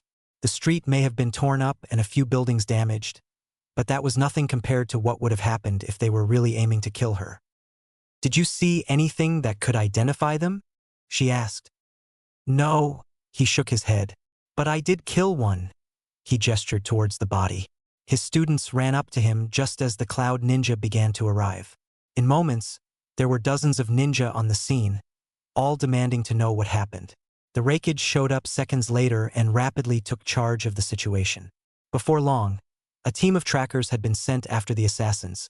A few dozen ninjas skilled in earth ninjutsu were repairing the damaged structures, and healers were checking up on both Itachi and Yujito, despite the latter's protests that she was unharmed. As Itachi patiently sat through his arm being healed, he explained to the Raikage what happened. "Sensei," Naruto interrupted when Itachi mentioned leaving the body of the assassin. "They must have taken the body. He was gone after that big earth jutsu." Itachi frowned. That wasn't good news at all. Not only did it mean they had less information on the opposition, it also indicated that there was something special about that assassin that they wanted to keep secret. So at least one of the assassins had access to some sort of bloodline or secret technique. "Someone very much wanted to capture you," he told Yujito. "Yeah, I figured that much out for myself," she retorted. "You're supposed to be a genius, and that's all you have to say about this?" "I was a little busy. I did kill one of them after all," he pointed out. "I was fighting 3 at the same time, and I was about to get one of them before you got in the way. I was trying to help." The key word there is trying. As Itachi opened his mouth to reply, the Raikage smashed his fist into the ground, cracking the cobblestone street loudly.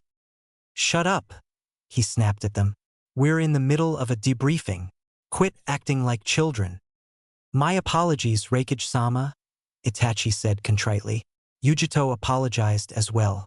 Itachi finished his report of the fight, then Yujito described it from her perspective. It seems that you were the target, Yujito, the Reikage said when they had finished. Still, we're going to increase the guard for you and your students, he told Itachi. We can't know who hired them unless we can track them down. Hopefully we'll get somewhere with that. Thank you, Itachi said. The healer did one more check of his arm, then announced it good to go. Itachi swung the limb around experimentally and nodded in satisfaction. Reikage-sama, he began. The Reikage turned to him impatiently. This is almost certainly a result of the strengthened alliance. My students and I would like to leave as early as possible tomorrow in order to complete our mission. Of course, the Reikage agreed. I'll make sure everything is ready for you to deliver by 7 o'clock. Thank you. Itachi gathered his students, thanked the healer, and bid goodnight to Yujito and the Reikage before leaving. You're okay, right? Sasuke asked his brother as soon as they were out of earshot of the Cloud Ninja. Yes, I'm fine, Itachi assured him. I just happened to be there when Yujito-san was attacked. Really? Sasuke asked, smirking as they entered the hotel. You just happened to be with her? She had been assigned to watch me tonight. I convinced her to get a drink with me. Then we were walking back here when she was attacked.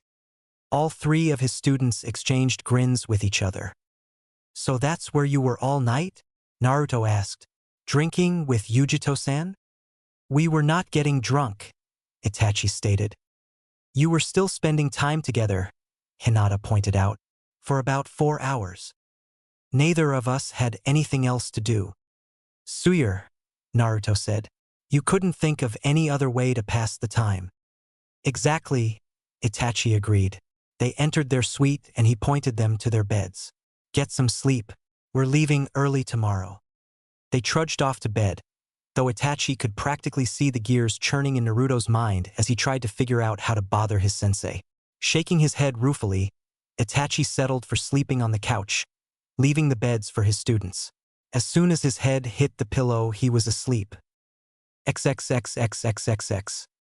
Kakuzu and his creatures stopped just outside of Kimogakure.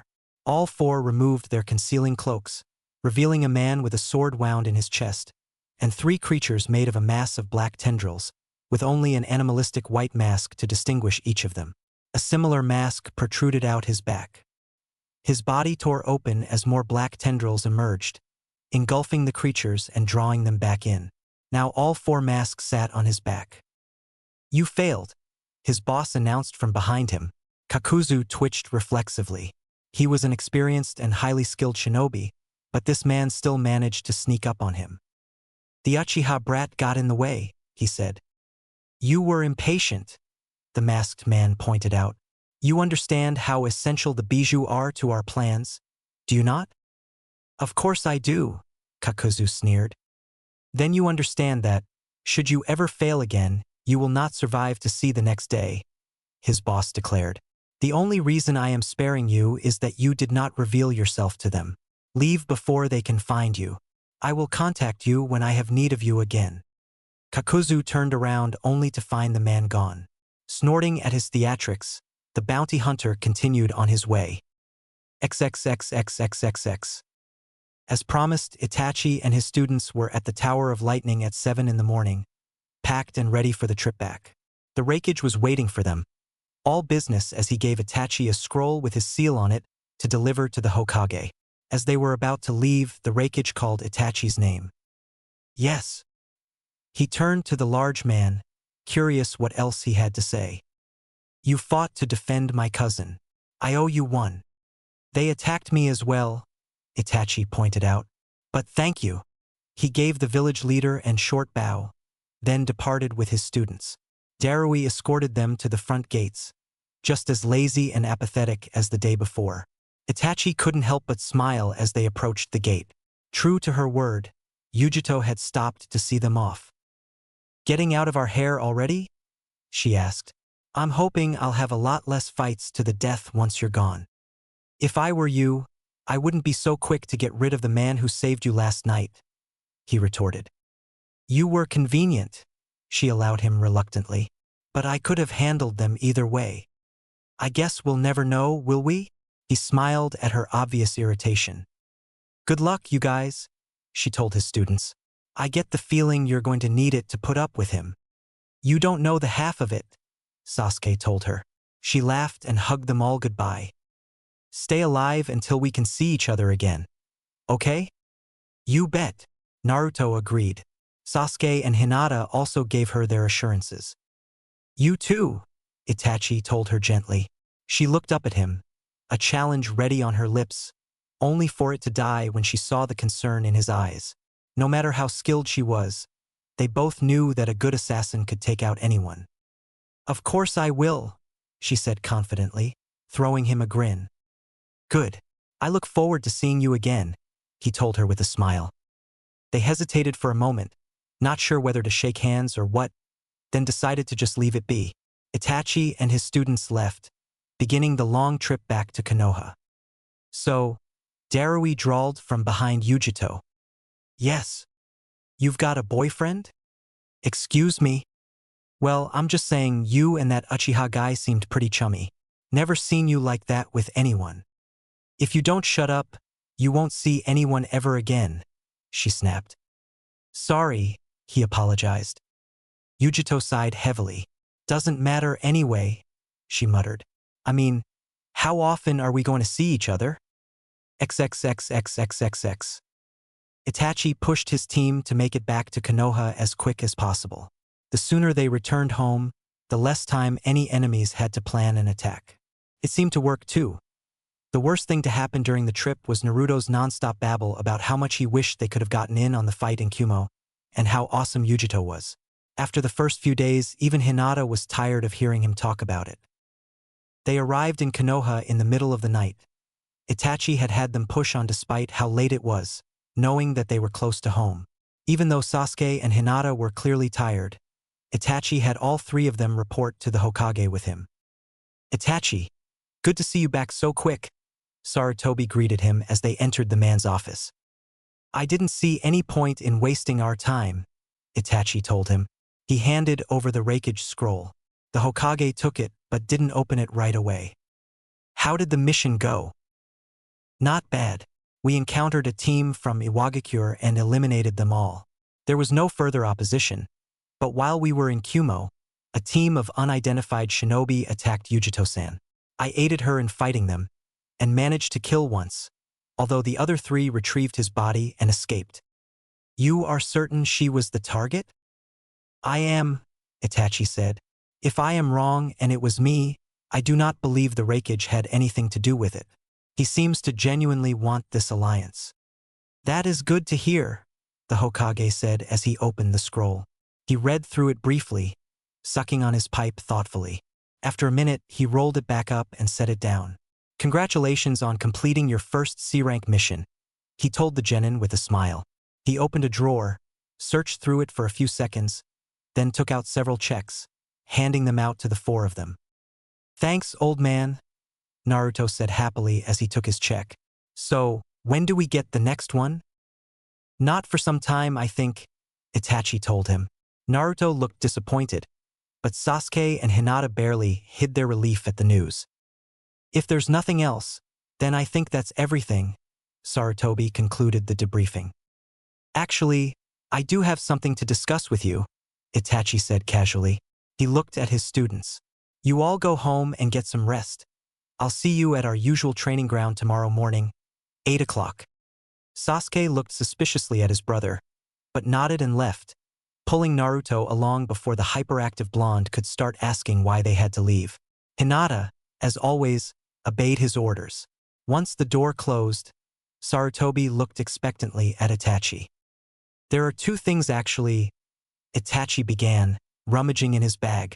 This is the first. Have you ever heard of this group?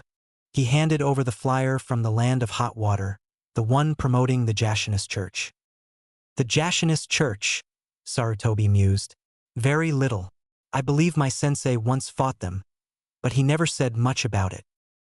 There's something about this that bothers me, Itachi said. It's nothing concrete, just one of those feelings. You're an ANBU captain, Itachi. I trust your instincts. I'll have someone look into it. He set the flyer aside for later. What was the other thing? Itachi's expression hardened suddenly. Why on earth were we assigned that mission? I didn't think about it when I first accepted it, but it's a miracle that we only ran into one enemy force. A mission strengthening the alliance between Kumo and Konoha should have been a B rank, not C. And it should never have been assigned to a team with 3 genins. Do not judge me so quickly, Itachi, Sarutobi said sharply. I knew what I was doing. Then please explain it to me, Itachi demanded, because I'm finding my trust in you has grown shaky. Sarutobi took a long pull from his pipe as he gathered his thoughts. Itachi waited patiently. Despite the importance, you may have noticed the Raikage only assigned a single shinobi to the mission. While I do want this alliance, it would not be appropriate to place a team of Jonins and Chunins on a mission when the Raikage placed only a single Jonin. She is technically an ANBU, Itachi pointed out. As are you, Sarutobi stated. So we did, in fact, devote more to the mission than the Raikage did. Kumo gave 1 ANBU, and we did not even know she was a Jinchuriki until Nagato-san informed us. We, in turn, supplied our youngest ever ANBU captain, our only Jinchuriki, who I might add has been trained by the only known possessor of the Rinnegan, the only 2 Uchihas still serving as shinobi, and the heiress to the Hyuga clan. Our dedication to the alliance was clearly shown. And it was not possible to assign a team with 3 genins to a B-rank mission, so I made it a C-rank when you volunteered for 1. Itachi took a few seconds to digest that information. I didn't think about it from that perspective, he admitted. You value peace very highly, Itachi-kun, Sarutobi stated, so your instinct is to assign the best possible team to any diplomatic mission. But you must learn to consider the public image of the village. Assigning higher-ranked shinobi would indicate that we were more afraid than Kumo was of failing to secure the alliance. It would lead people, including the Raikage, to think that we are more in need of the alliance than they are. Which means they would attempt to take advantage of us, Itachi supplied. I understand. I apologize for what I said. You were concerned for your team, Sarutobi said.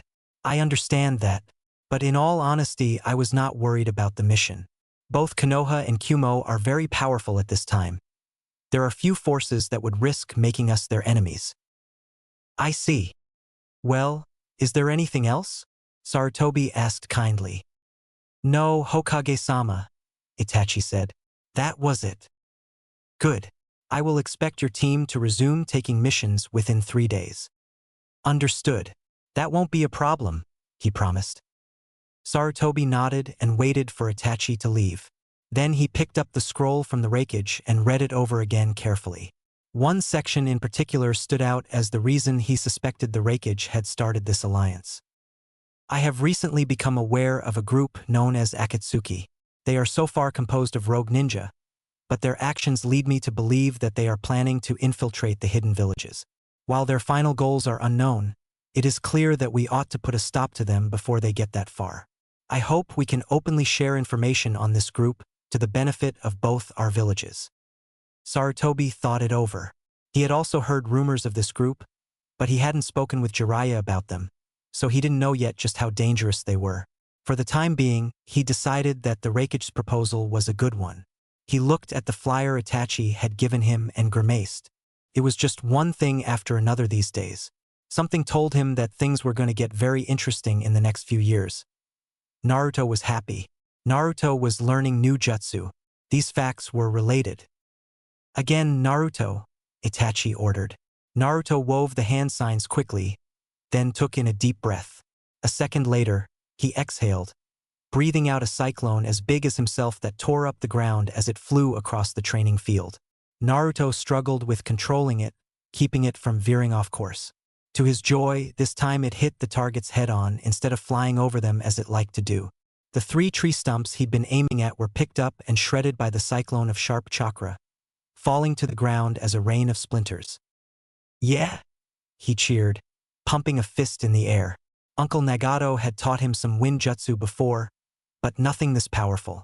It had taken him a couple weeks to get it down right. Good job, Itachi said, giving the boy a little smile. Naruto looked even prouder when his sensei praised him. Itachi didn't do so lightly. Sasuke, your turn.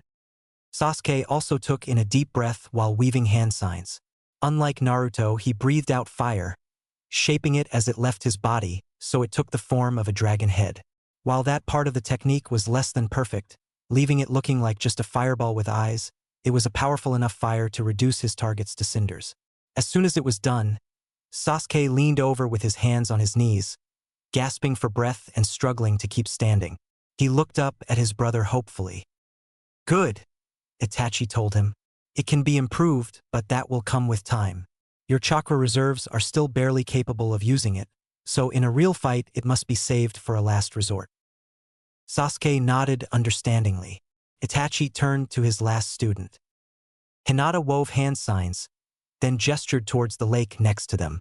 Naruto had incredible chakra reserves, letting him practice high-level techniques over and over again for hours before becoming exhausted, while Sasuke's Sharingan allowed him to learn techniques instantly, only needing to practice it in order to perfect it and increase his reserves. Hinata, on the other hand, had chakra control 10 times better than either of her teammates.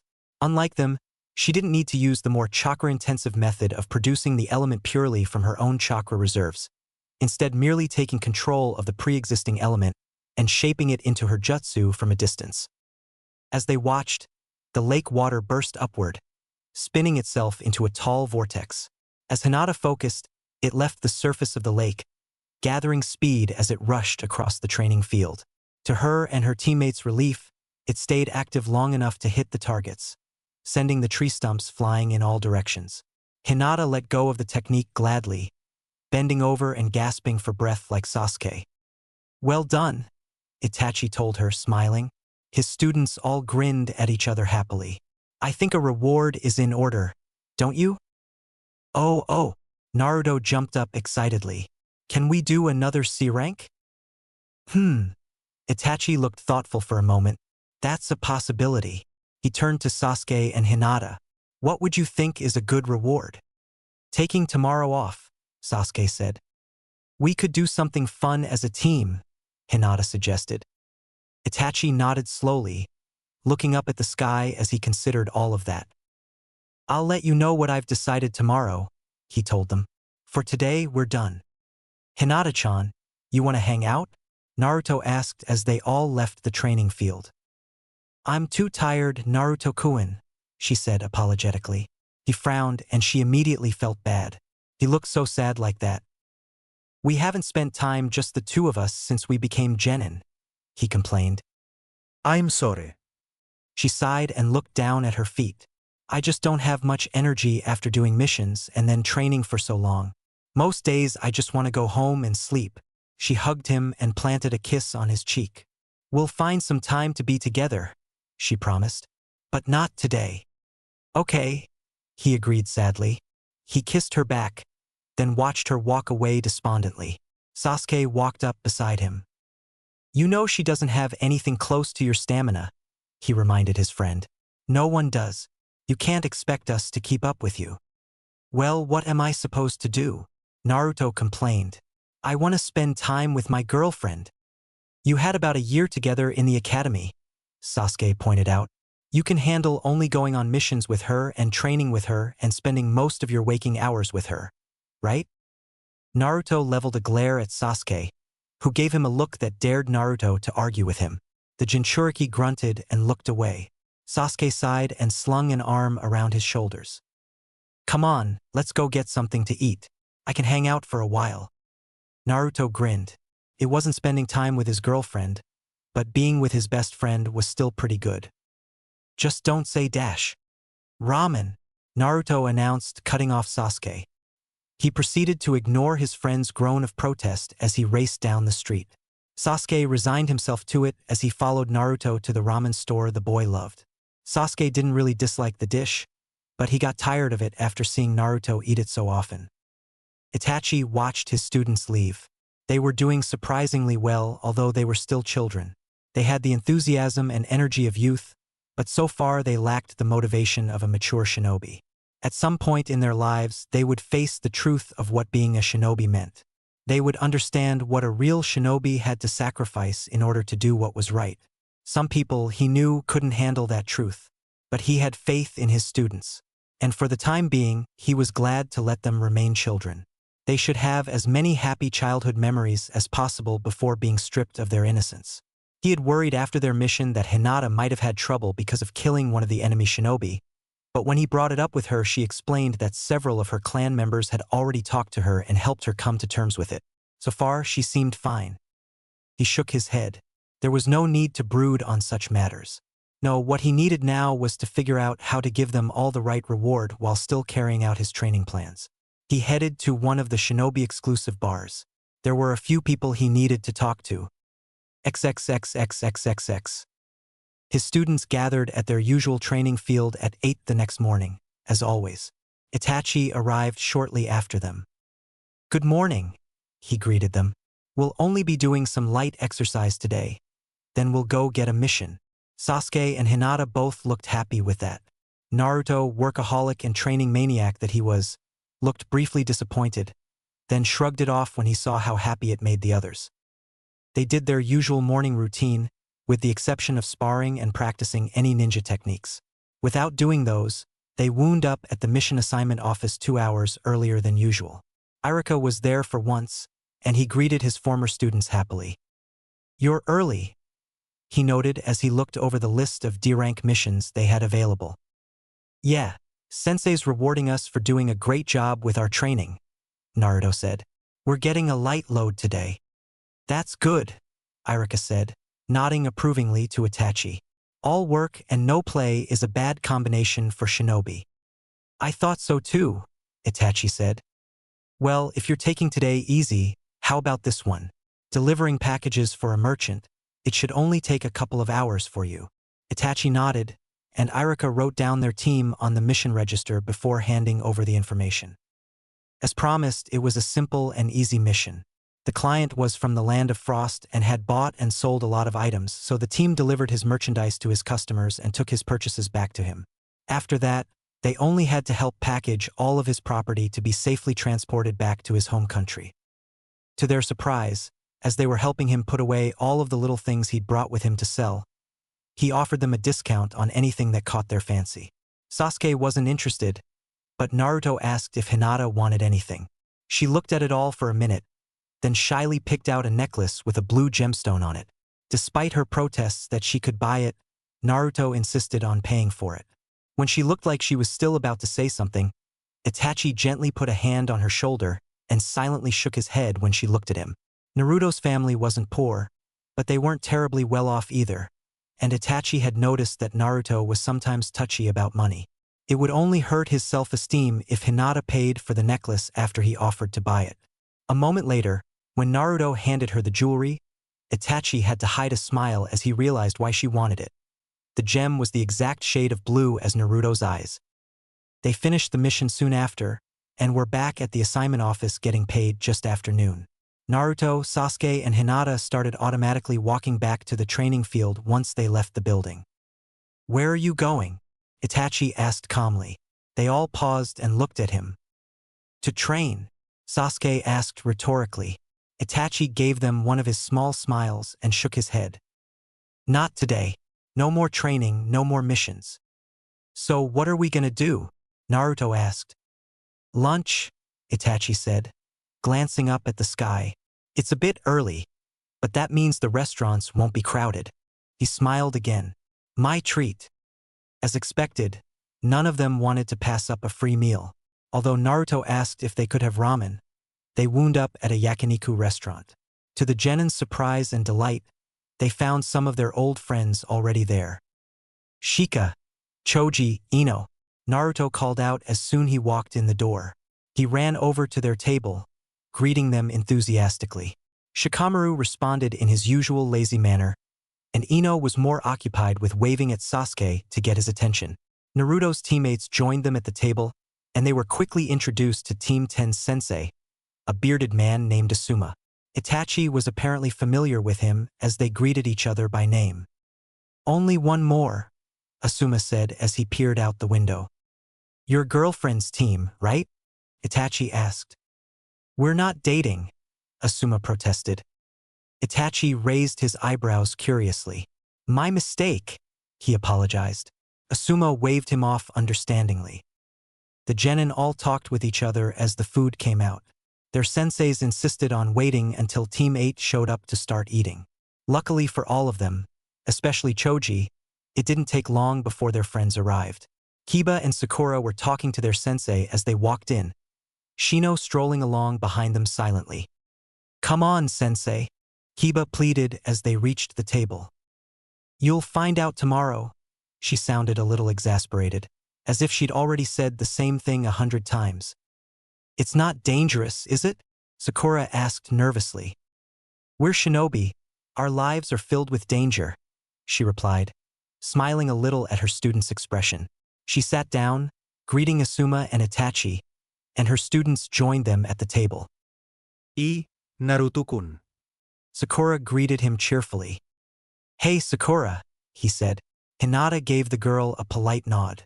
The two of them had always had a tense friendship due to both liking Naruto, but they'd been slowly improving during their last few months at the academy. Sakura returned Hinata's greeting with a little smile. Hey everyone, Kiba said. This is Kurinai-sensei. He introduced the red-eyed woman, who smiled at them all. Sensei, this is everyone, he said. Sakura rolled her eyes at her teammate's idea of a proper introduction.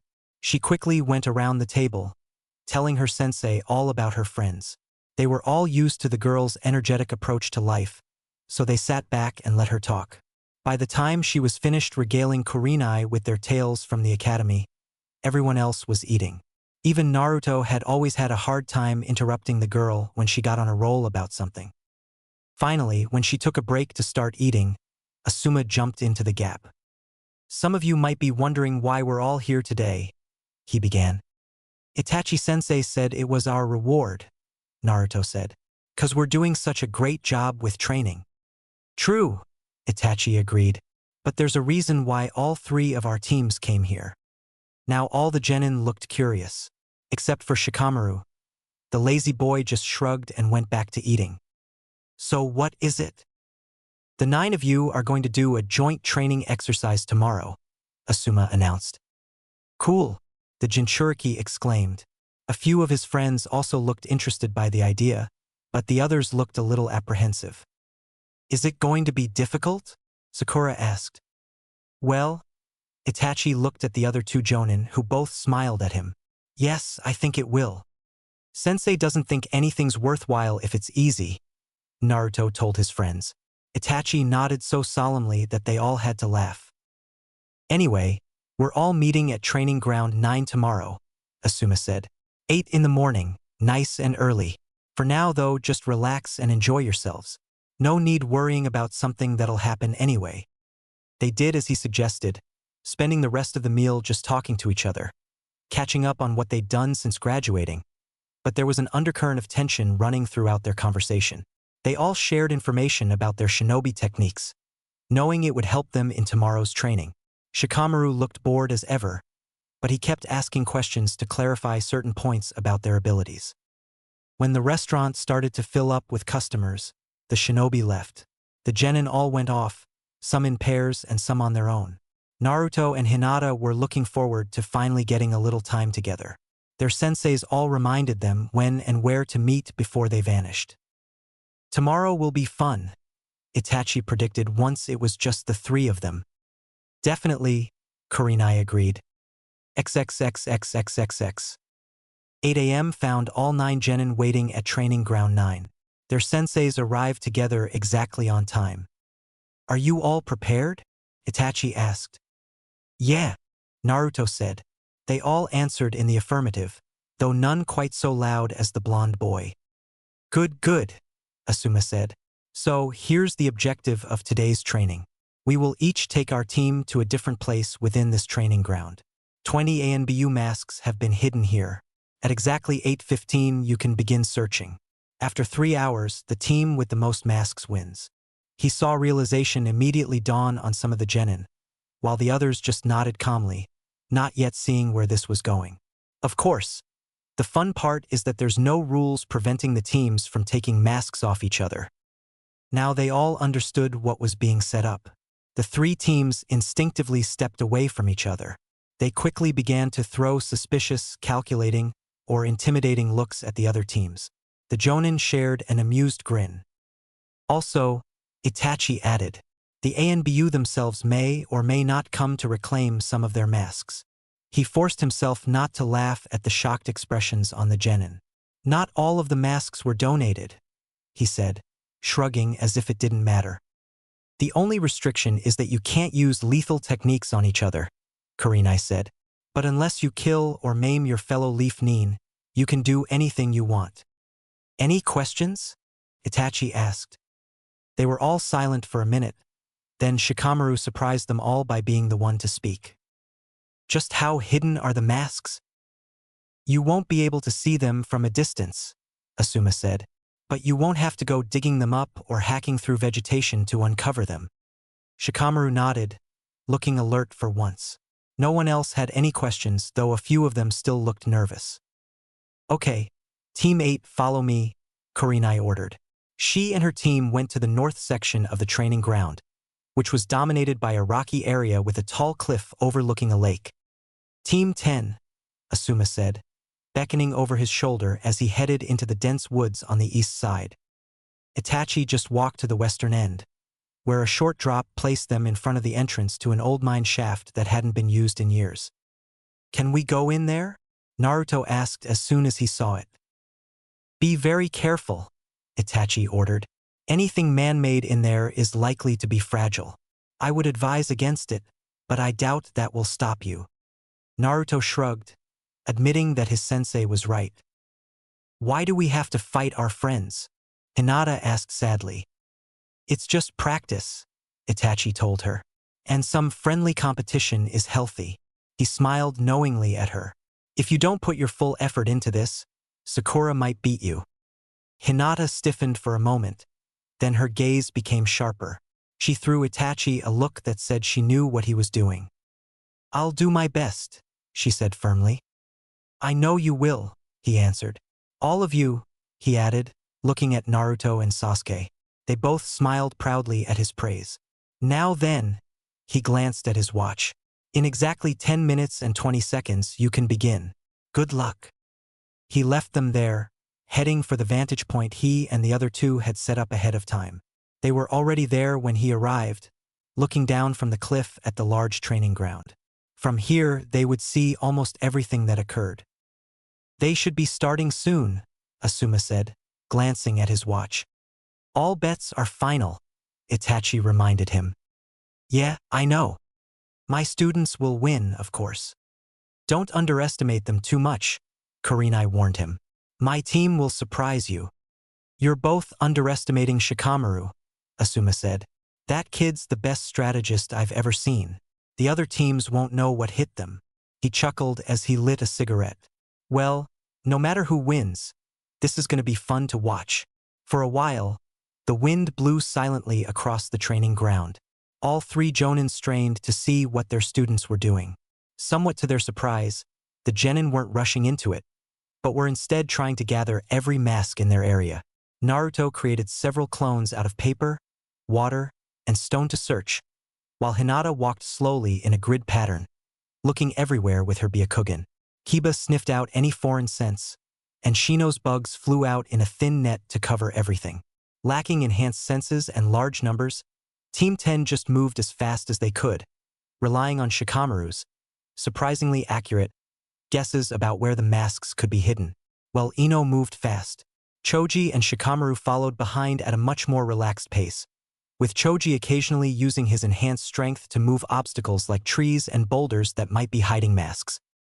It wasn't until about half an hour that two of the teams encountered each other. Choji and Shikamaru stepped out of the forest just as Team 8 was running in that direction. There was a brief moment where they saw each other and stopped, unsure what to do.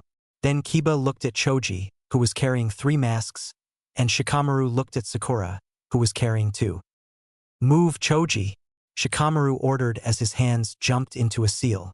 His shadow flew across the ground, extending and splitting into 3 strands that reached for Team 8. Kiba and Sakura jumped away in time, but Shino was caught by Shikamaru's technique. Get back to the base, Sakura, Kiba told her as he headed for Choji. The chubby boy ran back into the forest as Kiba and Akamaru chased after him. Sakura hesitated, but as Shikamaru's shadow reached out for her again, she started moving away, going towards the cliff where they'd started. Shikamaru looked over at Shino, trying to figure out how best to immobilize him. Then he blinked as he saw the air around his captive darken. Moments later, the reason became clear as clouds of buzzing insects began to emerge from Shino's coat and surround him. "You may hold me, but not my little friends," Shino stated calmly. The insects flew at Shikamaru, and he ended his technique and ran, fleeing into the forest in the same direction as Choji and Kiba. The loud buzzing told him that Shino was following. A tremendous crash in the distance, followed by several trees falling over, alerted him to Choji's location. He changed direction, picking up the pace slightly as the buzzing grew louder. "XXX. Now we're getting somewhere," Kurenai said, watching through a set of binoculars. Asuma grunted, annoyed at the situation unfolding. "Gotta teach them not to split up," he muttered. "XXX. Team 7 gathered at the edge of their territory as they heard the sounds of combat coming from the forest. "How many masks have we got?" Sasuke asked. "I found 4, Hinata reported. 3, Naruto said. "Okay, so we have 7. Naruto, did you find a place to hide them?" His friend's mischievous grin told him the answer. "Okay, so you go put all these away, and Hinata and I will go check out what's happening. Leave a few clones behind and come back us up." "I can just have the clones hide them," Naruto said. "No, don't. If you're not with us from the start, they'll just assume you're staying behind to guard the masks. You can launch a surprise attack when we really need help." "Cool," Naruto said, already looking forward to it. "Let's go, then." Sasuke took off across the training ground, Hinata following him. Naruto gathered up all 7 masks and headed for his hiding place. XXX. Shikamaru burst into the new forest clearing to find Choji grappling with Kiba. The Inuzuka was strong, but Choji's greater mass made it hopeless once they'd stopped running. As Shikamaru approached, Choji quite simply pushed Kiba down onto his back, ignoring Akamaru as the dog stubbornly chewed at his leg, not getting through the heavy wrappings. "Gotta go," he announced, still feeling a little panicky. "Shino is already here." The light in the clearing began to fade as Shino's insects filled the air above them. They both started to flee, only for Kiba to grab Choji's scarf and hold fast, nearly choking the other boy as he struggled not to get pulled off his feet. Akamaru switched targets from Choji to Shikamaru, toppling the shadow user as he tried to get away. By the time they both got away, Choji punching Kiba in the nose to make him let go, it was too late. Shino had them completely surrounded. "Hand over the masks and we'll let you go," the Aburame offered as he strode through the buzzing swarms to face them. "Fine, you win," Shikamaru agreed. "Choji, it's not worth it. Those things will drain all our chakra and they'll take the masks anyway." His friend sighed, but took the masks out of his satchel. A moment later, Kiba stiffened, then spun around rapidly and decked Shino. The bug user's jaw cracked audibly and the force of the blow sent him tumbling across the ground, falling back through the curtain of his insects. "Run," Shikamaru ordered. He and Choji bolted, jumping high into the air to avoid Akamaru as they burst through the insect globe. As they fled, he thanked Ino for getting them out of there. "Oh yeah," Choji crowed. "Who's too chubby to be a ninja now?" Shikamaru laughed as they made their way back to base. It was a good start to the day. XXX. Once Ino ended her mind-body switch, Kiba sheepishly helped up Shino, who was still holding his jaw tenderly. The two of them and Akamaru headed back to their base by the lake rather than chasing after Team 10 again. All the teams would have established a base with plenty of traps, and none of them wanted to tangle with that at the moment. To their dismay, they found Sakura tied up next to the lake when they arrived. As they cut the ropes, she told them, almost in tears, that the masks had been taken. "Don't worry about it, we got beaten too," he tried to calm her. "Your old friend Ino has some neat tricks up her sleeve." "She's not the only one," Sakura said, looking suddenly furious. "Hinata's been training a lot since the academy." "She was here?" Shino asked through his swollen jaw. Her and Sasuke, Sakura said as she used her limited knowledge of medical jutsu to begin healing him. They probably left Naruto-kun to guard their masks while they came to steal ours. They only got those last two though, right? Yeah.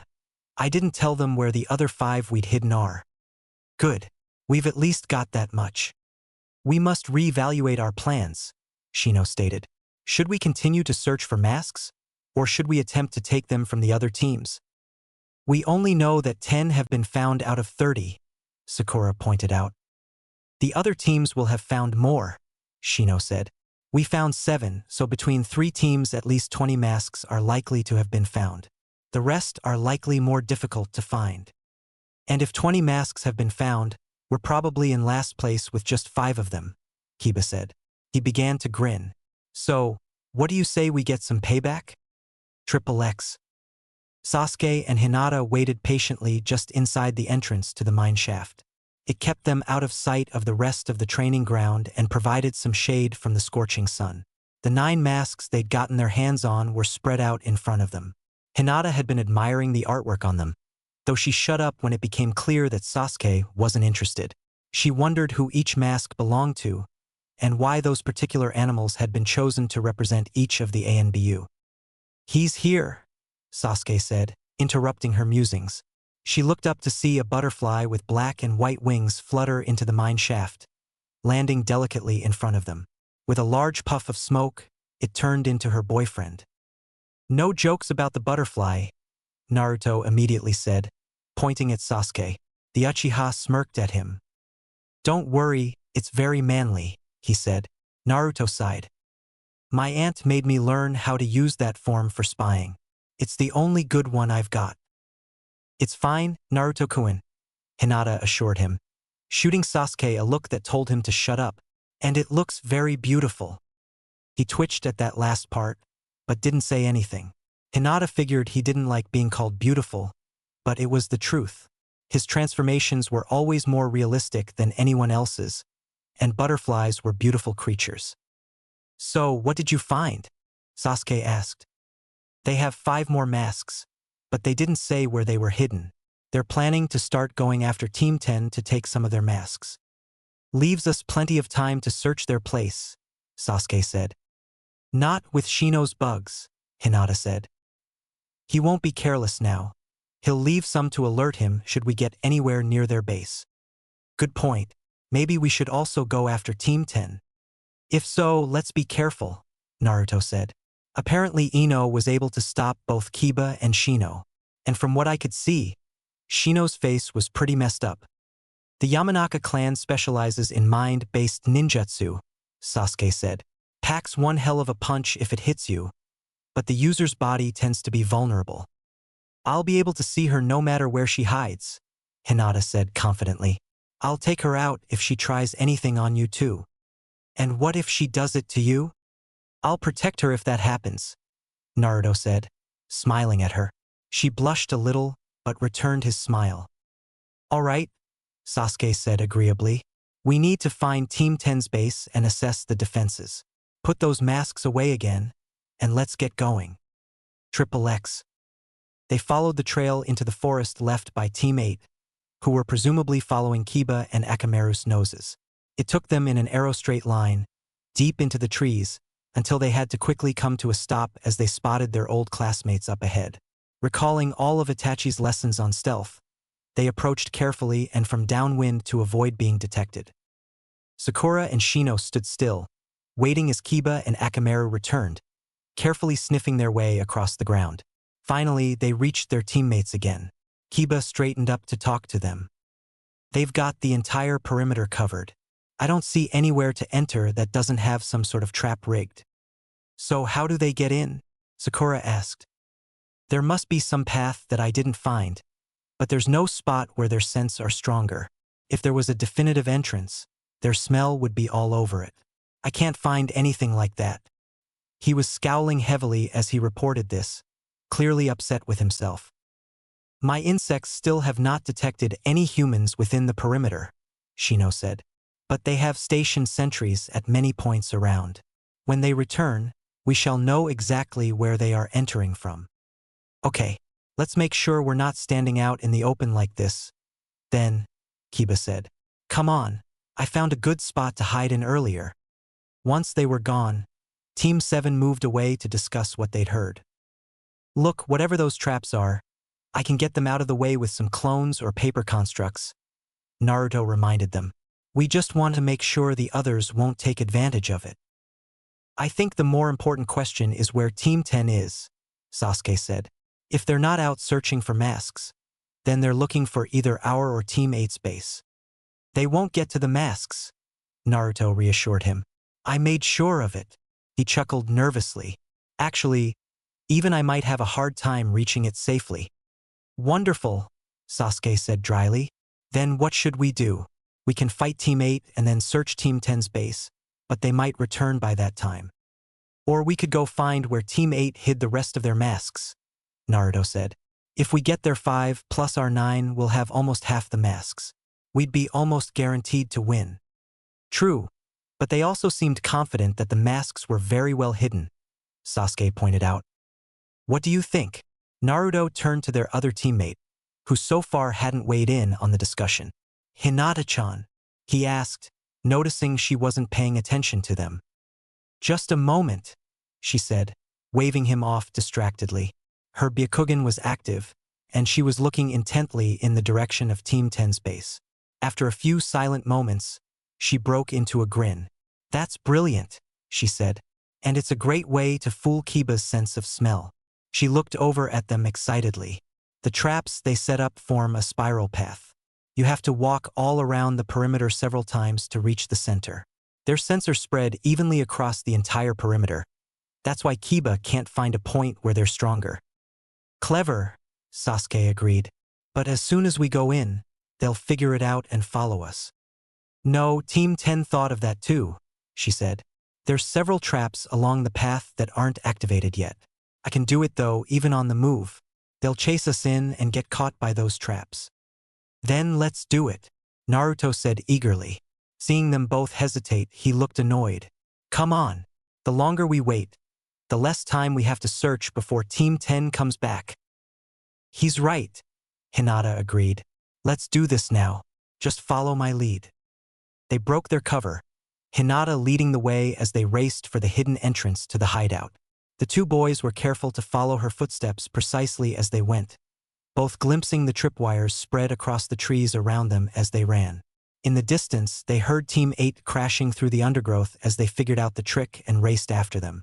After one full circle around the perimeter, Hinata paused and waved the two boys on ahead of her. Once they were past, she kicked a stone aside. The stick it had been weighing down snapped upright, pulling a tripwire taut across the path, barely visible in the tall grass. Hinata continued down the spiral path, leading her teammates again. Seconds later, they heard cries of shock and indignation from Team 8. As they made their way around the perimeter for the second time, they came across their old classmates, dangling overhead in a net. "Oh, shut up," Kiba snapped as Naruto opened his mouth to say something. "You just wait until we get out of here. We'll be gone by then," Sasuke told him. "Come on," he told his teammates. "Let's keep going." They started running through the last circle around the perimeter again, nearing the inside of Team 10's base. 2 steps from the end of the spiral path, Hinata's foot caught on a tripwire.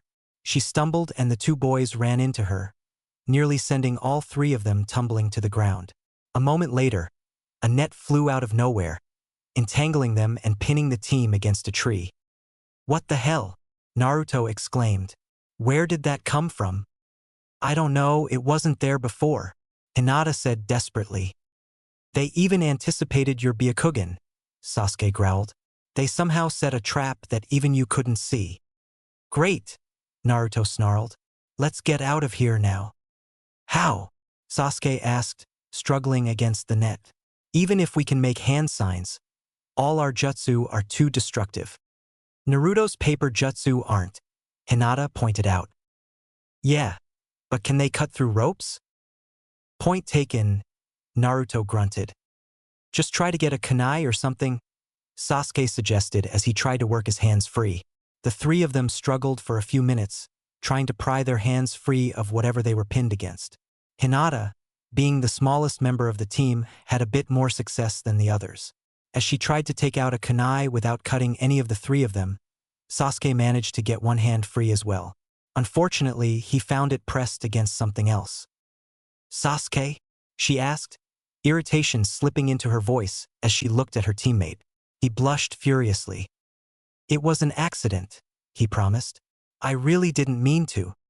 "Then get your hand somewhere else," she suggested, also trying not to turn red. She wished that had happened with Naruto rather than Sasuke, but of course she wasn't that lucky. "Hey!" her boyfriend barked as he noticed what was going on.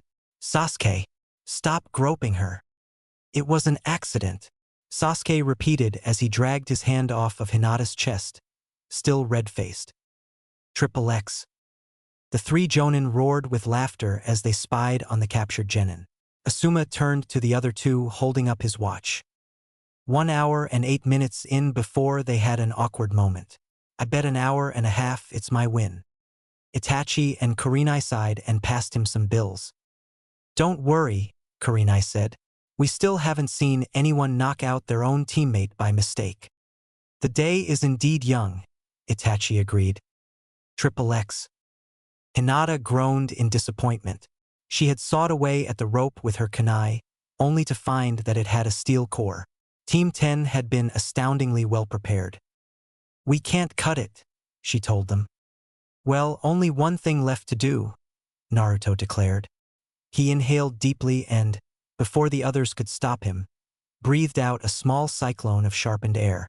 They leaned as far away from him as possible, but Naruto's guess had actually been accurate. He'd put much less chakra into it so it wouldn't be too big, and the inability to perform hand signs meant it wasn't as focused, so the wind blades blew outward in several directions, severing the ropes around his head. He checked the others quickly, relieved to find them unhurt. "Why couldn't you do that earlier?" Sasuke asked as Naruto wiggled out of the net. "It was a last resort," Naruto said.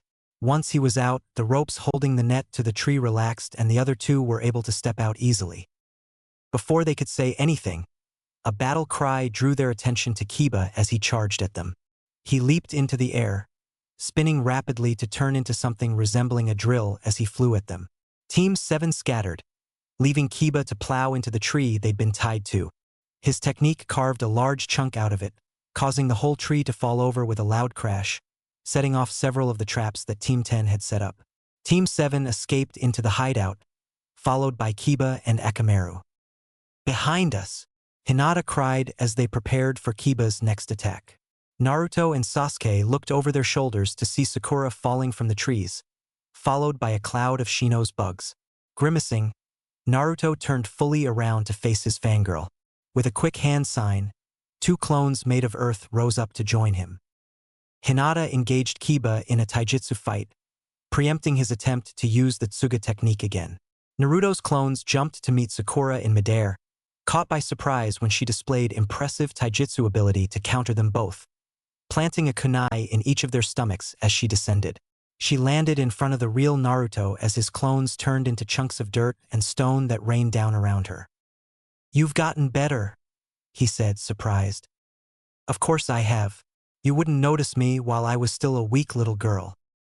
As Naruto opened his mouth to try and explain that this was the wrong time to bring up her crush on him, she attacked, charging and throwing a punch at his chest. He moved backward, smacking her fist aside and circling around as she kept coming at him. After a few minutes, he found an opening and kicked her knee, toppling her instantly.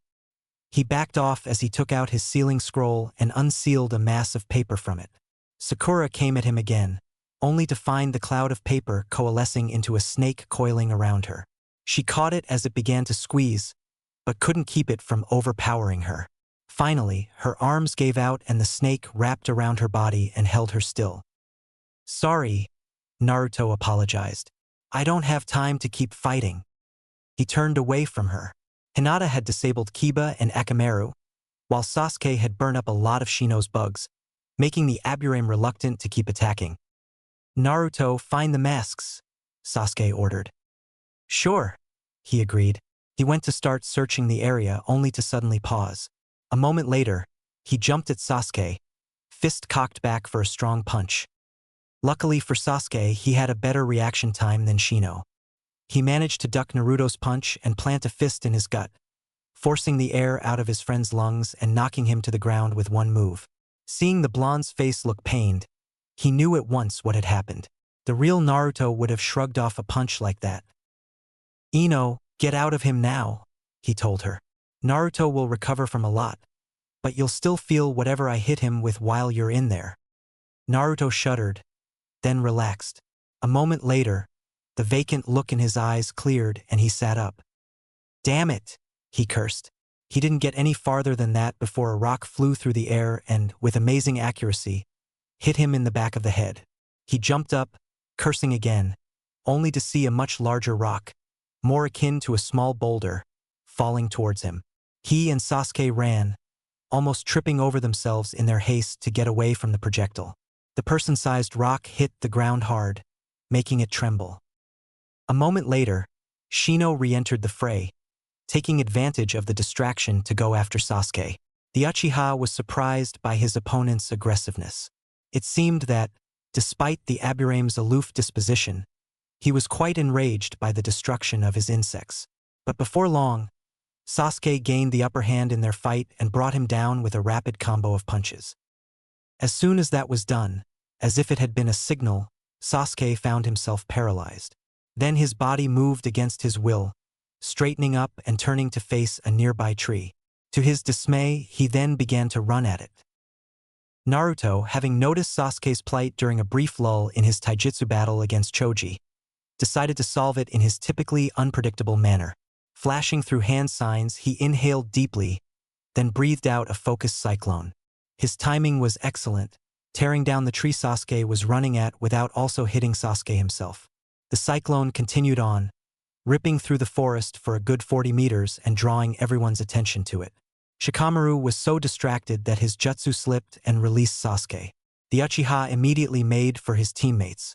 Hinata had disappeared into the surrounding trees, apparently hunting down Ino and preventing her from using any more mind jutsu. "Come on, let's go," Sasuke said. Naruto followed him without hesitating, though he left behind several clones to hold off pursuers. They took off as fast as they could. In minutes, they were out of the forest. Sasuke was ready to keep going back to their base, but Naruto stopped him. "Wait for Hinata," he ordered. Sasuke scowled, but he could see the point in making sure their teammate got out safely. Seconds later, she arrived, only slightly out of breath from running away. The three of them took off again, not stopping until they reached their own base at the main shaft. "So, that was a complete waste," Naruto summed up once they were in safety. "Not really," Sasuke said. "The other two teams also fought, so they're tired now too. And most of Team 10's traps are gone, so they'll have to move their base unless they just sit there and guard their masks from now on." "You don't think Team 8 will beat them and find their masks?" "No." Hinata was the one to speak now. "When I left, Kiba was only just beginning to recover from my Jukin, and he had his hands full getting your snake off of Sakura. None of them would have been a match for Choji at Taijutsu. They would have had to flee." "We're probably still in the lead," Naruto pointed out. "Unless Team 10 found Team 8's masks," Sasuke said. "Oh yeah. For now, we'll rest," he decided. "When we've recovered a bit, we'll go see what the others are doing." "Sounds good," Naruto agreed, slumping against the wall. Using so many jutsu on the fly had worn him out a bit. XXX. Team 8 was making it back to their base around the same time. To Kiba's relief, the 5 masks they'd hidden were still there. To his annoyance, he could still barely use his chakra. "When did Hinata get so tough?" he wondered aloud. "It has been 3 months since we graduated," Shino pointed out. "It would seem they have had superior training in that time." "Naruto-kun was always amazing," Sakura said. "Of course they're hard to beat." Kiba sighed, as he did every time Sakura praised Naruto. It was annoying to hear it over and over again, even if it was true. "We still have over an hour left," Shino said. "With some time, my insects will have been able to locate the masks in both bases. We should rest for now to prepare for the next fight." "Okay," Kiba agreed, flopping onto his back next to Akamaru. XXX. Good. They're all still here, Shikamaru said as he checked the hollow tree they'd found. So now what? Ino asked. We still only have 6 masks. We couldn't find anything in that mine shaft, Shikamaru mused. And I figured Naruto would love the idea of hiding them in there. It'll be tough to find the masks if they're hidden somewhere else around there. I told you we should have gone after Sakura's team, Ino reminded him. Yeah, he muttered. Maybe we should go after them now, Choji suggested. They're still tired. So are we, Shikamaru said. Me and Ino can only use our techniques a few more times before we run the risk of chakra exhaustion. We should still get some more masks, Choji said. Maybe we need to search the forest more. That's actually not a bad idea, Shikamaru agreed. Just as long as we don't wear ourselves out running around looking for them. And I think we should take a little break first. Choji nodded agreeably and sat down, pulling a bag of chips out of his satchel and starting to eat. Ino sat down too, resigned to waiting with her much lazier friends. XXX. Itachi smiled as he saw something interesting. I thought this might happen, he said. The other two followed his gaze until they saw it too. Okay. Who had 2 hours? Asuma asked. That would be me, Itachi reported, looking over the list. Asuma and Kurenai passed over the money he'd won. Never thought they'd take so long, Kurenai complained. Yeah, well, look who's in the lead, Asuma said. She took a second look and gave an exasperated sigh as she recognized the hair. Kakashi's going to be late to his own funeral, I swear, she said. XXX. Hinata looked up suddenly, getting to her feet. Before she could explain to her teammates, 2 figures appeared at the entrance to the mine shaft. Hello? She asked nervously. The purple-haired woman walked forward calmly, her gaze on the Hyuga heiress. Her companion looked over them all with one eye, clearly bored and disinterested in the proceedings. I believe you have something that belongs to us, she said. Oh, you're ANBU, aren't you? Naruto asked.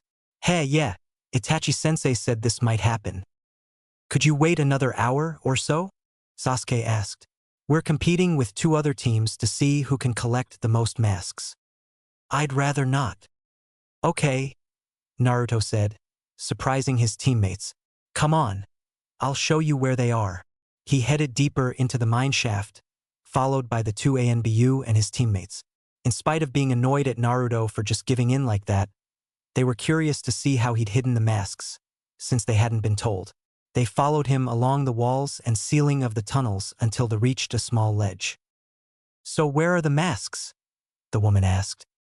Down there, Naruto said, smiling now. He pointed down into the tunnel beneath them.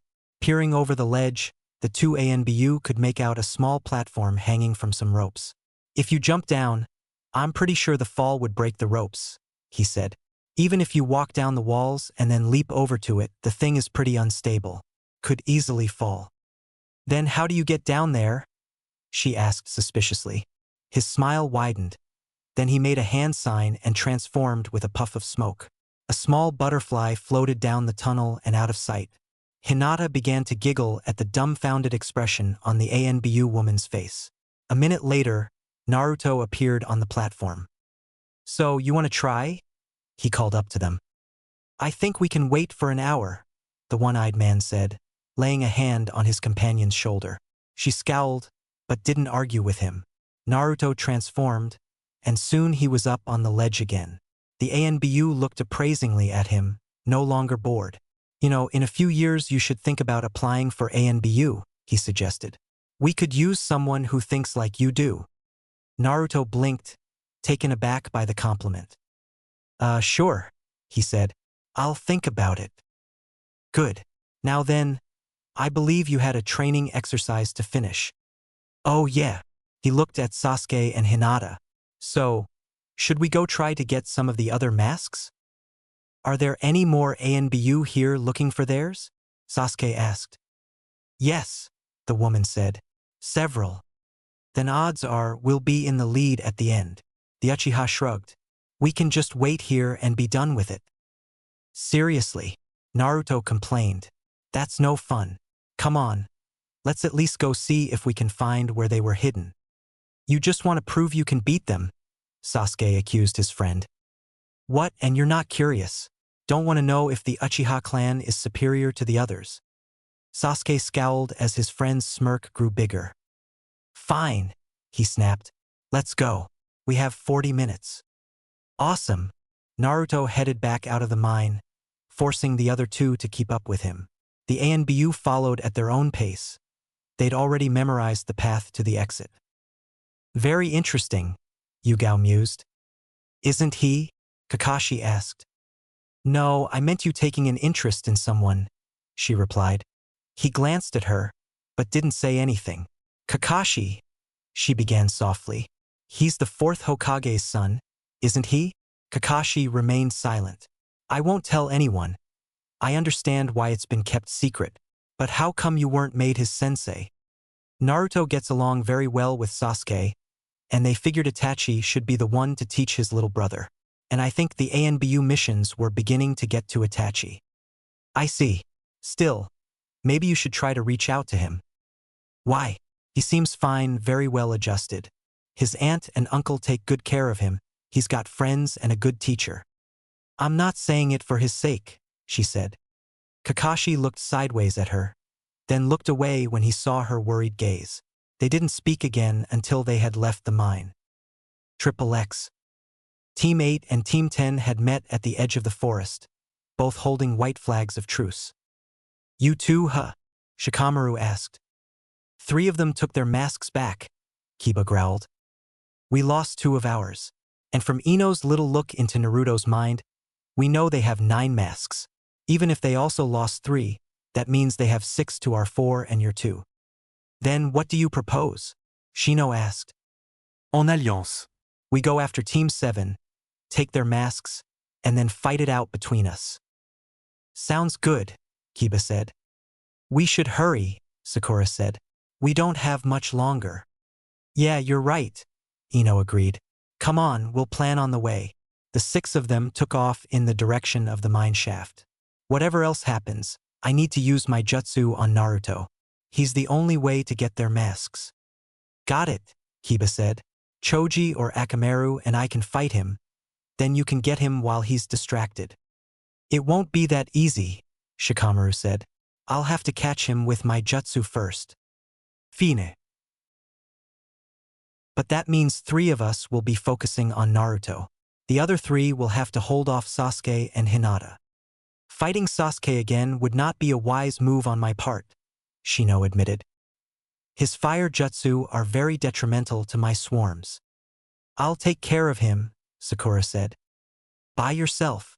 Ino asked, surprised. Sakura threw her a cocky grin. Kurenai-sensei's been training me pretty hard. I'll try not to hurt him too much for you. You should still have backup.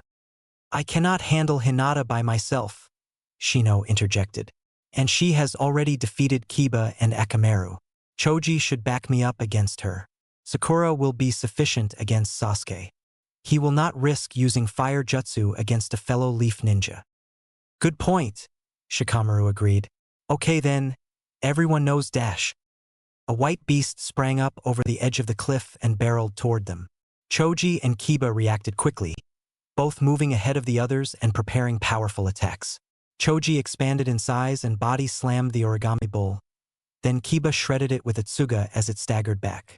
The construct fell apart, but as Naruto followed it over the cliff, he cast another jutsu, repurposing some of the scattered paper to turn it into a collection of shuriken that he grabbed and threw at his opponents. They all scattered to avoid the projectiles, then had to hastily defend themselves from Team 7's attack. It was utter chaos. Teams 8 and 10 tried their best to keep to their strategy, but Team 7 seemed to know what they were planning and kept switching out with each other. No sooner would Kiba attack Naruto and Shino attack Hinata, then Kiba would find himself running from Hinata's Jukin and Shino frantically avoiding Naruto's paper constructs.